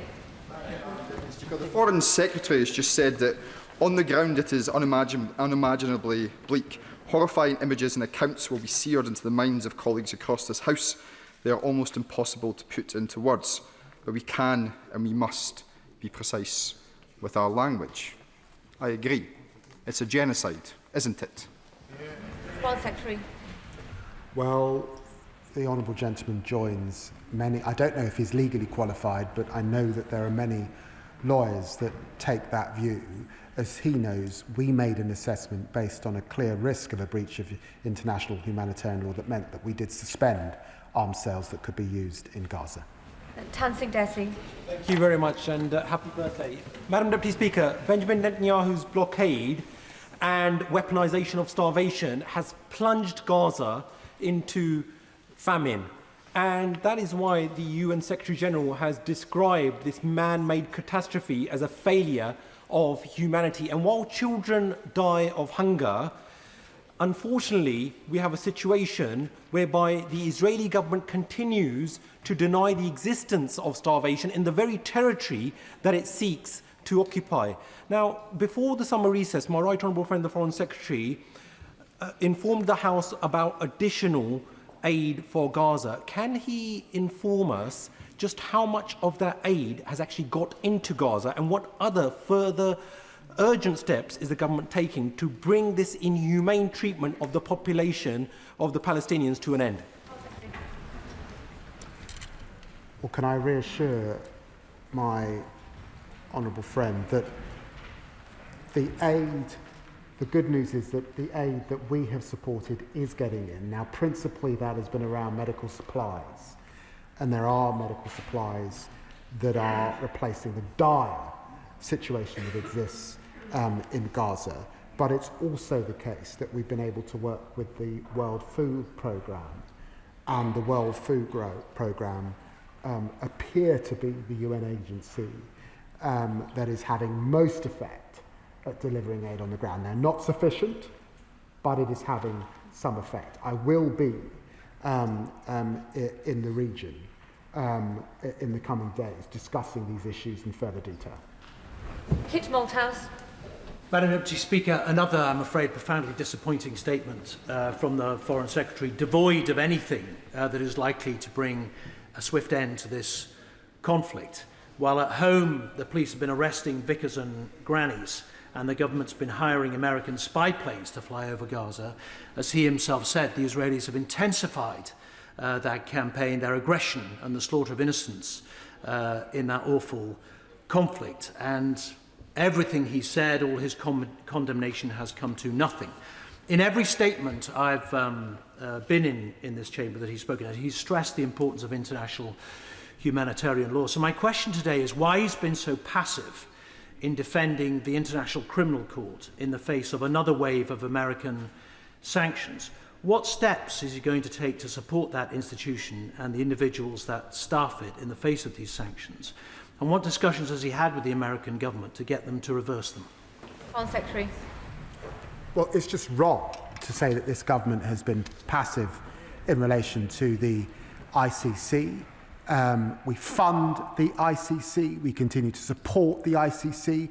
I think I raised the ICC in my second meeting with Secretary of State Rubio. We work very closely with our Dutch colleagues, particularly on the ICC. We've been crystal clear on the importance of international humanitarian law. I'm afraid he's wrong on that issue. Melanie Ward. Madam Deputy Speaker, the Foreign Secretary will be aware that increasing numbers of human rights experts and genocide scholars assess that Israel's actions in Gaza equate to a genocide, with famine deliberately created and hospitals bombed to kill journalists. Against this backdrop, the government is right to recognise the state of Palestine and to do so in a way which tries to drive change on the ground. Can I ask the Foreign Secretary, does he share my deep concern at the unacceptable new restrictions on visas and registration set to shut down the work of the most effective international humanitarian organisations in Gaza, and what action is the government taking to try to prevent this? Foreign Secretary. Well, my honourable friend is right. It is unacceptable restricting the ability of aid workers to go about their work in the face of such suffering. Can I put alongside her another issue that I'm hugely concerned about, which is effectively starving the Palestinian Authority of the funds also to pay its staff and complete the reforms that we're trying to work with it on, such that it can never get to a position where it can apply the governance that I know that it wishes and hopes to. Sir Oliver Dowden. Thank you, Madam Deputy Speaker. I despair at many aspects of the conduct of the Netanyahu government and the suffering of Gazan civilians. However, I do have grave reservations about the timing of this unilateral recognition of the State of Palestine, because I fear it will allow Hamas to claim that the vile massacres of the 7th of October have somehow succeeded. This is a concern shared by many of my constituents. What reassurance can the Foreign Secretary give about the choice of timing and the signal that that sends? Secretary. Well, can I be crystal clear to the right honourable gentleman? Hamas is a terrorist prescribed organisation. There can be no future for them in Israel. When we do the work that I outlined on a framework for peace and on the day after in the region, part of that is how we disarm in Gaza, and part of that is how I suspect those to the left of Hamas exit Gaza, its leadership, and find a third place to be. So there can be no role for Hamas. But given what has been said about the E1 developments, let us also remember what is happening on the West Bank, the settler violence, those who seem totally opposed to two states. And what we sought to do is try and effect change on the ground as we make that assessment. And can I disagree with them? It's not unilateral. Canada, Australia, the French, we are acting together combined to try and bring about maximum leverage to bring about change on the ground. Port War. Thank you, Madam Deputy Speaker. Can I welcome the government's intention to declare a state of Palestine formally at the UN later this month, something many of us on the Labour benches have been pushing for ever since we were elected, and something that was in our manifesto. It's the biggest shift in British foreign policy in decades, and is a major step forward to giving the Palestinian people the hope that they will have the state that they've long been denied. But while I welcome the sanctions on Iran today, with the famine now formally declared in Gaza, and with 132,000 children expected to suffer from an acute malnutrition between now and next June, can you tell me if the UK is actively looking at fresh sanctions on Israel to prevent that further tragedy? Foreign Secretary. Well, I can't comment on sanctions from the dispatch box, but can I know that my honourable friend has campaigned long in his constituency and before on the issue of recognition, and so I'm grateful for his statements in relation to that, and I recognise that the situation I outlined, the situation that I was updated from by Tom Fletcher this morning, is grim, it's dire, it's horrendous, and that's why we have to work collectively with other partners. I'll be back in the region to see what more we can do. Tim Farron. Thank you, Madam Deputy Speaker. This should not really be difficult. We can, as I do, passionately support Israel's right to exist securely and in peace. We must call for the immediate release of the hostages without any strings attached, demand the exclusion of Hamas from the post-conflict settlement, and at the same time, we must say, without a shred of equivocation, the shooting and starving of innocent civilians in Gaza is nothing other than utterly and totally, fundamentally evil. There can be no other word for it. So why has this government still failed to sanction Netanyahu and his entire cabinet? Secretary. Well, I hear the strength of passion from the right honourable gentleman, but let me say to him that I would urge him to look closely at our sanctions policy, and he will struggle to find any other government in the developed Western world. We've had 3 packages of sanctions just in the last year, and 2 on government. France, I don't think, have yet sanctioned government ministers, so we have done a considerable amount. Can I please urge colleagues to keep their questions short? And for the Foreign Secretary, I know this is a very sensitive subject, but keep his answers on point. Dawn Butler. Thank you, Madam Deputy Speaker. Thank my honourable friend for his statement today. Israel's decision to further escalate operations in Gaza and expand further into Gaza City, where famine has officially been declared, shows that Israel simply is not listening to our concerns. And given that the government has raised concerns over and over again, suspended free trade, suspended some arms licences, it almost says to me that Israel is kind of mocking our government. So I just wondered, is it time to take further measures and ensure that we fulfil the UK's obligations as a third state under international law? Because we could be at risk here. Well, can I reassure my honourable friend that we're not at risk, we're not complicit. I'm a former lawyer, I study these things closely, and I would ask her to look closely at what we have done in relation to other governments. We don't act unilaterally, but I think that we're holding up pretty well. I wish the situation on the ground had changed. It has not yet changed, but we will continue to do everything we can to bring this war to an end. Dr. Andrew Morrison. Thank you, Madam Deputy Speaker, and happy birthday. The law of armed conflict is hardwired into the behaviour of our military, and we should demand the same of our friends and our allies. Israel is our friend and our ally. Therefore, what assurances has he had from his colleagues in the Ministry of Defence that they have gained from the Israeli interlocutors the assurances I think we need that the 40 or 50 incidents in the West Bank and in Gaza that have involved the IDF since 2023 will be brought to a proper conclusion and any wrongdoing is held to account.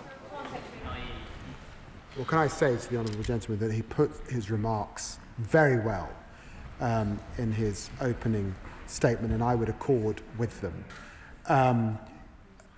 We need proper independent scrutiny of some of this behaviour. We called for it, by the way, in relation to the awful atrocity on the World Central Kitchen staff, British nationals who lost their lives, and we await the Advocate General. I understand that there is going to be an investigation, the Israelis have said, into the incidents that we saw last week, but there are many where it's not clear that there will be. So he's absolutely right to put this centre stage, and of course it's something that I do when I speak to the Israeli government. Ewan Yang. Thank you, Madam Deputy Speaker. I strongly welcome the Foreign Secretary's historic move to recognise the State of Palestine and thank him for all the work he has done to progress this issue. While we follow the news from Gaza, let us remember the journalists who risked their lives to bring us the news. My constituent, who's the former managing director of Al Jazeera English, is now mourning the deaths of 6 of his former colleagues in a targeted attack. And I too am waiting for news from my former Financial Times colleague who is still stuck in Gaza, and he is starving and he is at risk. So will the Foreign Secretary meet with me and other media stakeholders to discuss how we can work together to progress evacuations and support our journalists on the ground? Well, can I say I'm very grateful because journalists and media workers play an essential role in putting the spotlight on the devastating reality of war. We're part of the Media Freedom Coalition, and the UK, of course, is urging Israel to allow immediate independent foreign media access and afford protection to journalists. I'm very happy to meet with her. Ellie Chance. Thank you, Madam Deputy Speaker. The Israeli government is clearly hell-bent on their horrific plan of eradicating Palestine, with a continuing, ever-worsening genocide in Gaza and now approval of the shocking E1 plan that will divide the West Bank and East Jerusalem. So how can the government continue to take no further action when there are so many options open to them? How many times have we heard the Foreign Secretary say in this chamber that if things do not improve, if Israel does not desist, he will take further action, and yet he has not? When will this government take action, end UK complicity, take action to end the horror in Palestine? Can I just say to the Honourable Lady, we banned arms sales that could be used in Israel back in September. Germany did it just a few weeks ago. We have had 3 rounds of sanctions against Israeli settlers and some of the expansion that we're seeing. France are yet to do the same. I ask her also to look at the amount of money that this Parliament, this government has agreed to in terms of aid, particular for medical supplies. She says there's more, but she doesn't quite articulate what more she believes we could do. All of us want to bring this war to an end. All of us want to bring through this, but it's becoming a bit too easy to assert not recognising the work that we are leading globally. Andrew Pakes. Thank you, Madam Deputy Speaker. Can I thank my right honourable friend for his statement? Can I start on a positive point, which is that to thank the Foreign Secretary and the Parliamentary Under Secretary for the work they've done securing an agreement where we can get students and young people out of Gaza to continue their studies. So many of our debates make us feel powerless. We've demonstrated on one part of this jigsaw at least some power to change people's lives and getting them here to study, and I thank him. If that is the best of humanity, this summer's also seen the worst of humanity, with the forced starvation of hostages and of civilians waiting to get food at the food stations where it is. One of the concerns that I get raised often by constituents of mine is that will there be a Palestine and a West Bank and a Gaza left to recognise. Can you reassure us this government will strain every muscle to bring the international community together so we don't just recognise a state of Palestine, we start a process that delivers it on the ground? I'm very grateful to my honourable friend for his question and the way that he's standing up for the people of Peterborough. And let me just be absolutely clear. We have supported the departure of over 500 individuals from Gaza since the beginning of the conflict. He's heard the Home Secretary set out the more that we're doing on UK medical evacuation of children, and there's more to follow in the coming weeks on achieving scholars, but also on further scholarship students in receipt of full scholarships, because we want to support those young people. They are the future of Gaza, and absolutely we will do everything we can to defend that two-state solution, to defend a concept that goes back a long way, and to recognise the responsibility that we have as the UK because of the Balfour Declaration and our obligations to both sides of this ancient conflict. Sir Julian Lewis. Like the Secretary of State, I've supported a two-state solution for very many years. But there is a slight contradiction when he says that immediate recognition, or almost immediate recognition, would not be rewarding Hamas because Hamas would be disarmed and a new state would be demilitarized. Is he saying that the recognition will not go ahead unless and until Hamas is disarmed? If the recognition is going to go ahead before Hamas is disarmed, shouldn't it be confined to those parts of Palestine that are currently represented by the Palestine Authority?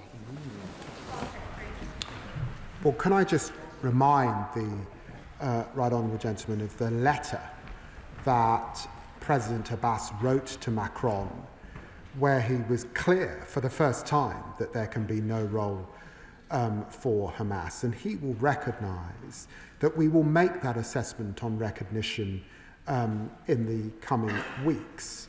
But clearly the E1 settlement has moved the dial even further away from where we were a few weeks ago, and that recognition is a process. Thank you, Madam Deputy Speaker. Madam Deputy Speaker, the Foreign Secretary said that diplomacy fails until it succeeds. And we have been in this House often talking about the tragedy unfolding. As we approach the second anniversary, could he explain to the House, as he goes to the UN to discuss and agree the recognition of a Palestinian state, what threshold would need to be reached for a UN peacekeeping force to ensure safe passage of food and welfare to those people who are starving and will be dying even as we stand here today? Well, she will understand that the Israeli government has set itself against some of the UN agencies that would need to uphold that, and so I think that that feels unlikely in the conversations that we've had. But I do applaud the work of Cindy McCabe and the World Food Programme for the work that they have been able to do to get essential food to people that need it. Jeremy Corbyn. Thank you, Madam Deputy Speaker. The Foreign Secretary chose his words very carefully about arms supplies that could be used in Gaza. Could he be a bit clearer with the House on this? Are we still supplying parts for F-35 jets that are used to bombard people in Gaza? Is the overflying of RAF planes from RAF Akrotiri over Gaza being shared, the information being shared with the Israeli military forces? And thirdly, is RAF Akrotiri being used as a staging point for the delivery of weapons to Israel in contravention of what he said about arms sales? Does he not realise that if we supply arms to a country that's complicit in war crimes, including genocide, we are also complicit in those war crimes? Hear, hear. Well, can I say to the right honourable gentleman, who has considerable experience, that it is absolutely my job to make sure that we are not complicit, and that's why we are not selling arms that could be used in Gaza. That's why we're not selling direct F-35 kit to Israel. And in terms of those reconnaissance flights, I'm sure that he would agree that it has been right, certainly up to this point, to support hostage release, which is the only reason why we have offered support to find those hostages and get them home. And surely, I say to him, he would agree with that. David Burton-Sampson. Thank you, Madam Deputy Speaker, and I thank the Foreign Secretary for his statement and the work he's doing on this very important matter.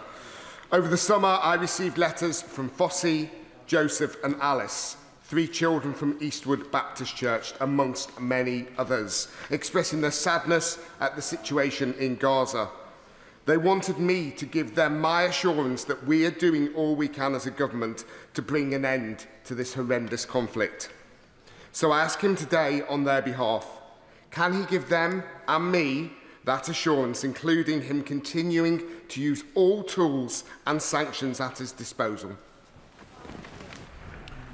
Well, the answer is very simply yes. And it is people of faiths, and I'm of Christian faith, like your Baptist constituents, but faith and no faith are horrified by what they're seeing and want the United Kingdom to continue to do all it can to bring this horrifying war and suffering to an end, and that is what we do every day. Martin Vickers. Thank you, Madam Deputy Speaker. I welcome the anticipated recognition of Palestine, which we expect later this month. Of itself, it will make no difference on the ground, but I think it's an important piece of symbolism. We've heard in response to earlier questions about the risks that journalists are facing, but we are aware that Israel block many journalists, including the BBC, from entering Gaza. What representations has the Foreign Secretary made to the Israelis about this? Well, can I assure the Honourable Gentleman, I have made those representations to the Israeli government, and so has the Minister for the Middle East, who sits next to me.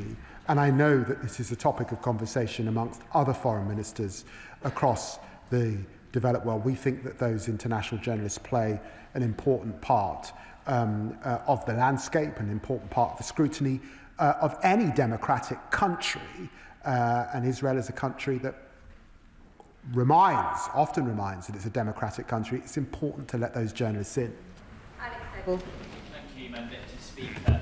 I've been talking about starvation in Gaza for the last 18 months. Now it's officially recognised as a famine. But I want to raise the starving of one man with the Foreign Secretary, and that man is Marwan Barghouti. Shortly after we announced the recognition, and then the Israeli government retaliated, in my view, with this E1 plan, Ben-Gvir entered his cell in an Israeli prison. He was very clearly being starved. It is time that Marwan Barghouti is freed by Israel, a man of peace, a man that can push forward the peace process. Yeah. He's being starved. He's not being given access to his family. He's not being access to the International Red Cross or his legal team. What more can we do to see his release and for him to get his human rights and not be harassed and threatened by Ben-Gvir, who we have sanctioned? Yeah. Well, I'm grateful, I'm sure the whole House is, for that update on his particular situation. I won't comment on the individual case, but can I just say that when I was making that assessment that was referred to previously, the IHL assessment on a clear risk, one of the areas I looked very closely where I did believe there was a clear risk was the treatment of prisoners. So I'm grateful for him reminding the House about those humanitarian concerns. Alistair Carmichael. Deputy Speaker, is the Foreign Secretary aware of the concerns expressed by his noble friend Lord Hayne around the possibility of contracts under the Army Collective Trading Service being awarded to a company, Elbit Systems UK, whose parent company, Elbit Systems Limited, market their weapons as being, and I quote, battle-tested in Gaza and on the West Bank? Lord Hayne has written to the Defence Secretary awarding this contract worth an estimated £1.9 to £2.5 billion would entrench Elbit systems at the core of UK's defence infrastructure for a full 15 years. To proceed with this contract would erode confidence in the integrity of our procurement system. Does the Foreign Secretary agree that Lord Hayne's comments should be given the fullest possible consideration, and that if they are shown to be of substance, then his friend, the Defence Secretary, should not be awarding contracts to a company like that? Well, I want to reassure them no decisions have been made. This is an open procurement. No decisions will be made until 2026, and that whole House will have heard what he said. Stella Creasy. Thank you, Madam Deputy Speaker. I think we all hear the frustration of the Foreign Secretary that he is leading in a way that other nations have not on this challenge, but it is that leadership role that we are looking to as a House. And I think we all also understand that individually nations have limited impact, but collectively is where the pressure can be brought to bear. So can he tell us, for example, what more he is doing with his colleagues in the world community to stand with the Israeli opposition to Netanyahu, the Israeli hostages, calling him out on his murderous behaviour? What more he is doing when he comes to this House and tells us that that famine is man-made? That is a war crime to report the Israeli government to the ICC. That we will recognise Palestine not as a threat, but as a statement of positive intent with our colleagues, and above all, to work with our colleagues in Europe, because the honest truth is not a single child who urgently needs medical assistance from Gaza has yet come to the UK, but the European Union and World Health Organization programme is getting children out at pace and at speed. So what more could we be doing to work with them so those children could come in days? They've already been cleared by the Israeli officials. No, we must not judge ourselves by other countries. We must judge ourselves by whether we have truly done every single act we can, and there is more we could do. For the Foreign Secretary response, lengthy questions are just denying other colleagues the opportunity to speak. Foreign Secretary.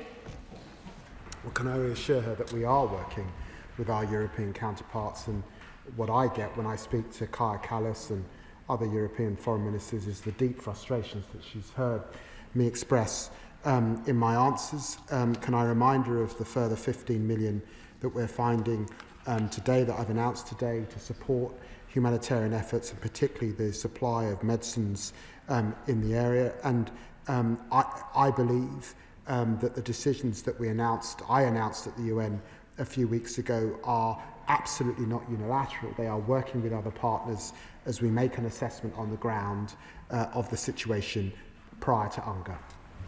David Mundell. Thank you, Madam Deputy Speaker. Can the Foreign Secretary confirm that in his discussions with his US counterparts, he specifically raised the issue of delivery of aid? The United States is a hugely important actor in that regard, has the potential to be positive in terms of improving the existing arrangements, but also has the potential to be a blocker. And his interaction with the US can make the difference in that regard. Well, I recognise the experience that the Right Honourable Gentleman brings to the Chamber, and he will have heard the Prime Minister raise these issues with President Trump in Scotland, and can I reassure him that I raised these issues with the Vice President Vance in Kent.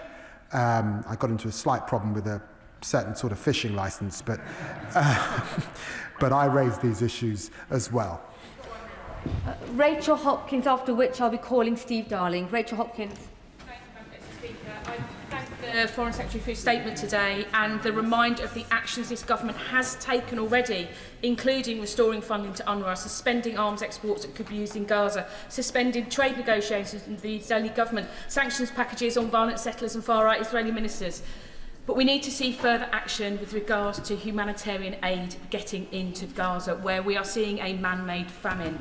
But does the Foreign Secretary agree with me that the action could be taken immediately if the Israeli government allowed those UN trucks on the borders of Gaza entry?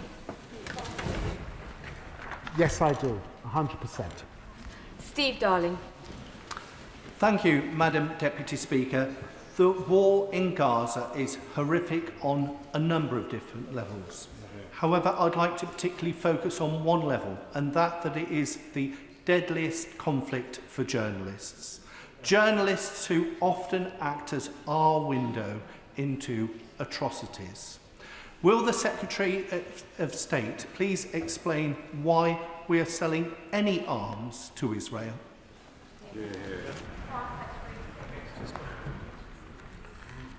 Well, I'd ask the honourable gentleman to look in detail at export licences and how they work. So I've said that we are not sending arms to Israel, but he will recognise, for example, that if there is body armour that NGOs use on the ground or that journalists use on the ground in the West Bank or indeed in Gaza, we are continuing to export that, and for the very reasons that he has said. I don't think he would want us to stop. Conlon. Deputy Speaker, I welcome the announcements the Minister has made today, and in particular on support to get critically ill children out of Gaza into the UK to receive specialist NHS treatment. On the two-state solution, though, can I ask the Minister, does he agree that the Israeli government's promises to carry out more illegal settlements in the West Bank will further undermine prospects for a two-state solution? Well, the plans deliberately attempt to thwart a two-state solution. They split the land effectively. They drive out Bedouin and villages. They were opposed by the last government when these plans first surfaced, and they're opposed by all of the international community. Entirely unacceptable, and I repeated that to the Israeli Foreign Minister just a few days ago. Dr. Spencer. Thank you, Madam Deputy Speaker, and I'm deeply concerned by the misery, suffering and death that's happening in Gaza, and I thank the Foreign Secretary and the work he's doing with friends and allies in the region, which I think is a really key part to solving this problem.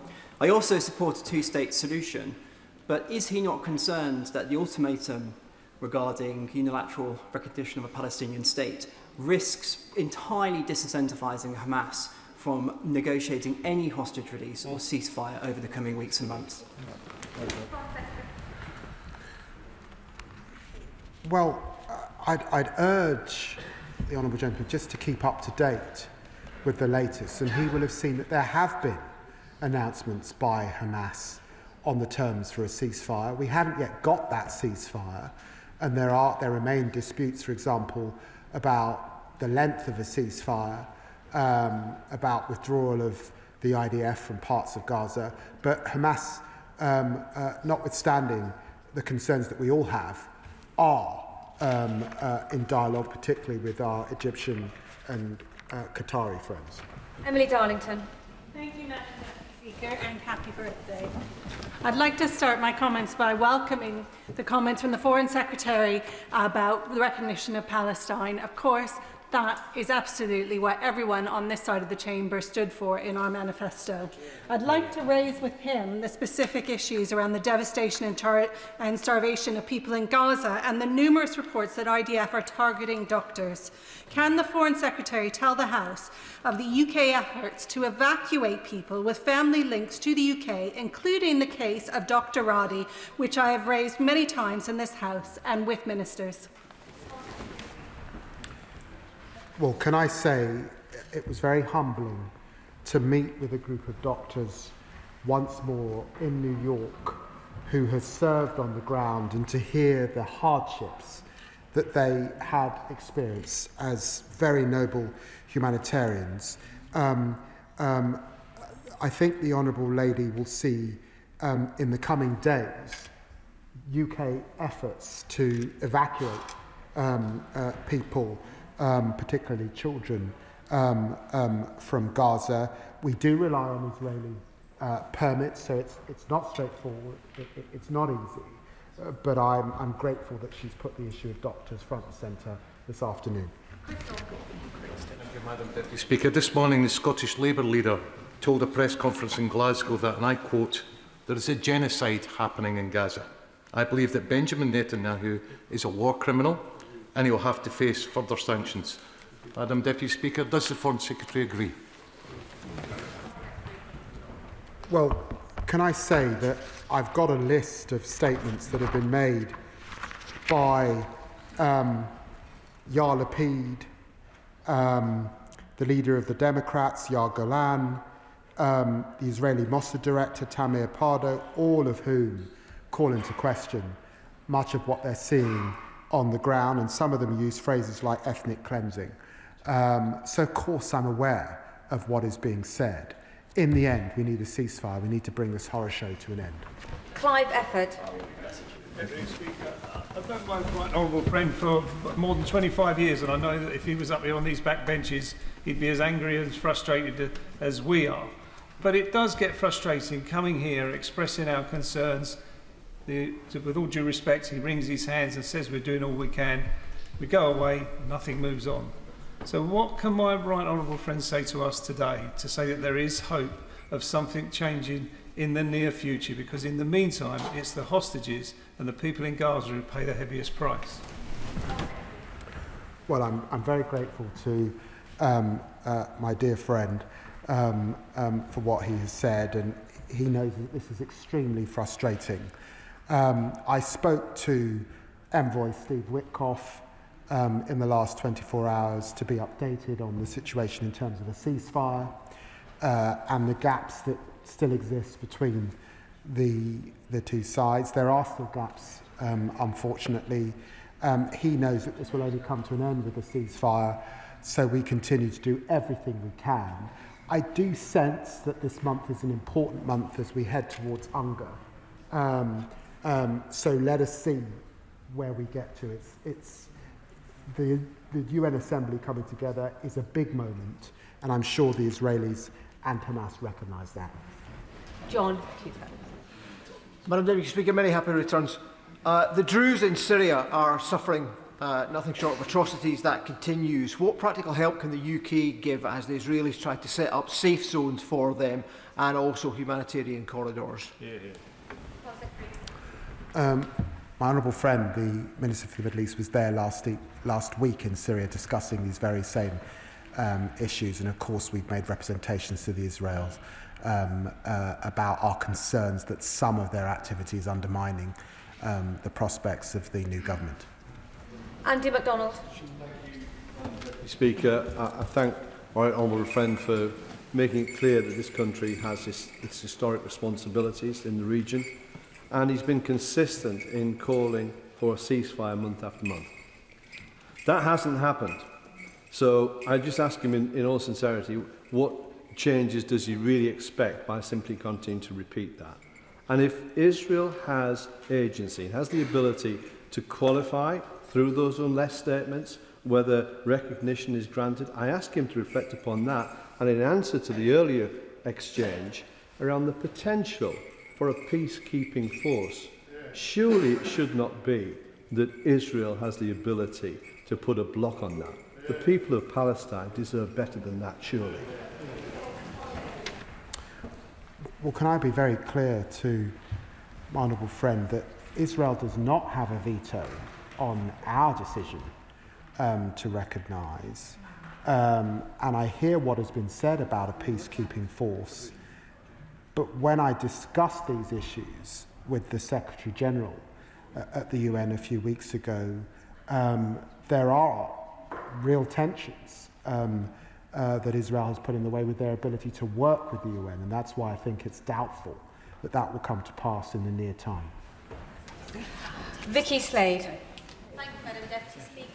Back in May, I raised concerns about exemptions for licences for components that were going out to Israel, and I wrote to you and passed it on to the Department of Business and Trade. To date, I've had absolutely no reply, so I have absolutely no idea whether those licences have been suspended and those are not being used.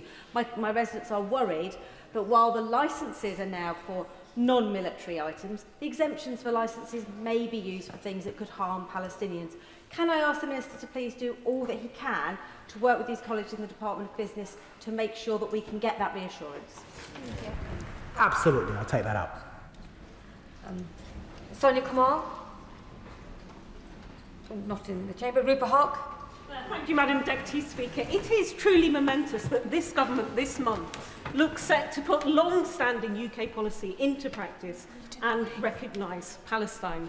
But it does feel that time is running out for a two-state solution, as he acknowledged. And also, now that we've witnessed man-made famine, the bombing of hospitals and hostages, and the denigration of the UN, I think the PLO delegation is banned from the General Assembly. All international norms, as we know. Would he agree with my constituents that on trade, sanctions and settlements, it is time to step up a gear in this ever-worsening situation and put the full force of action behind his very strong statements? Secretary. I disagree with that last part, so I simply refer the Honourable Lady to what I've said. She will struggle to find another government in the developed Western world that's done more on sanctions than we have. Even our neighbours in France have not done as much as us, and the European Union have not done as much as us on this issue. And I think our record on humanitarian aid is considerable, and she's heard what's been said about the issue of recognition. Claire Young. Madam Deputy Speaker, I know that the hundreds of constituents who contacted me calling for action to end the heartbreaking suffering in Gaza will welcome the Foreign Secretary's recommitment to recognising Palestine. However, if, as he says, recognition is rooted in the principle of a two-state solution, why is granting it being used as a tool to change Israel's course, rather than taking other actions such as sanctioning Prime Minister Netanyahu? Well, I make no apology for trying to affect behaviour on the ground as we head to the UN General Assembly meeting, and to give diplomacy the chance. It still has an opportunity to work, and that is why we did it. Madam Deputy Speaker, can I start by welcoming the announcement of the additional aid and medical care for Gaza that has been announced by the Secretary of State today. It's now widely reported that the Israeli government is considering the annexation of the West Bank as a direct result of the United Kingdom's plan to recognise the Palestinian statehood. So will the Secretary of State make it absolutely clear that that move would constitute a blatant breach of international law? And further, will he assure the House that the government will not hesitate to take the strongest possible action, diplomatically and politically, to condemn any such unlawful annexation? It would be a breach of international humanitarian law, and so we will keep working with our partners to try and ensure that it doesn't come about. Adnan Hussain. Thank you, Madam Deputy Speaker. The Foreign Secretary asks what more this government can do to ensure the genocide in Gaza is ended.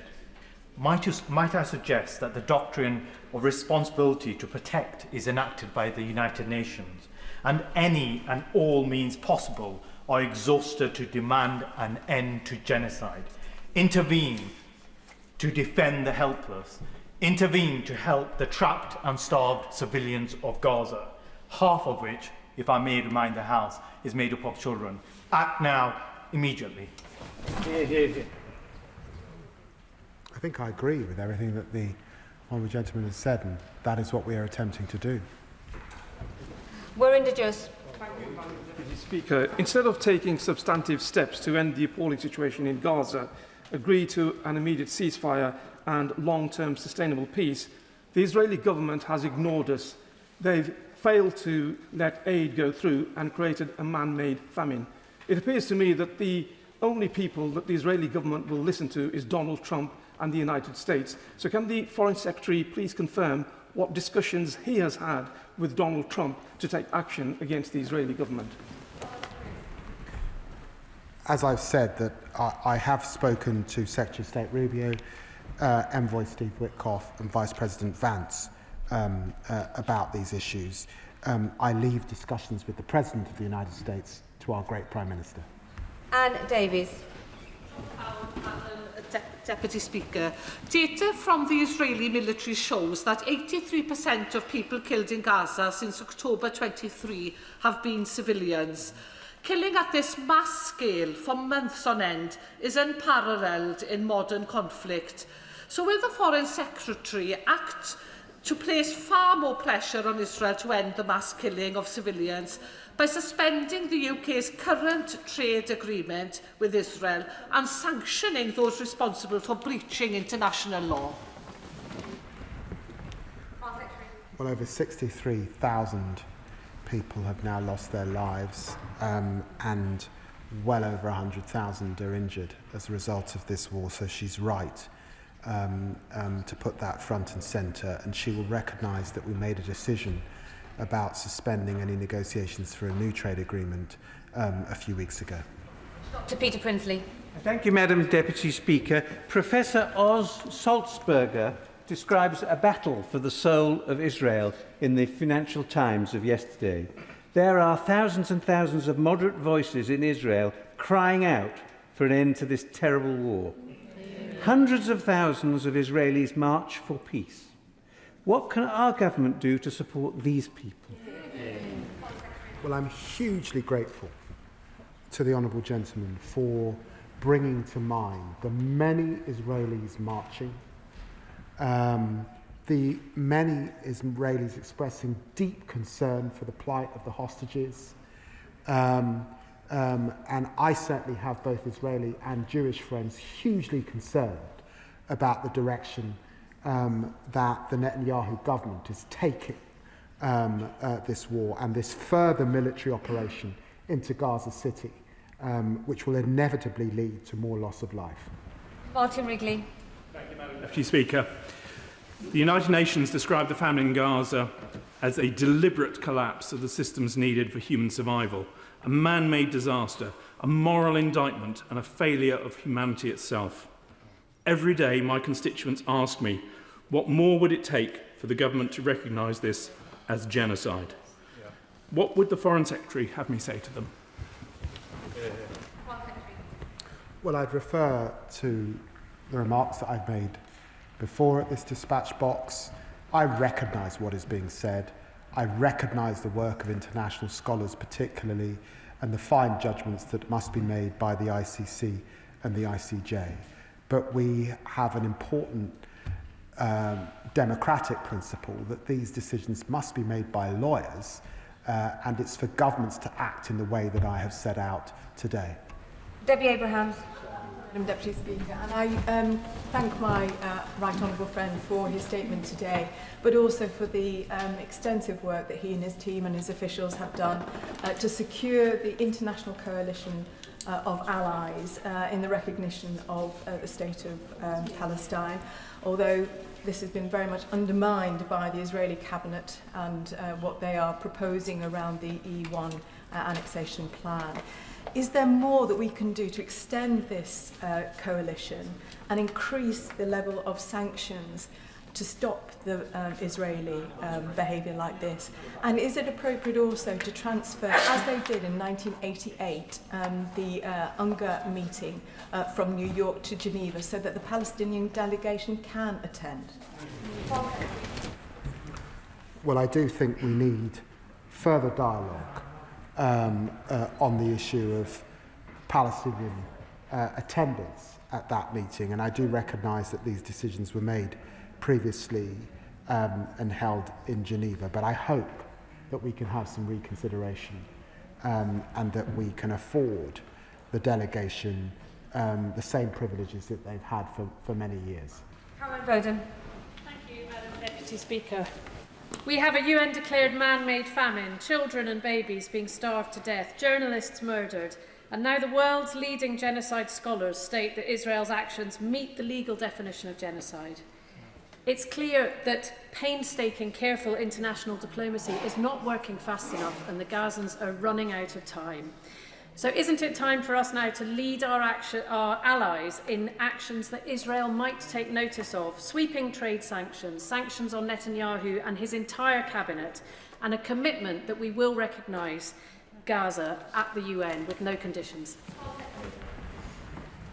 Well, the whole House will have heard what she said, and she will have heard what I've said on a previous situation, and I'd ask her to look closely at what this government has been doing, our leadership globally relative to other near partners.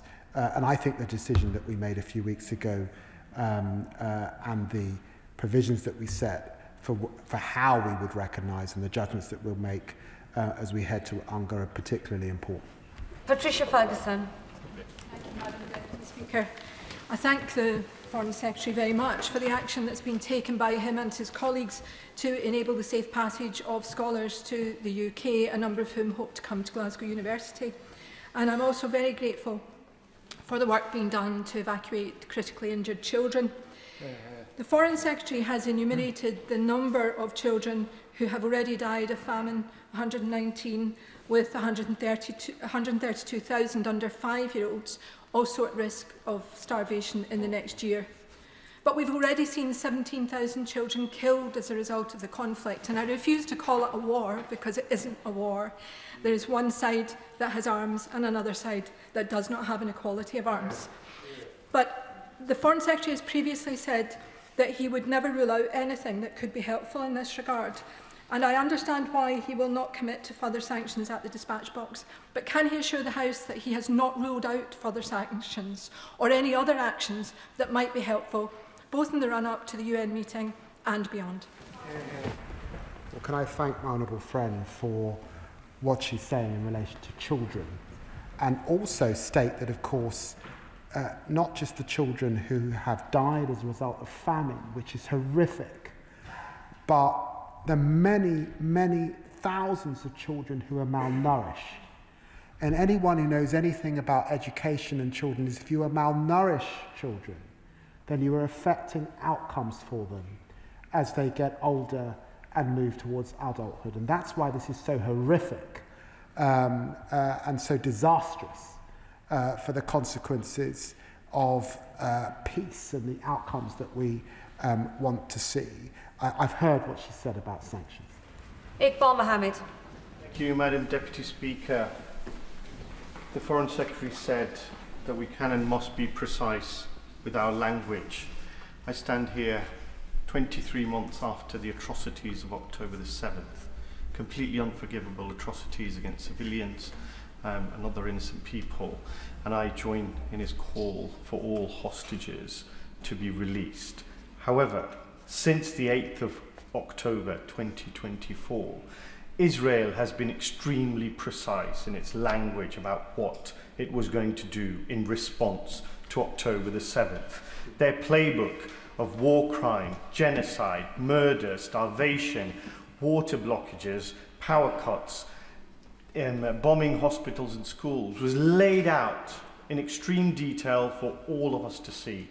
Nobody on this planet can say we did not know. And over the 23 months, there has been nothing that this government has done that has prevented Israel from enacting its line-by-line extermination plan. It doesn't want two states between Palestine and Israel. It actually doesn't care about the lives of the remaining hostages. So what will this government do to help Israel see sense and save lives, both the hostages and the Palestinians?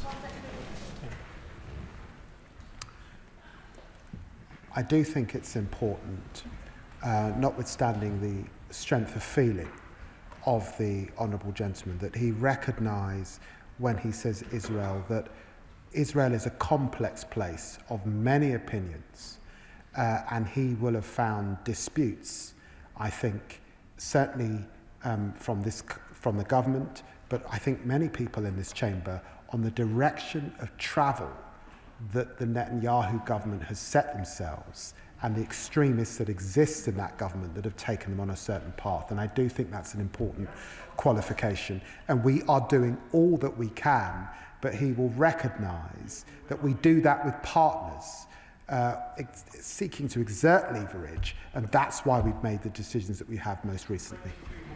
John Slinger. Speaker, does my right honourable friend agree that now more than ever the will of the international community must take precedence over the will of those who perpetuate conflict and deny a two-state solution? Of course that means Hamas, but also, sadly, this Israeli government.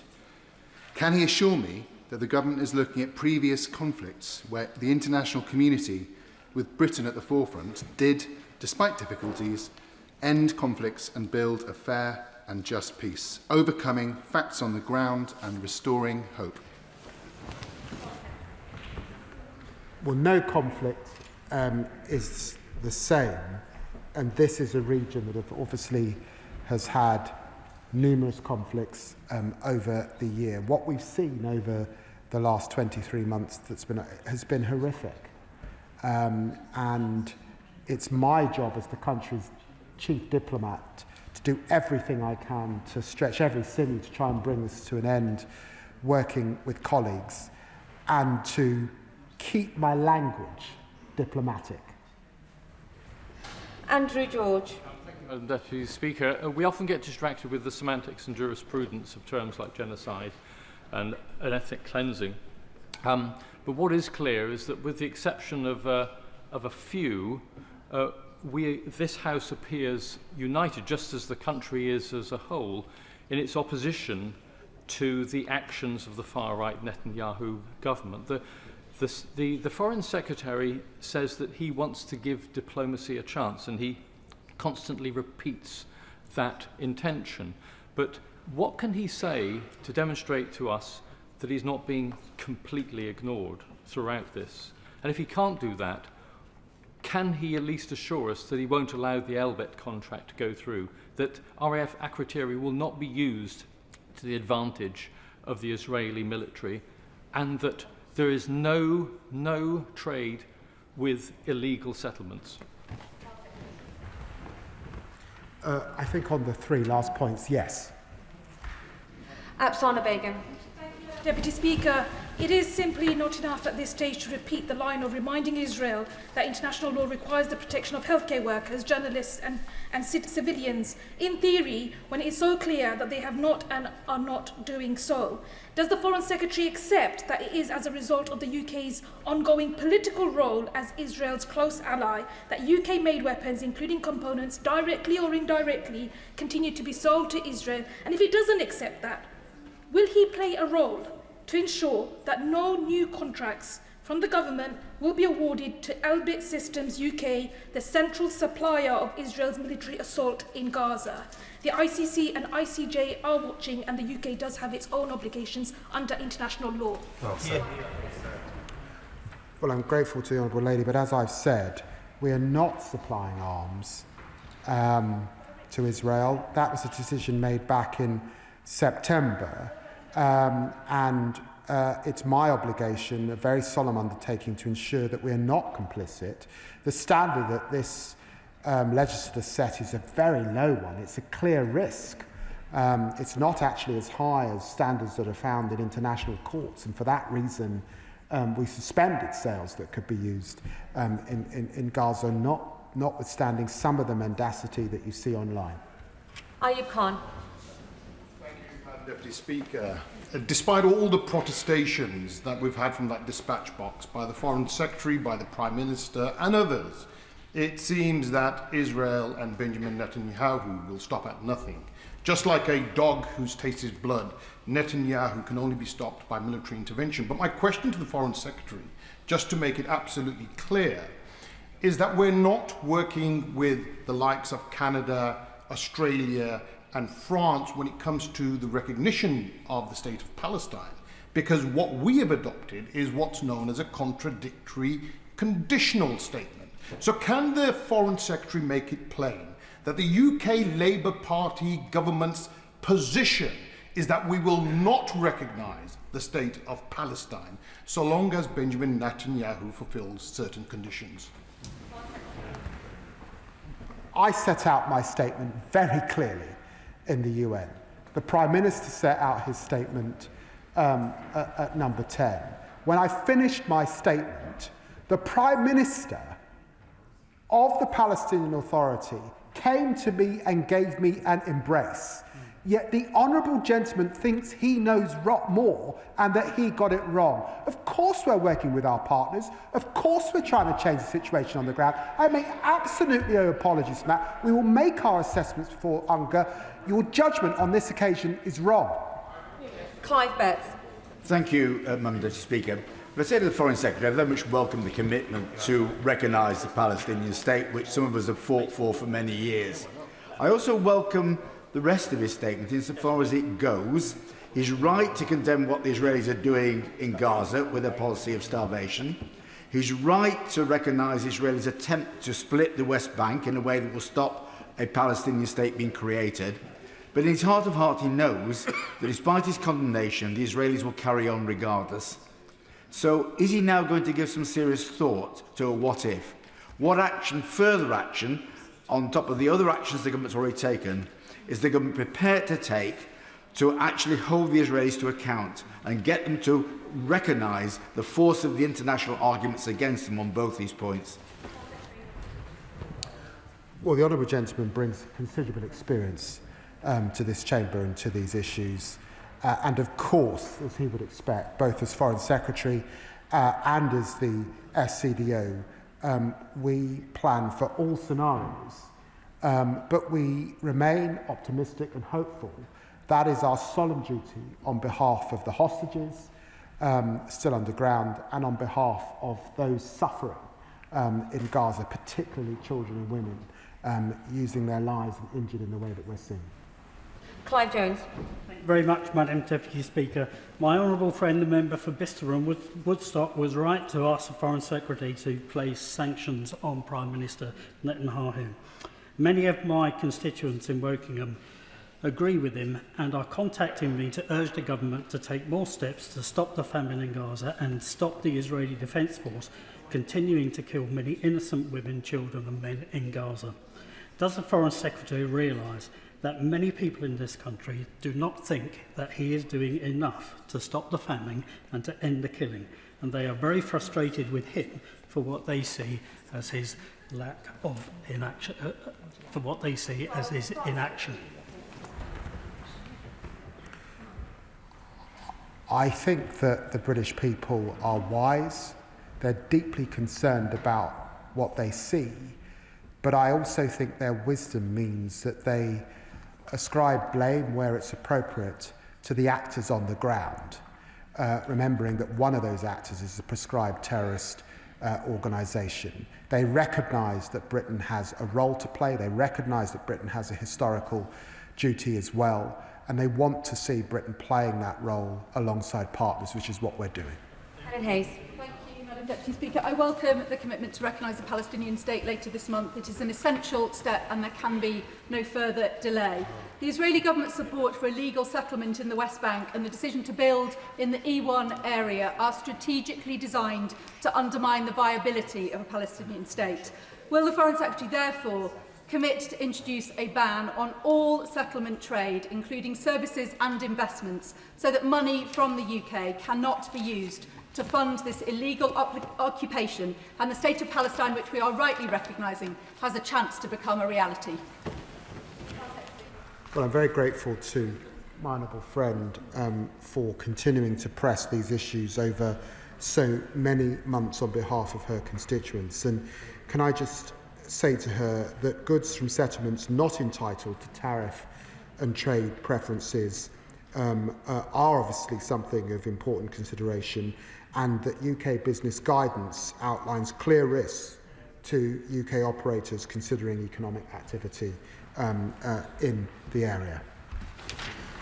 This debate will conclude this statement, at 8 o'clock, because we have another urgent statement on Ukraine, so colleagues need to be as fast as they can. Chris Coughlin. Thank you, Madam Deputy Speaker. To hear from the Foreign Secretary that 132,000 children are at risk of dying from hunger, one can only feel utter revulsion. Now, I recognise what the government has done, but in the government's public diplomacy, at least with President Trump, the strategy appears to be to pander to him. Again, I understand why the government has chosen to do this, but how concerned is the Foreign Secretary that the legacy of this Labour government on the Middle East will be the same as the last Labour government? To be a poodle to an out-of-control American president amidst horror. Can I remind the honourable gentleman that it was me and this Labour government that signed a memorandum of understanding of support with the Palestinian Authority just a few months ago. And we use every lever we can diplomatically to, of course, be in dialogue with our partners, to seek to influence our partners. This is a complex set of issues. There are some different approaches internationally. He will have witnessed that. But we use every sinew diplomatically. And that is what I'm doing, and that is what the Prime Minister is doing every day. Josh Fenton-Flynn. Thank you, Madam Deputy Speaker. Almost 1,500 healthcare workers killed, according to Médecins Sans Frontières. Over 50,000 children killed or injured, according to UNICEF. If the Israeli government declare that they aren't targeting medical workers, journalists and civilians, then they're clearly very cavalier with human life in a way that shows that it is no longer acceptable to tolerate this.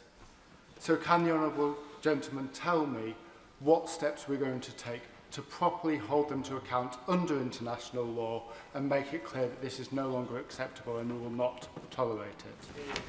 Foreign Secretary. In the interest of time, I would simply refer the Honourable Gentleman to the statements I've already made in this dispatch box this afternoon.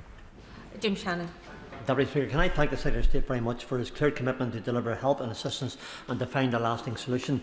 Does the Secretary of State accept that the retrieval of 2 more dead Israeli hostages, with 48 hostages still being held either dead or alive, by Hamas indicates the unwillingness of Hamas to bring this war to an end?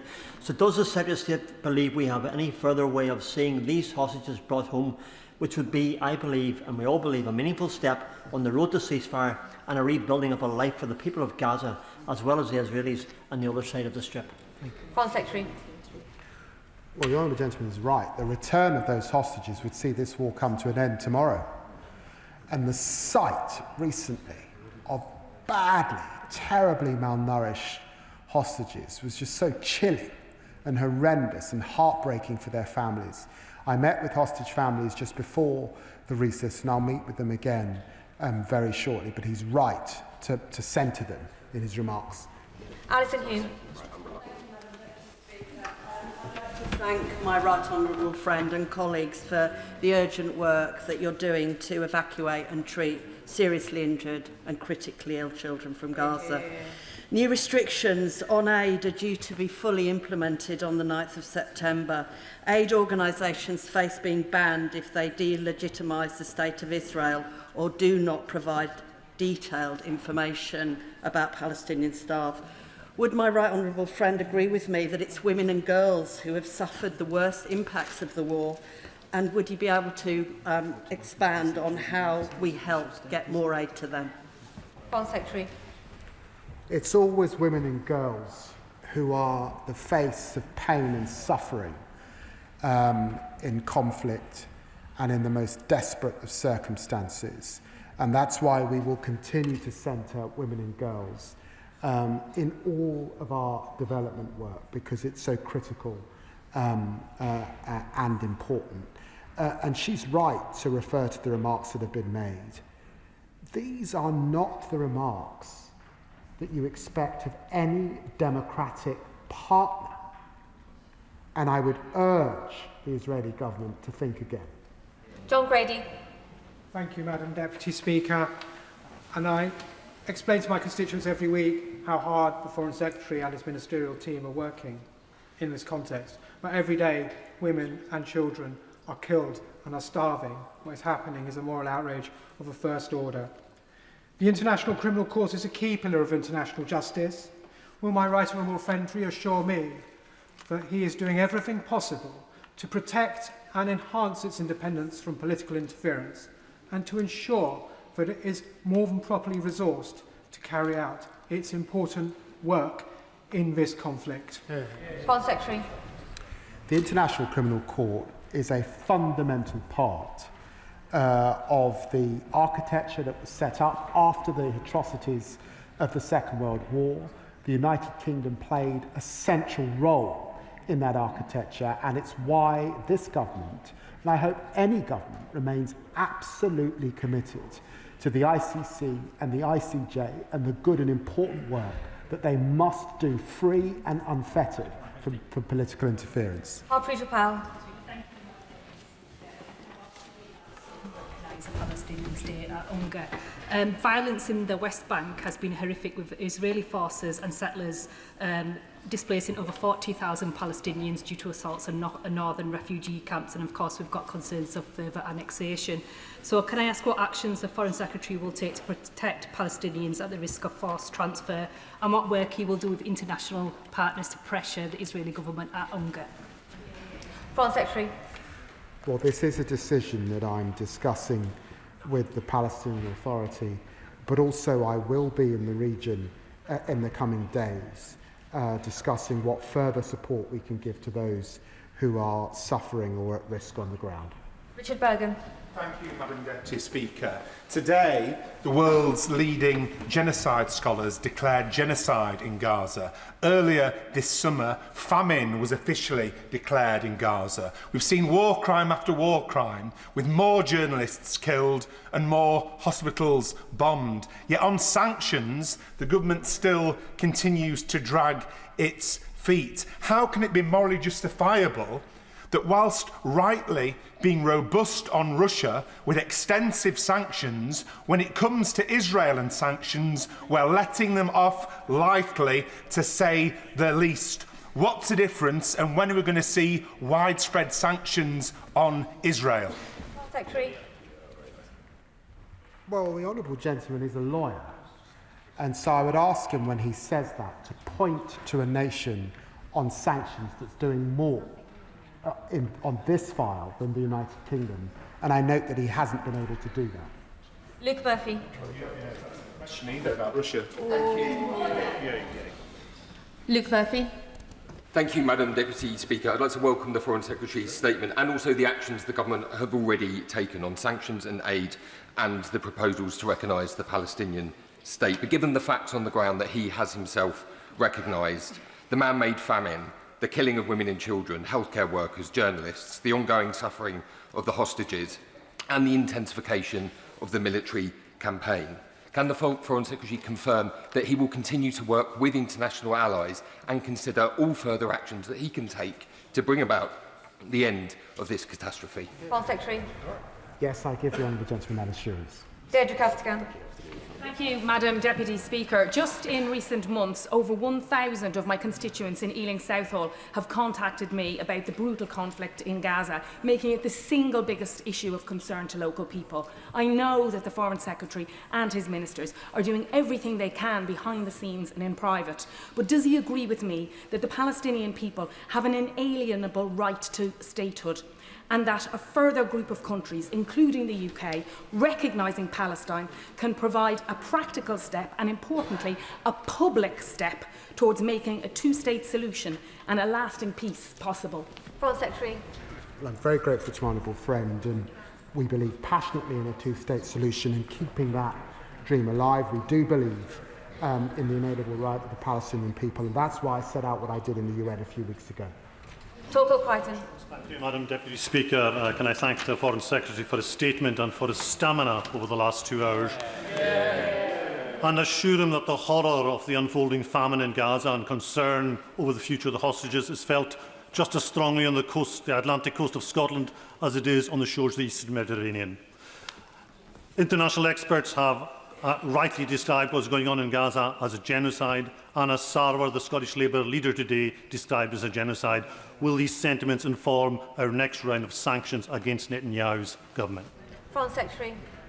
Grateful to my honourable friend, and I recognise what is being said by international scholars around the world, and he will recognise the sombre decisions that we've taken in relation to international humanitarian law, and particularly the suspension of arms sales.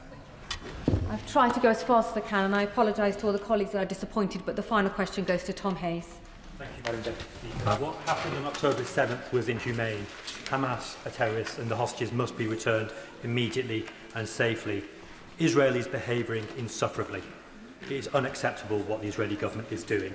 The International Criminal Court has indicted Israeli leaders of the war crime of starvation. It is impossible to avoid the conclusion that the Israeli government is guilty of violating articles of the 4th Geneva Convention. Will the government do all that it can to support British prosecutors and our British courts to arrest and hold to account war criminals? Foreign Secretary.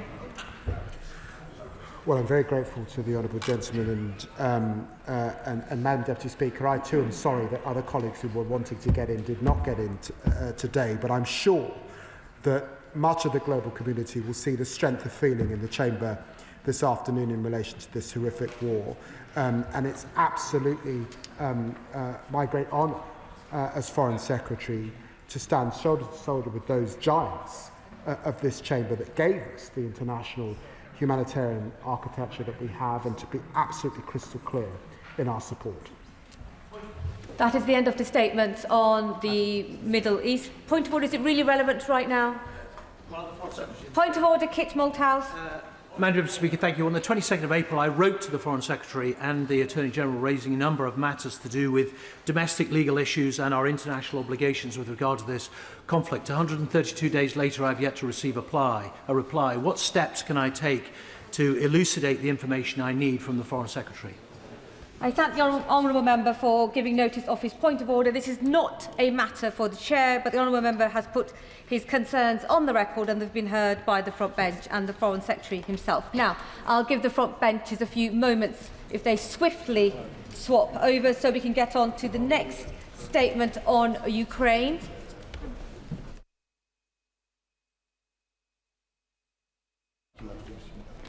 Statement on Ukraine. I call the Defence Secretary of State.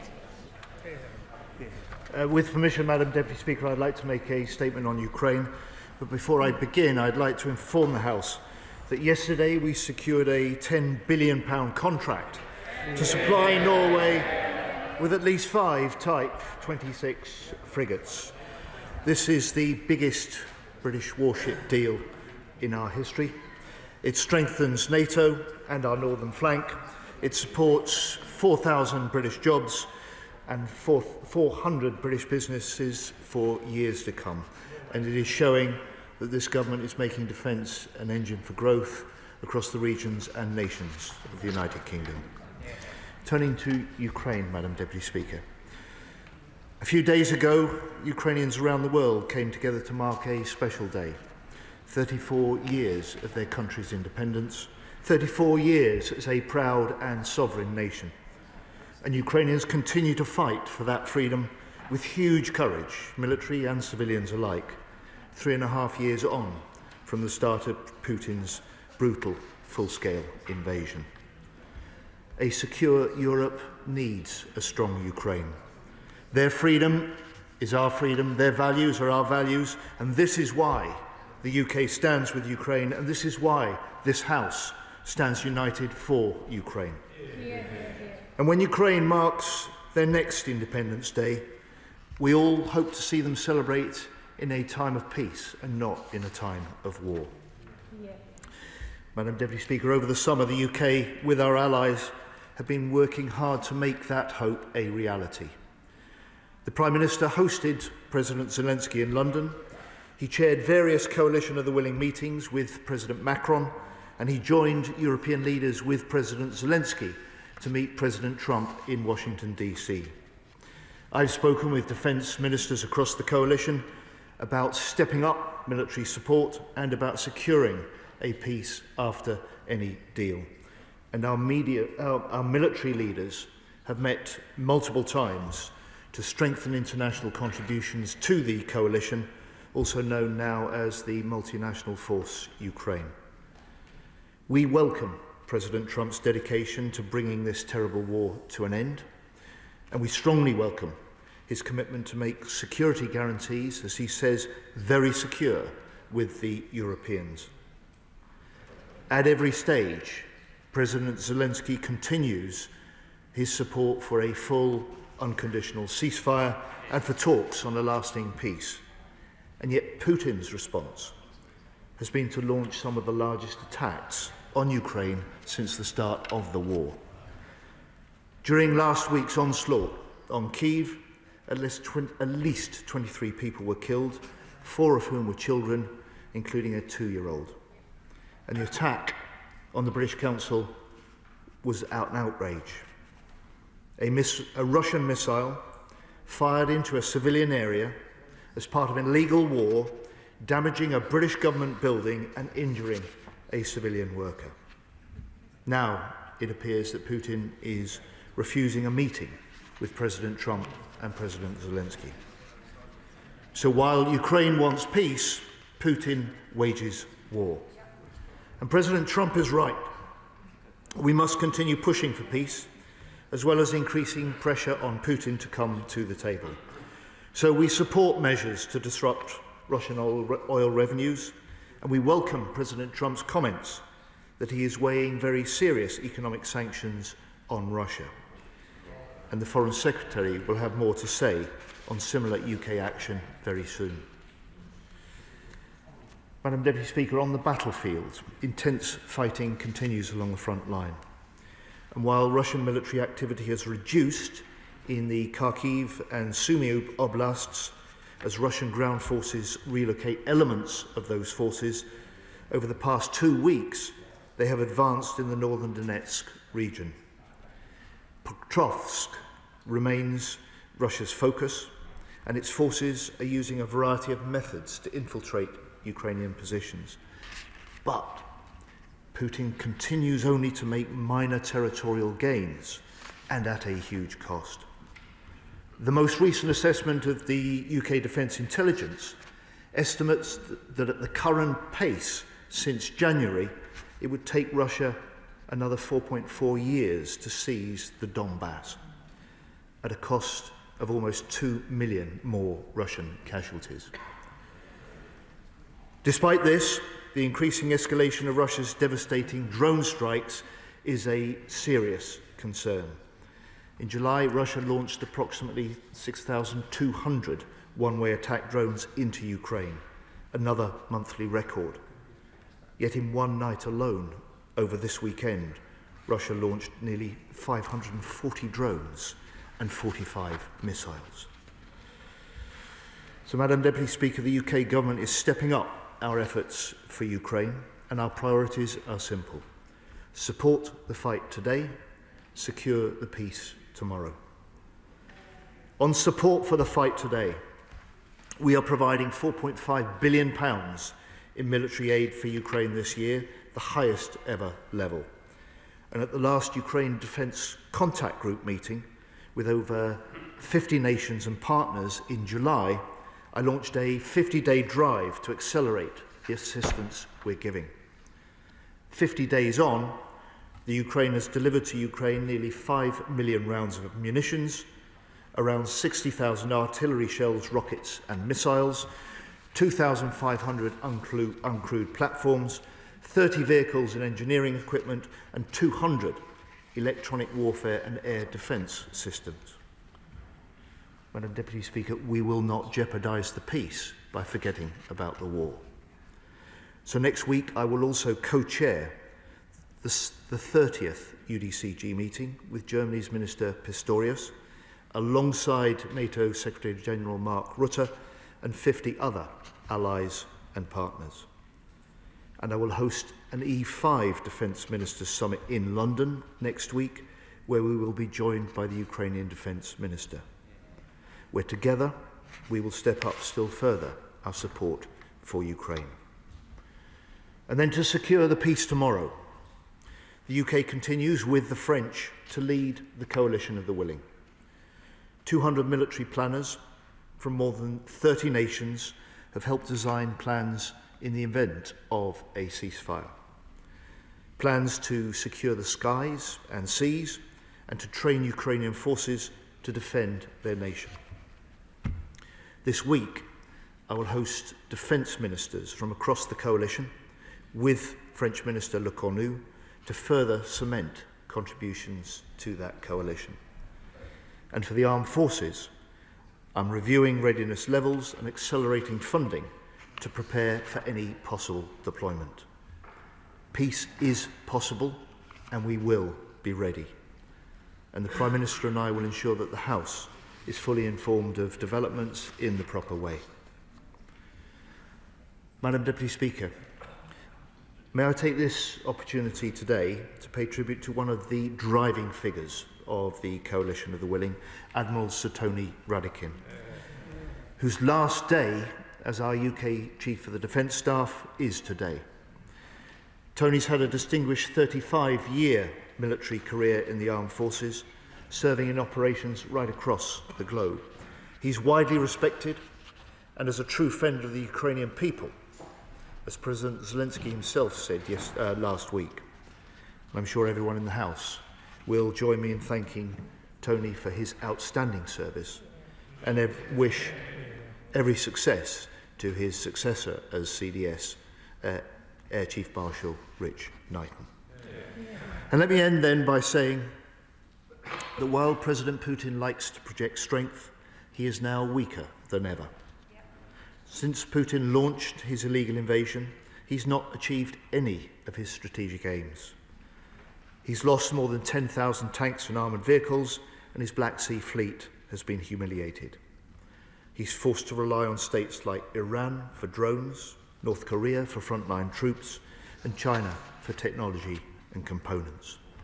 He's using 40% of his total government spending on the war, with interest rates now running at 18% and inflation at 9%.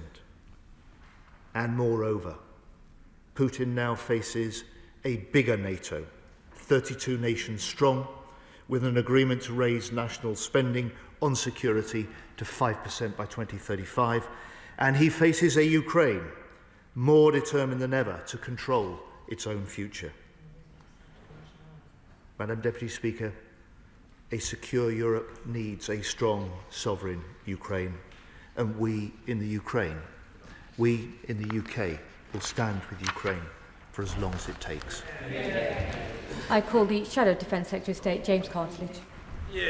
Thank you, Madam Deputy Speaker, and I'm grateful to the Secretary of State for advance side of his statement, and can I join him in paying tribute to the outgoing Chief of Defence Staff, Admiral Sir Tony Radakin, who, as he says, has given such impactful leadership on support for Ukraine, and I also send my best wishes to his successor as CDS, Air Chief Marshal Sir Rich Knighton. It was a privilege to work with both of them at the MOD. Turning to Ukraine, it is being widely reported that in his speech to the Shanghai Cooperation Organization summit today, Vladimir Putin said that, and I quote, "the understandings reached at his meeting with President Trump in Alaska were opening the way to peace in Ukraine." How utterly cynical. What followed the summit in Alaska was not peace, but the brutal bombing of innocent civilians across Ukraine. In particular, just days ago, Putin unleashed the second largest aerial attack of the whole war, killing at least 23 people, and as the Secretary of State just confirmed, including 4 children. And of course, bomb damage included the British Council in Kyiv. We join the government in utterly condemning the attack on the British Council and pay tribute to all their staff playing their part in our national endeavour to support Ukraine, and pass on our best wishes to the member of staff who was injured in the attack. We note that the Chief Executive of the British Council, Scott MacDonald, promised to continue operations wherever possible. Can the Secretary of State outline to what degree this has been achieved and what support the government has provided to assist? If Putin really wants to open the way to peace in Ukraine, as he said, he should recognise that the blame for this war lies squarely with his territorial ambitions, and that all the civilian and military bloodshed that continues is wholly the result of his unprovoked and illegal invasion. But the reality is Putin does not accept this basic fact. In his speech today at the Shanghai Cooperation Organization Summit, Putin is also widely quoted as blaming others for the war. In particular, his long-standing refrain that the war was caused by, and I quote, "the West's constant attempts to drag Ukraine into NATO." Without ambiguity, we and all our allies must see that the war in Ukraine is a question of a free and sovereign democracy invaded without provocation by a bullying dictator. That is why, when we were in office, it was right to provide such strong support to Ukraine from the outset of the invasion, indeed even before it commenced, and why in opposition we stand shoulder to shoulder with the government in continuing that policy. And that is why we need to keep tightening the screws on Putin's war machine. Moscow should be denied safe harbours for its tankers and profits, and Europe should ban Russian oil and gas sooner than its current 2027 deadline. The Euro-Atlantic Alliance must lead a new pincer movement to further constrain Russia's energy revenues and stop Putin getting his hands on military equipment. So I'm glad that the Foreign Secretary will have more to say on sanctions, as the Secretary of State said, very soon. But can he confirm if the timeline is directly linked to US action? And would the UK go ahead with those plans for tougher sanctions if the US for some reason did not? On any potential end to the fighting, we all desperately want to see peace in Ukraine, but we're clear that this must be a lasting, sustainable peace, and that is why security guarantees are so important. The Secretary of State referred to President Trump's commitment to make security guarantees, and he quoted, very secure with the Europeans. What further detail is he able to share on the likely shape of any such US security guarantees? On the coalition of the willing, he states this would, and I quote, secure the skies and seas. This seems to miss out the land force element. Does this mean the army would only be sent to Ukraine in a training role? He says that he is, and I quote, reviewing readiness levels and accelerating funding to prepare for any possible deployment. On funding, does he expect that to come from the Treasury Reserve or from the existing MOD budget? And on reviewing readiness, what is the timescale of that review, and is he yet at the stage where urgent operational requirements are being considered? Finally, Madam Deputy Speaker, I strongly welcome the news that Norway has selected the Type 26 made in Scotland for its future fleet. This is a huge deal that will support thousands of jobs, but also one that has been many years in the making, with significant input and progress under the previous government. In December 2023, I myself had the pleasure to visit the Norwegian MOD in Oslo, and I can assure the House that the Type 26 was very much at the top of the agenda.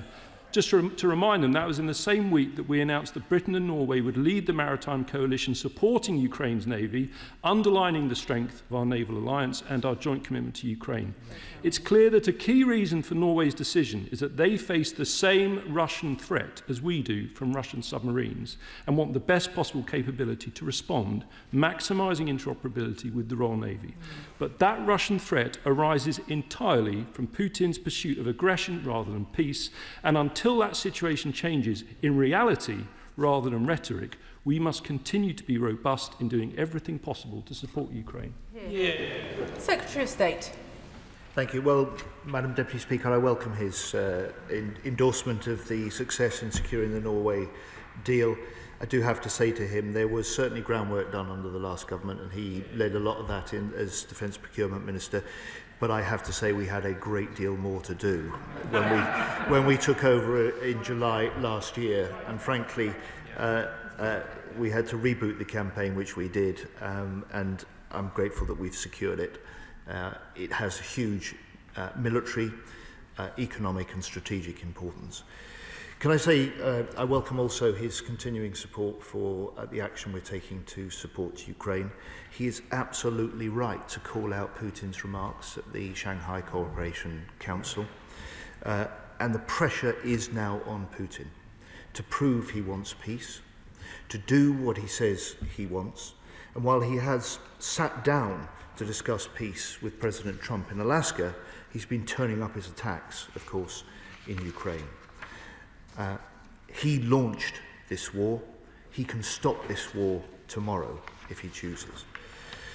Madam Deputy Speaker, the Right Honourable Gentleman asks about sanctions. He encourages us to take the steps further. He'll know that we've introduced already over 500 new sanctions against individuals, entities and ships. We've sanctioned 289 vessels as part of the Russian shadow fleet, and very soon the Foreign Secretary will announce further UK steps. On the security guarantees, the commitments we've secured already from many of those involved in the discussion are substantial. The discussions continue. We look for contributions to be further confirmed. Much of the shape of any deployment of a coalition of the willing will depend on the terms of any peace agreement. And at this stage, I certainly won't want to offer any more public details on that, because that would only reinforce Putin's hand and make him and the Russians wiser. Chair of the Select Committee, Tamanjeet Singh Desi. Thank you very much, Madam Deputy Speaker. I thank the Defence Secretary for advance sight of his statement. Wholeheartedly welcome the historic frigates exports deal with Norway and join him in paying tribute to Chief of the Defence Staff Admiral Radakin for his distinguished decades-long service to our country. Now, recent Russian attacks across 14 different regions of Ukraine are not actions of peace. Words and actions must align, and it is abundantly clear that both from President Putin present a threat to us all.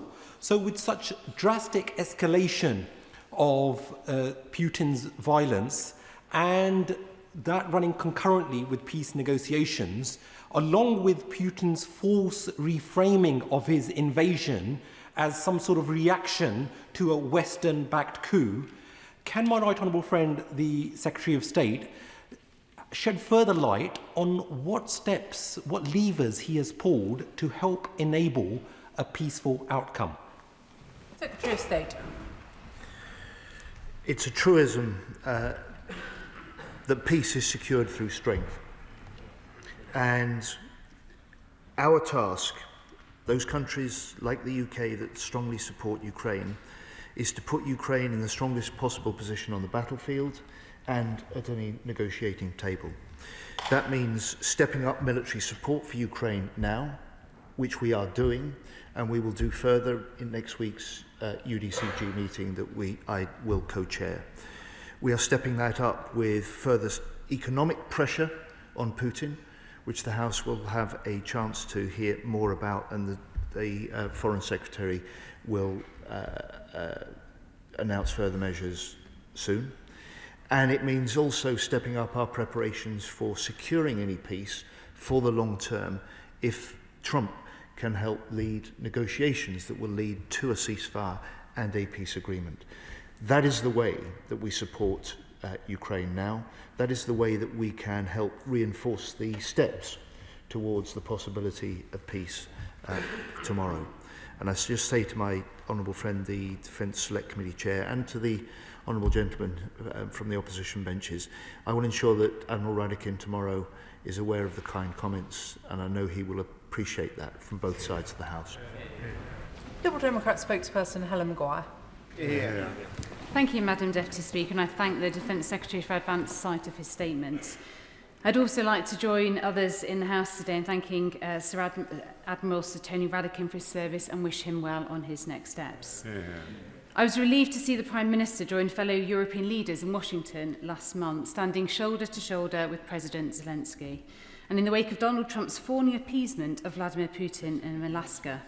Despite that show of support, I still fear that Trump would prefer to secure a quick and easy carve-up of Ukraine, rather than work to secure a peace which provides justice for Ukraine and guarantees its sovereignty against future Russian aggression. That's why I believe the government needs to continue to lead from the front, but to take our European partners with us. We really need to bolster Ukraine's defence and punish Putin. In that vein, can the Secretary of State update the House on what progress, if any, has been made on the seizing of the billions in frozen Russian assets across the G7? Can he also update us on whether any assessment has been made about the volume and quality of weaponry which the siege of those assets could help fund for Kyiv? Or to what use the assets could be used to support the rebuilding of Ukraine? We must also be tightening the screws on Putin's war chest.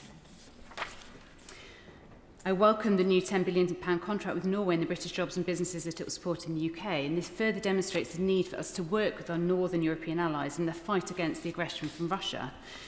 And I'm pleased that the government has taken a step to further cut the Kremlin profits through a reduction in the oil price cap, but this measure must be accompanied by more work to crack down on Russia's shadow fleet, as it continues to trade and transport oil sold above the price cap. A joined-up approach between us and our allies is absolutely vital. So will the Secretary of State commit to expanding the UK's designation of vessels in the shadow fleet, including those already sanctioned by the EU, Canada and the US, and will he seek reciprocal designations from those partners? As we reach a critical moment in negotiations, we need to be taking all the steps we can to provide Ukraine with the leverage and military material it needs. So will the Secretary of State consider sending UK Typhoon jets for use by the Ukrainian Air Force? Secretary of State. Thank you, Madam Deputy Speaker. I welcome her strong focus on the need for further economic pressure on Putin and on Russia. She will recognise that the UK is out ahead of many other countries in the number of vessels we've now sanctioned as part of the Russian shadow fleet. I say to her, we are always ready to take further steps to do that. and I hope that she will see from the Foreign Secretary very soon the UK determination to go further still on economic pressure and on sanctions. She invites me to offer an update on the progress on use of seized assets. I'm unable to do that, but she'll know that this is not just a matter if this will be effective for a UK decision, and the detailed work that is still being discussed with other key allies does continue. We recognise the potential of being able to use those seized assets from Russia to help rebuild and support Ukraine, but that is something that we are working on. She urges us to lead European allies. I think it's not unreasonable to say that is exactly what we are doing, not just with the highest level of military aid this year ever from the UK, but the way that we've stepped in now to lead the UDCG, and I will chair the 30th meeting alongside Minister Pistorius next week. And we've stepped in with the French by leading the Coalition of the Willing. More than 50 nations, part of the discussions about planning for Ukraine's long-term future. And I will host the defence ministers alongside Minister Le Cornu this week to discuss that further. But one point for her, the Honourable Lady in this House. Often seen as the European Coalition of the Willing or the European UDCG, these are coalitions of nations that go well beyond Europe. And I was in Japan last week, and so Prime Minister Ishiba at Japan has joined the discussions for the Coalition of the Willing, and some of the most stalwart supporters of Ukraine in military aid since the start of the Russian invasion have been allies of ours, steadfast supporters of Ukraine from other parts of the world, from Australia to Japan to New Zealand to Korea. And it just signals for Putin not just that Europe stands steadfast with Ukraine in challenging and confronting his aggression, but we see this as a security matter in the Euro-Atlantic, which is indivisible, as many other countries do, with security in the Indo-Pacific too. Alex Baker. Thank you, Madam Deputy Speaker. I thank the Defence Secretary for this update and his continued leadership on this issue. We've all been so moved by the extraordinary bravery and resilience of the Ukrainian people in the face of Russian aggression. And in my constituency, we know how important it is to stand by our friends in Ukraine.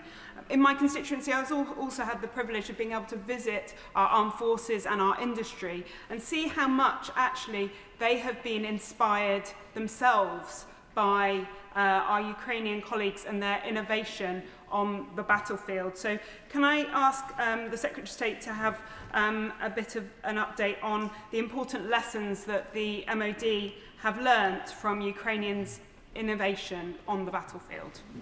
Secretary of State. My honourable friend is absolutely right. It isn't just that the courage of the Ukrainians is an inspiration to us all, including our own forces. It is that their ability to fight and innovate in combat is also an inspiration to us. We try to capture this in the Strategic Defence Review that we published in June. It points the way to the sort of radical transformation that we require in our own armed forces and our own defence system. And I hope that my honourable friend will see the hallmarks of that very soon when we publish the Defence Industrial Strategy. Sir Ian Duncan-Smith. Deputy Speaker, a few weeks ago I returned from Ukraine with some others that have been delivering trucks and medical aid to the Ukrainians for use in the front line, a number of trips that I've done with others I can see across the floor as well here, united as the government is united with the opposition and the other parties. But however, having watched the brutality stepped up by President Putin in the recent weeks, and following from the Alaskan conference at Anchorage, I must say I fundamentally still very disappointed. Yes, the government is right. They're bringing together a coalition of the willing. But the least willing of all at the moment seems to be the White House. And my concern is, without the White House's commitment to showing Putin that his actions have consequences, then this drags on again and again.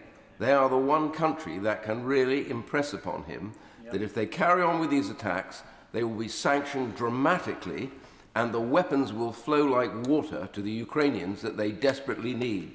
I wonder if the government, behind closed doors, could say to the President, it is time to follow your words with actions and not keep on prevaricating. Secretary of State. I appreciate the argument that the honourable gentleman makes.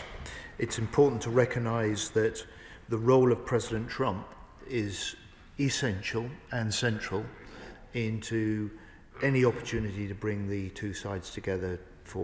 He is playing a role that only President Trump can play. And he has made clear that on the range of further steps, if they become necessary, at his disposal for his decision, is including stepping up economic pressure on President Putin. And we are ready to respond alongside that. We are also ready to take our own decisions on economic pressure on President Putin and on Russia. It has got to be part of what I said to my honourable friend, the Defence Secretary, Select Committee Chair. It is part of trying to ensure that the pressure on Putin, the support for Ukraine, brings the two sides more rapidly to the negotiating table, and we can get that peace that we all secure. Douglas McAllister. Thank you, Madam Deputy Speaker. My Western Bartonshire constituents know the importance of standing shoulder to shoulder with Ukraine in this fight. Does the Minister agree that investments such as the £250 million to HMNB Clyde and the landmark £10 billion deal with Norway, both of which secures thousands of jobs on the Clyde, many of whom live in my Western Bartonshire constituency, all help to show our strength and deter future Russian aggression? State. My honourable friend is absolutely right, and it's a lesson that we took and have to take seriously from Ukraine, that particularly when a country is faced with conflict or is forced to fight, its armed forces are only as strong as the industry that stands behind them. And part of the significance of the frigate deal with Norway is that this will reinforce our British shipbuilding, our British innovation and our British technology base across the UK and especially in Scotland for many years to come. Dr. Andrew Murison. Thank you, Madam Deputy Speaker. I too congratulate Admiral Sir Tony Radakin and Air Chief Marshal Sir Rich Knighton and wish them well. A big well done too to all involved in the Type 26 deal, including my honourable friend, the member for South Suffolk. And if I may say to the Defence Secretary to cast his mind back to March, when I asked the Prime Minister whether it would be folly to put British troops into Ukraine without a US backstop, without a guarantee from the White House, and the Prime Minister agreed it would indeed be folly. Does that remain the government's position?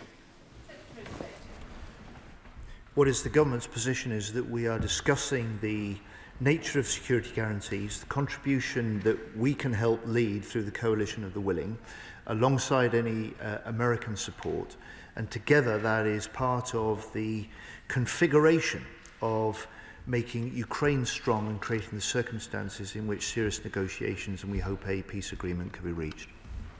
Dr. Zubair Ahmed. Speaker, can I warmly thank my right honourable friend for getting this Norwegian deal over the line. I feel a singular piece of pride about this because in my constituency of Glasgow South West and Govan will become the epicentre of the Type 26 construction.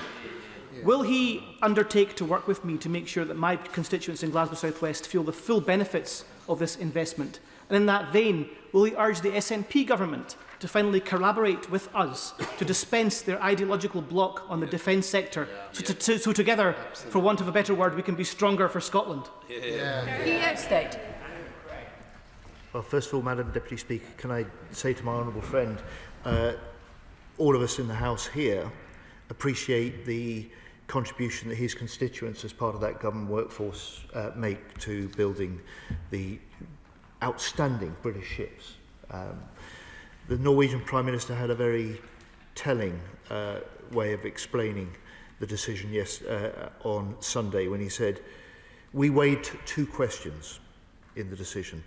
Who is our most strategic partner and who has delivered the best frigates? The answer to both is the United Kingdom." Yeah. And it is also telling, Madam Deputy Speaker, that the nationalist-led Scottish Government has yet to welcome this contract and this success. Chris Cochran. Thank you, Madam Deputy Speaker. First, I'd like to commend the Defence Secretary and Admiral Sir Tony Radakin for your commitment to a just peace in Ukraine. But I do agree with the Right Honourable Member for Chingford Wood Green that the most reluctant member of this coalition of the willing does appear to be President Trump. And so does the Defence Secretary agree with me that it is particularly disappointing that he is unable to give an update on the seizing 300 billion in frozen Russian assets, because the slow progress on that is something that is perhaps our strongest potential lever in exerting pressure on Russia to deliver a just peace. State. I don't entirely agree with the honourable gentleman. The commitment that the declaration that the President of the United States has made to making the European-led arrangements for security guarantees, in his words, very secure, is very important and very significant. Those discussions continue. The shape of any potential and possible deployment to support and secure a long-term peace will depend hugely on the nature of the peace agreement itself. And it's for those reasons that it is not possible to set out in public at this stage the details of those. But we continue those discussions both on the nature of the support that can be given to Ukraine in the event of a ceasefire and a peace agreement, and the sort of pressure that may be required to make sure that those serious negotiations can take place. Emily Darlington. Thank you, Madam Deputy Speaker. I wanted to share with the House the deepest solidarity from the Ukraine appeal and the Sunflowers Ukrainian Supplementary School in my constituency of Milton Keynes about the recent attacks in Kiev and on the British Council. The British Council's vital cultural initiatives have supported peace and created community cohesion around the world. And it's in that spirit that the Ukraine appeal has created an exhibition, Faces of Ukraine Dreams, by the children who go to their Sunflower School. This exhibition will be touring Milton Keynes, including Bletchley Park. Will the Defence Secretary join with me in expressing our solidarity to the Ukraine families in Milton Keynes, the UK, and still in Ukraine? Slava Ukraine. Yeah. Secretary of State. Well, indeed, Madam Deputy Speaker, and not just the solidarity with those Ukrainian families and children, but also I'd like to pay tribute to the people of Milton Keynes that have opened their homes to house and home the families of those Ukrainian children. And it is often the children and the families that will feel the threat and the grief most fiercely. And the fact that they have expressed such strong solidarity with those British Council workers in the face of that attack is something that we all appreciate, and I'd be grateful on behalf of the House if she would pass that on. Sir Julian Lewis. I'm sure honourable and right honourable members on both sides of the House shared my disgust at the sight of the killer in the Kremlin having a red carpet rolled out for him that might as well have been stained with the blood of all those who've died in the conflict, which is down entirely to him and him alone. But when we talk about meaningful security guarantees, it's perhaps worth remembering, is it not, that the only reason why, when Germany was divided at the end of the Second World War, that was a stable division, was that both sides knew that anybody crossing a line would be initiating an international conflict. Surely any security guarantee that doesn't automatically guarantee the involvement of other states in the defence of Ukraine will not be worth the paper on which it's written. Secretary of State. So the purpose of the coalition of the willing force that we are leading the work to plan for is about actively securing the Ukrainian skies, actively making the Ukrainian seas safe, and providing a presence that will help reassure as well as help build up the Ukrainians to deter and defend for themselves. It starts from the first premise that in the circumstances of a peace agreement, for the medium term and long term, the strongest defence, the strongest deterrence is the nature and strength of the Ukrainian armed forces themselves. That is our purpose, and that would be part of our mission. Joanna Baxter. Thank you, Madam Deputy Speaker. Can I firstly start by thanking my right honourable friend and his whole team for the incredible efforts that they're making on this issue. Over the weekend, Russia launched yet more devastating airstrikes in Kyiv, killing 23 people, including a 2-year-old child. July was the deadliest month of conflict since its early stages, with over 280 civilians killed and more than 1,300 injured. Russia has once again shown its blatant disregard for human life, targeting, abducting, indoctrinating and even weaponising children. Can the Secretary of State set out what further steps he is taking to ensure Ukraine has the means to defend itself from these heinous, heinous crimes? Madam Deputy Speaker, can I pay tribute to my honourable friend for the campaigning that she is doing, not just on Ukraine generally, but in particular to draw attention to this systematic programme that we've seen from Putin and his troops of abducting Ukrainian children, trying to indoctrinate them into the Russian way of life. And can I say to her, in the discussions that I've had with Secretary Umarov when he was Defence Minister and now as Secretary of the Ukrainian National Security and Defence Council, he is leading the negotiations on behalf of President Zelensky, and some of the early discussions potentially with the Russian side are about prisoner of war swaps and about the return of those Ukrainian children. Stephen Gippins. Mr. Speaker, can I welcome the Norwegian investment in Glasgow's shipyards? They understand, the Norwegians understand the importance of European security. The Norwegians understand the importance of territorial integrity. The Norwegians understand the importance of the High North, and I pay credit to those in my own constituency at RM Condor for their own work in that particular area. They know that Donetsk is Ukrainian, Luhansk is Ukrainian, Crimea is Ukrainian. Now, the US ambassador to NATO said recently that no chunks that were not, and I quote, earned on the battlefield should be given over to Russia. When he meets with his US counterpart in a couple of weeks' time, can he be clear that no chunks of Ukraine are earned by aggressors on the battlefield, and Ukraine's integrity, territorial integrity, is testament regardless of our political allegiance here? Secretary of State. The Ukrainians are fighting for their territorial integrity. The Ukrainians are doing the fighting. It's for the Ukrainians to decide when to stop fighting and on the terms on which they do so. Our job in the UK, my job as Defence Secretary, is to ensure that we give them the maximum possible support in the fight, and we'll give them maximum support possible as they go into the negotiations. And can I just say, to finish, the declaration that he fully supports, and I hope he can speak on behalf of his party, for that the biggest ever British warship export deal is welcome in this House. Alex Sobel. And Deputy Speaker, I want to start by paying tribute to Andrei Parubi, the former Ukrainian speaker, who was brutally assassinated in his home city Lviv. He played a key role in the Maidan protests which freed Ukraine of Russian interference. I really thank my right honourable friend for raising the issue of the British Council attack in Kyiv.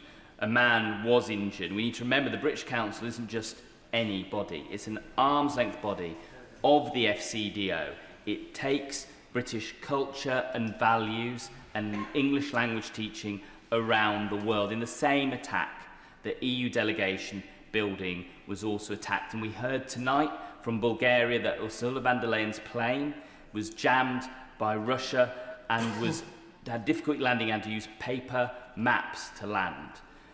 We're hearing more and more, I'm afraid, on the streets that this war is a matter for Ukraine and Russia. But I think everybody in this chamber knows that if Ukraine falls, it won't end there. And this is a war for all of us, and Ukraine are fighting for all of us. And I'd like my friend to reassure me that we are making very clear that we know that Putin's aggression will not stop at Ukraine if Ukraine fails, and they are fighting for all of us, and we'll give them all the support that they need to ensure that we are all free in Europe. Thank you. True State.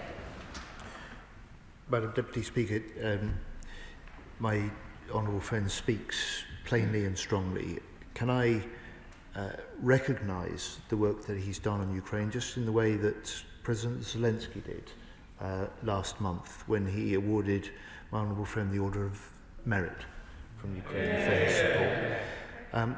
Can I say to him also, he's right to remind the House of the recent assassination of Andrei Parubi, and it is something that should be it's a reminder of the brutality of the invasion, and in many ways this wasn't just Andrei was not just a leader in the Maidan uprising. He's an ex-speaker of the Ukrainian parliament, and in many ways his assassination brings home just how serious this is to us in this House. And finally, the point my honourable friend makes, which is if Putin prevails in Ukraine, he won't stop at Ukraine, is one of the reasons that the British public, the British House of Commons and the British government remain so strongly steadfast in our support for Ukraine. Sir John Whittingdale. Thank you, Madam Deputy Speaker. It's 17 days since President Trump rolled out the red carpet to Putin, during which time, as he has said, Russia has stepped up its bombardment of Ukraine with drones and missiles. And can I thank him for his remarks about Andrei Parubi, the former Speaker of the Rada. I knew him well and admired him hugely.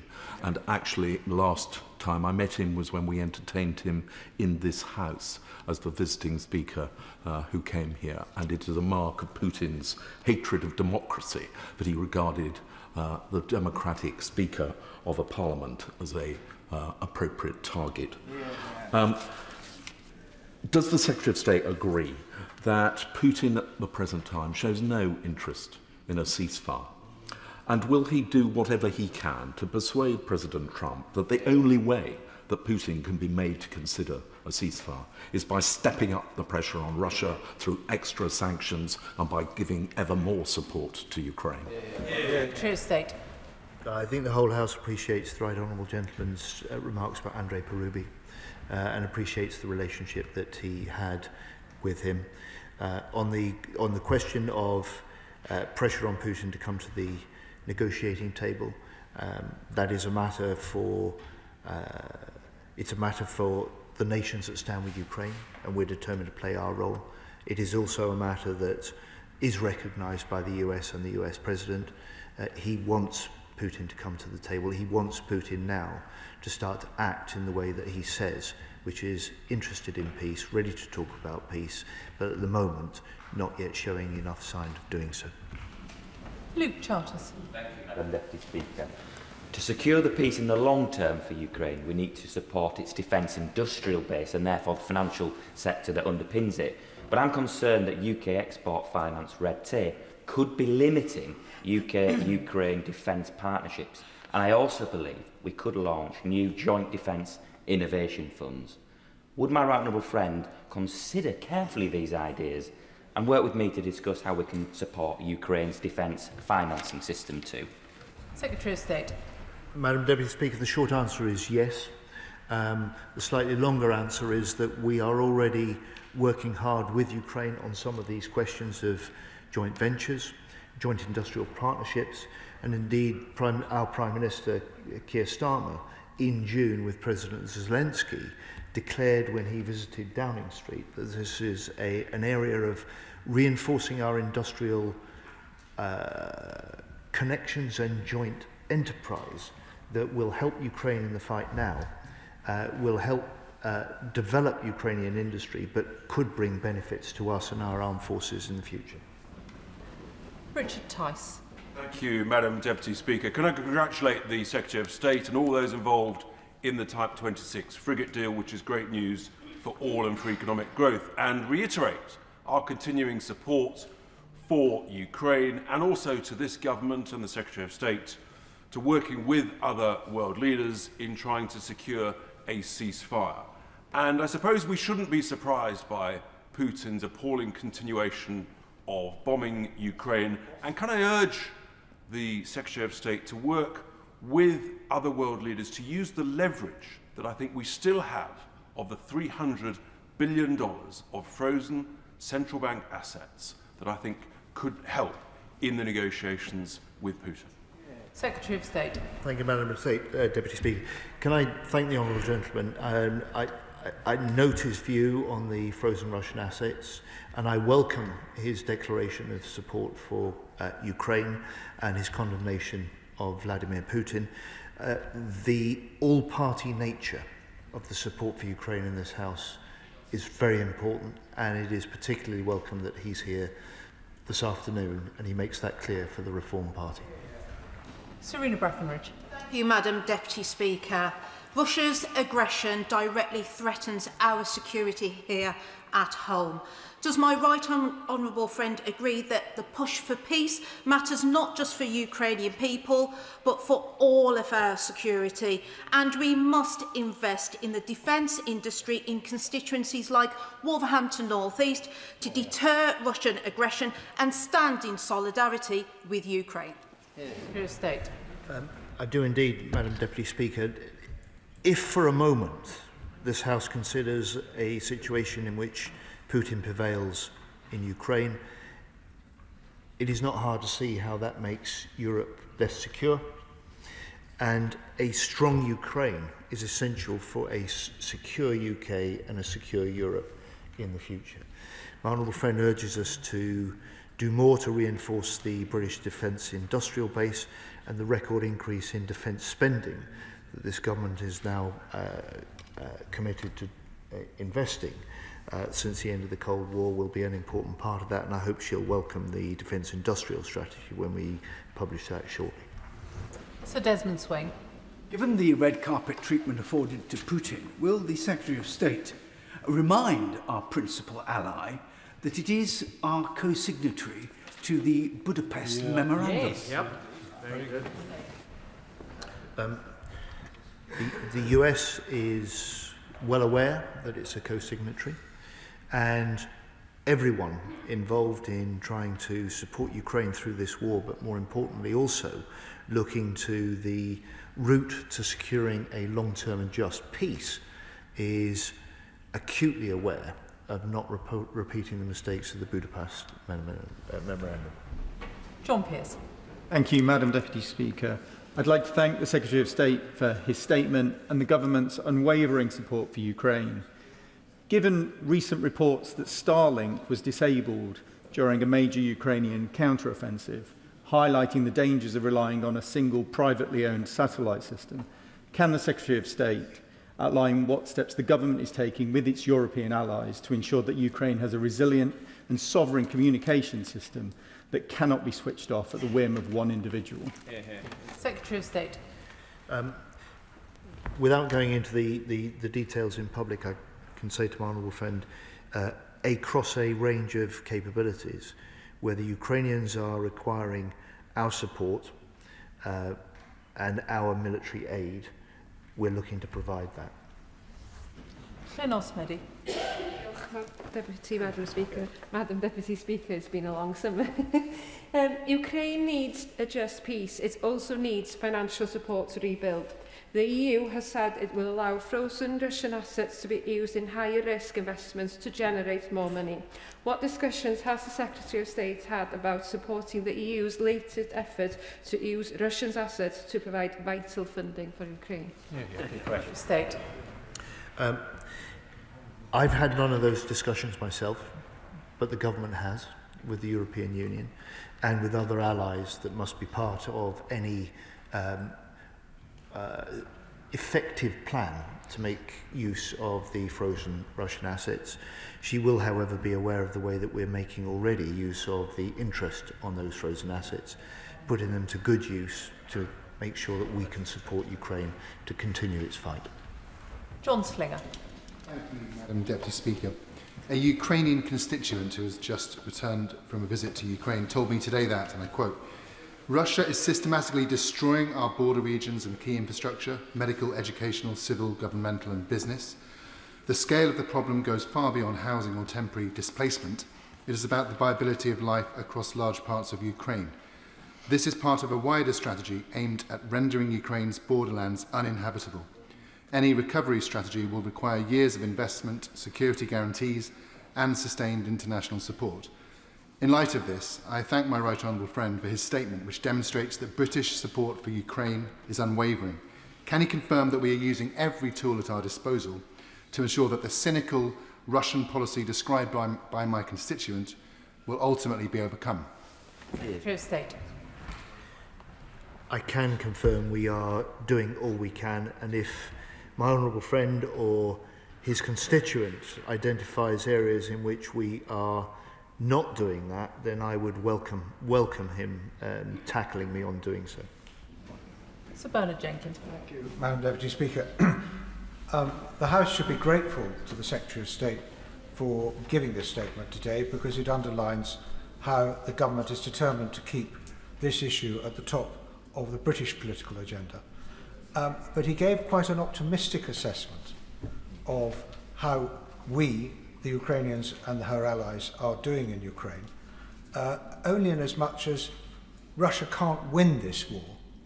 But the risk is, and I hope something he will emphasise to President Trump as well, is that the West is losing the peace. And by losing the peace, we are losing our own security. But we need to, in the words of his own SDR, mobilise the British people to have a national conversation as to why we need to step up our efforts. Are we really giving Ukraine enough? Because I don't think we are. State. The right honourable gentleman has really deep experience, so I take his views very seriously. I would just say to him, we are doing more this year than we've ever done before. We are recognising that the UK itself on its own is limited, and that we can play a really important role in stepping up the collective leadership, as we are doing through the UDCG and the Coalition of the Willing. In that way, Britain can play a coordinating role to contribute the support that Ukraine needs. And we do so with allies, and when we do so with allies, we make more of an impact. Patricia Ferguson. Thank you, Madam Deputy Speaker. The Secretary of State will be aware that the Clyde is a wide river and straddles the constituency of the Honourable Member for Glasgow South West, as well as my own in Glasgow West. So I join with my colleague in welcoming the deal with Norway that was concluded at the weekend, because not only will it secure a bright future for the 100+ apprentices at BAE Systems on the Clyde, but it will also secure the future of shipbuilding on the Clyde, including at the Scottish Government-owned Ferguson Marine, which is subcontracted to BAE Systems. Perhaps there are actually 10 billion reasons why the Scottish Government should welcome this deal. However, the Secretary of State mentioned the diminution of Putin's strength. And does he agree with me that this deal will help to further that diminution, particularly in the High North? True State. My honourable friend is exactly right. This will not just set new standards within NATO of interoperability and interchangeability, effectively a combined Norwegian UK anti-submarine force. It means that more frigates, a total of 13 anti-submarine frigates between the two nations, will be available to reinforce the northern flank of NATO, to provide the sort of deterrence required in order to keep the Russian threat in check. And just may I say to my honourable friend, she must be very proud of her Scotstoun yard. I hope that she will recognise, as I do, that this is a deal that will not just secure for many years the future of 4,000 jobs in the UK. 2,000 of those jobs are in Scotland. Richard Ford. Thank you, Madam Deputy Speaker. Admiral Sir Tony Radakin is a fine example of public service, and so I humbly agree with the Defence Secretary about the retiring Chief of the Defence Staff. CDS appeared before the Defence Committee in June and said of NATO, quote, "The crucial thing is whether we are deterring Russia and whether we can face down threats from Russia." And he answered his own rhetorical question with absolutely we are. But following the strike in Kyiv that damaged the British Council and the EU's diplomatic mission last week, can the Defence Secretary set out how the UK and NATO are deterring further attacks that have symbolic effects like this one? Secretary of State. Well, I suspect, without wishing to speak for him, that Admiral Radakin, one of the things he won't miss in stepping down from the CDS is appearing before the Defence Select Committee. But I'm sure he'll still contribute to public debate on these matters. And, the honourable gentleman makes a sort of general point about the attempt to step up our support for Ukraine. We will always try and respond to what Ukraine says it most needs. And as we go into next week's UDCG meeting that I'll host with Minister Pistorius, that's exactly what we will try and do. Lawrence Turner. Thank you very much, Madam Deputy Speaker, and I welcome my right honourable friend's statement and leadership on this issue. As the pressure on Ukraine to agree a ceasefire builds, Russia too escalates its campaign of aerial attack on Ukrainian civilians and Ukrainian civilian infrastructure. In the liberated city of Kherson, Russian first-person drone operators are turning state killing into a grotesque spectacle, publicly broadcast, which has been christened as a human safari. The provision and conversion of Ukrainian Soviet-era missiles into the Grave Hawk system represents both real material aid and an accomplishment of British military engineering. Crucially, it helps to reduce dependency on any single supply chain and technology for aerial defence. So will the Defence Secretary give the House an assurance that all steps are being taken to increase both the quantity and the diversity of air defence systems to Ukraine? State. Yes, we are doing what we can to increase the diversity and the quantity of air defence systems. And I'm proud of what we've managed to achieve with Grave Hawk. I think it's a good example of two things. First of all, innovation, and secondly, a combination of Ukraine and of UK minds working together. And when we do that, we can respond rapidly, we can respond in a way that meets their needs, but also points the way to a different future for the way that we develop the systems that we need in our own forces for the future too. John Cooper. Thank you, Madam Deputy Speaker, and I should declare an interest in that my eldest son today started work with Forsyth Royal Dockyard, a key part of British military infrastructure for over 100 years. Over the summer we saw Scotland's First Minister John Swinney meet with Ukrainian military personnel at the Edinburgh Military Tattoo.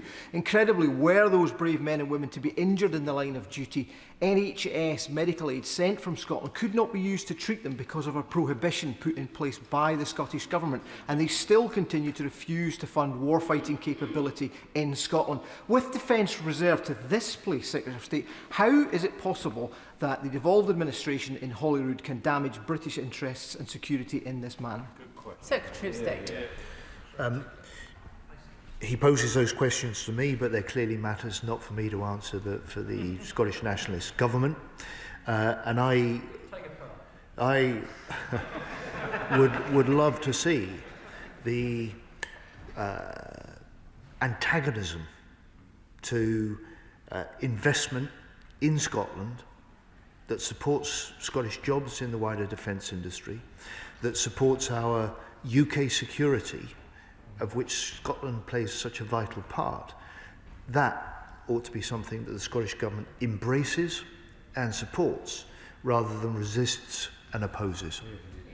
James Nash. Thank you, Madam Deputy Speaker. People in my constituency of Rushcliffe know the importance of standing with Ukraine in its fight, and in a recent survey I did, 87% of them supported this government's continued ironclad support for Ukraine, which I think after 3.5 years is an impressively high figure. Does the Defence Secretary agree with me that the push for peace in Ukraine matters not just for Ukrainians, whose country has been under attack for over a decade by Russian forces, but also for our future security here in Britain, and that we must therefore invest in the defence industry in regions such as the East Midlands to deter future Russian aggression? Secretary of State. The answer, Madam Deputy Speaker, is yes. And can I also say to my honourable friend, would he accept and pass on to his constituents my appreciation for the fact that at a level of support for Ukraine at 87%, the constituents in Rushcliffe are part of the exemplification of the British spirit that recognises that Ukraine is fighting for the same sort of freedoms that we value and is fighting for its own future in the way that we in this country have done in the past as well. Jim Shannon. Thank you, Madam Deputy Speaker. Can I thank the Secretary of State very much for his statement. I know that I, for one, look forward very much to his statements in this chamber because he invariably brings us good news. Today he's done that again with the frigates deal, £10 billion order for the 5 frigates from Norway. I'm minded, of course, as a farmer, as I am, someone sows the seed, but someone garners the harvest. And very clearly the person who garners the harvest is the person who gets the plaudits. So congratulations to the Minister for that. What discussion has the Secretary of State had with our American allies to ensure that the good of Ukraine is at the heart of any approach, and that any minerals deal is secondary to our ensuring that the battle was not fought in vain, the lives lost were not in vain, and that Putin and the Russian army will be made accountable for their war crimes and their reign of terror, and that the United Kingdom of Great Britain and Northern Ireland will continue always to stand with Ukraine? Secretary of State. I think this House appreciates his declaration on behalf of the people of Northern Ireland, standing steadfast with Ukraine.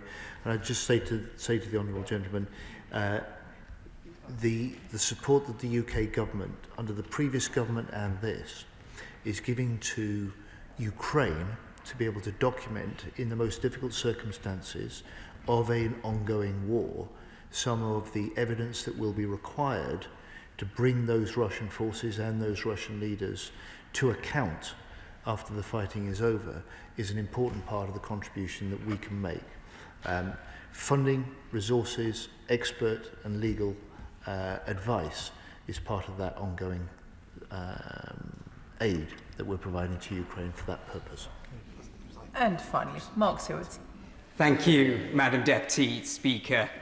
Can I welcome the Secretary of State's statement today and his reiteration that we will always support the people of Ukraine. Given Russia's despicable attack against civilian targets in Kyiv, costing the lives of over 20 civilians, including children, and damaging a British Council building, it's quite clear that Vladimir Putin has very little interest in any legitimate peace process. And given that reports differ as well about how committed countries are to deploying troops in Ukraine to enforce any potential peace agreement, can the Secretary of State set out how the UK is trying to work with our allies to convince them to back security guarantees, to back peace in Ukraine, and of course state that there is nothing Vladimir Putin can do now to deter our support for Ukraine? Secretary of State. There is indeed, Madam Deputy Speaker, nothing that Putin can do to deter our support for Ukraine. Our support while it fights, but our preparation for the moment of peace that we hope will come. and he invites me to set out how we are developing that. We've had multiple meetings of our military leaders and planners over the summer through the Coalition of the Willing. I will host this week a meeting of defence ministers of the Coalition of the Willing. That will be designed to make sure that we maintain our military plans, but also that we step up the commitments to contribute at the point at which we can get a peace agreement in place, and that there will be a role for countries like ours to support Ukraine securing that peace for the long term and regenerating their own armed forces to deter Russia in future. Can I thank the Secretary of State for his statement this evening? We now come to the Select Committee statement on behalf of the Joint Committee on Human Rights.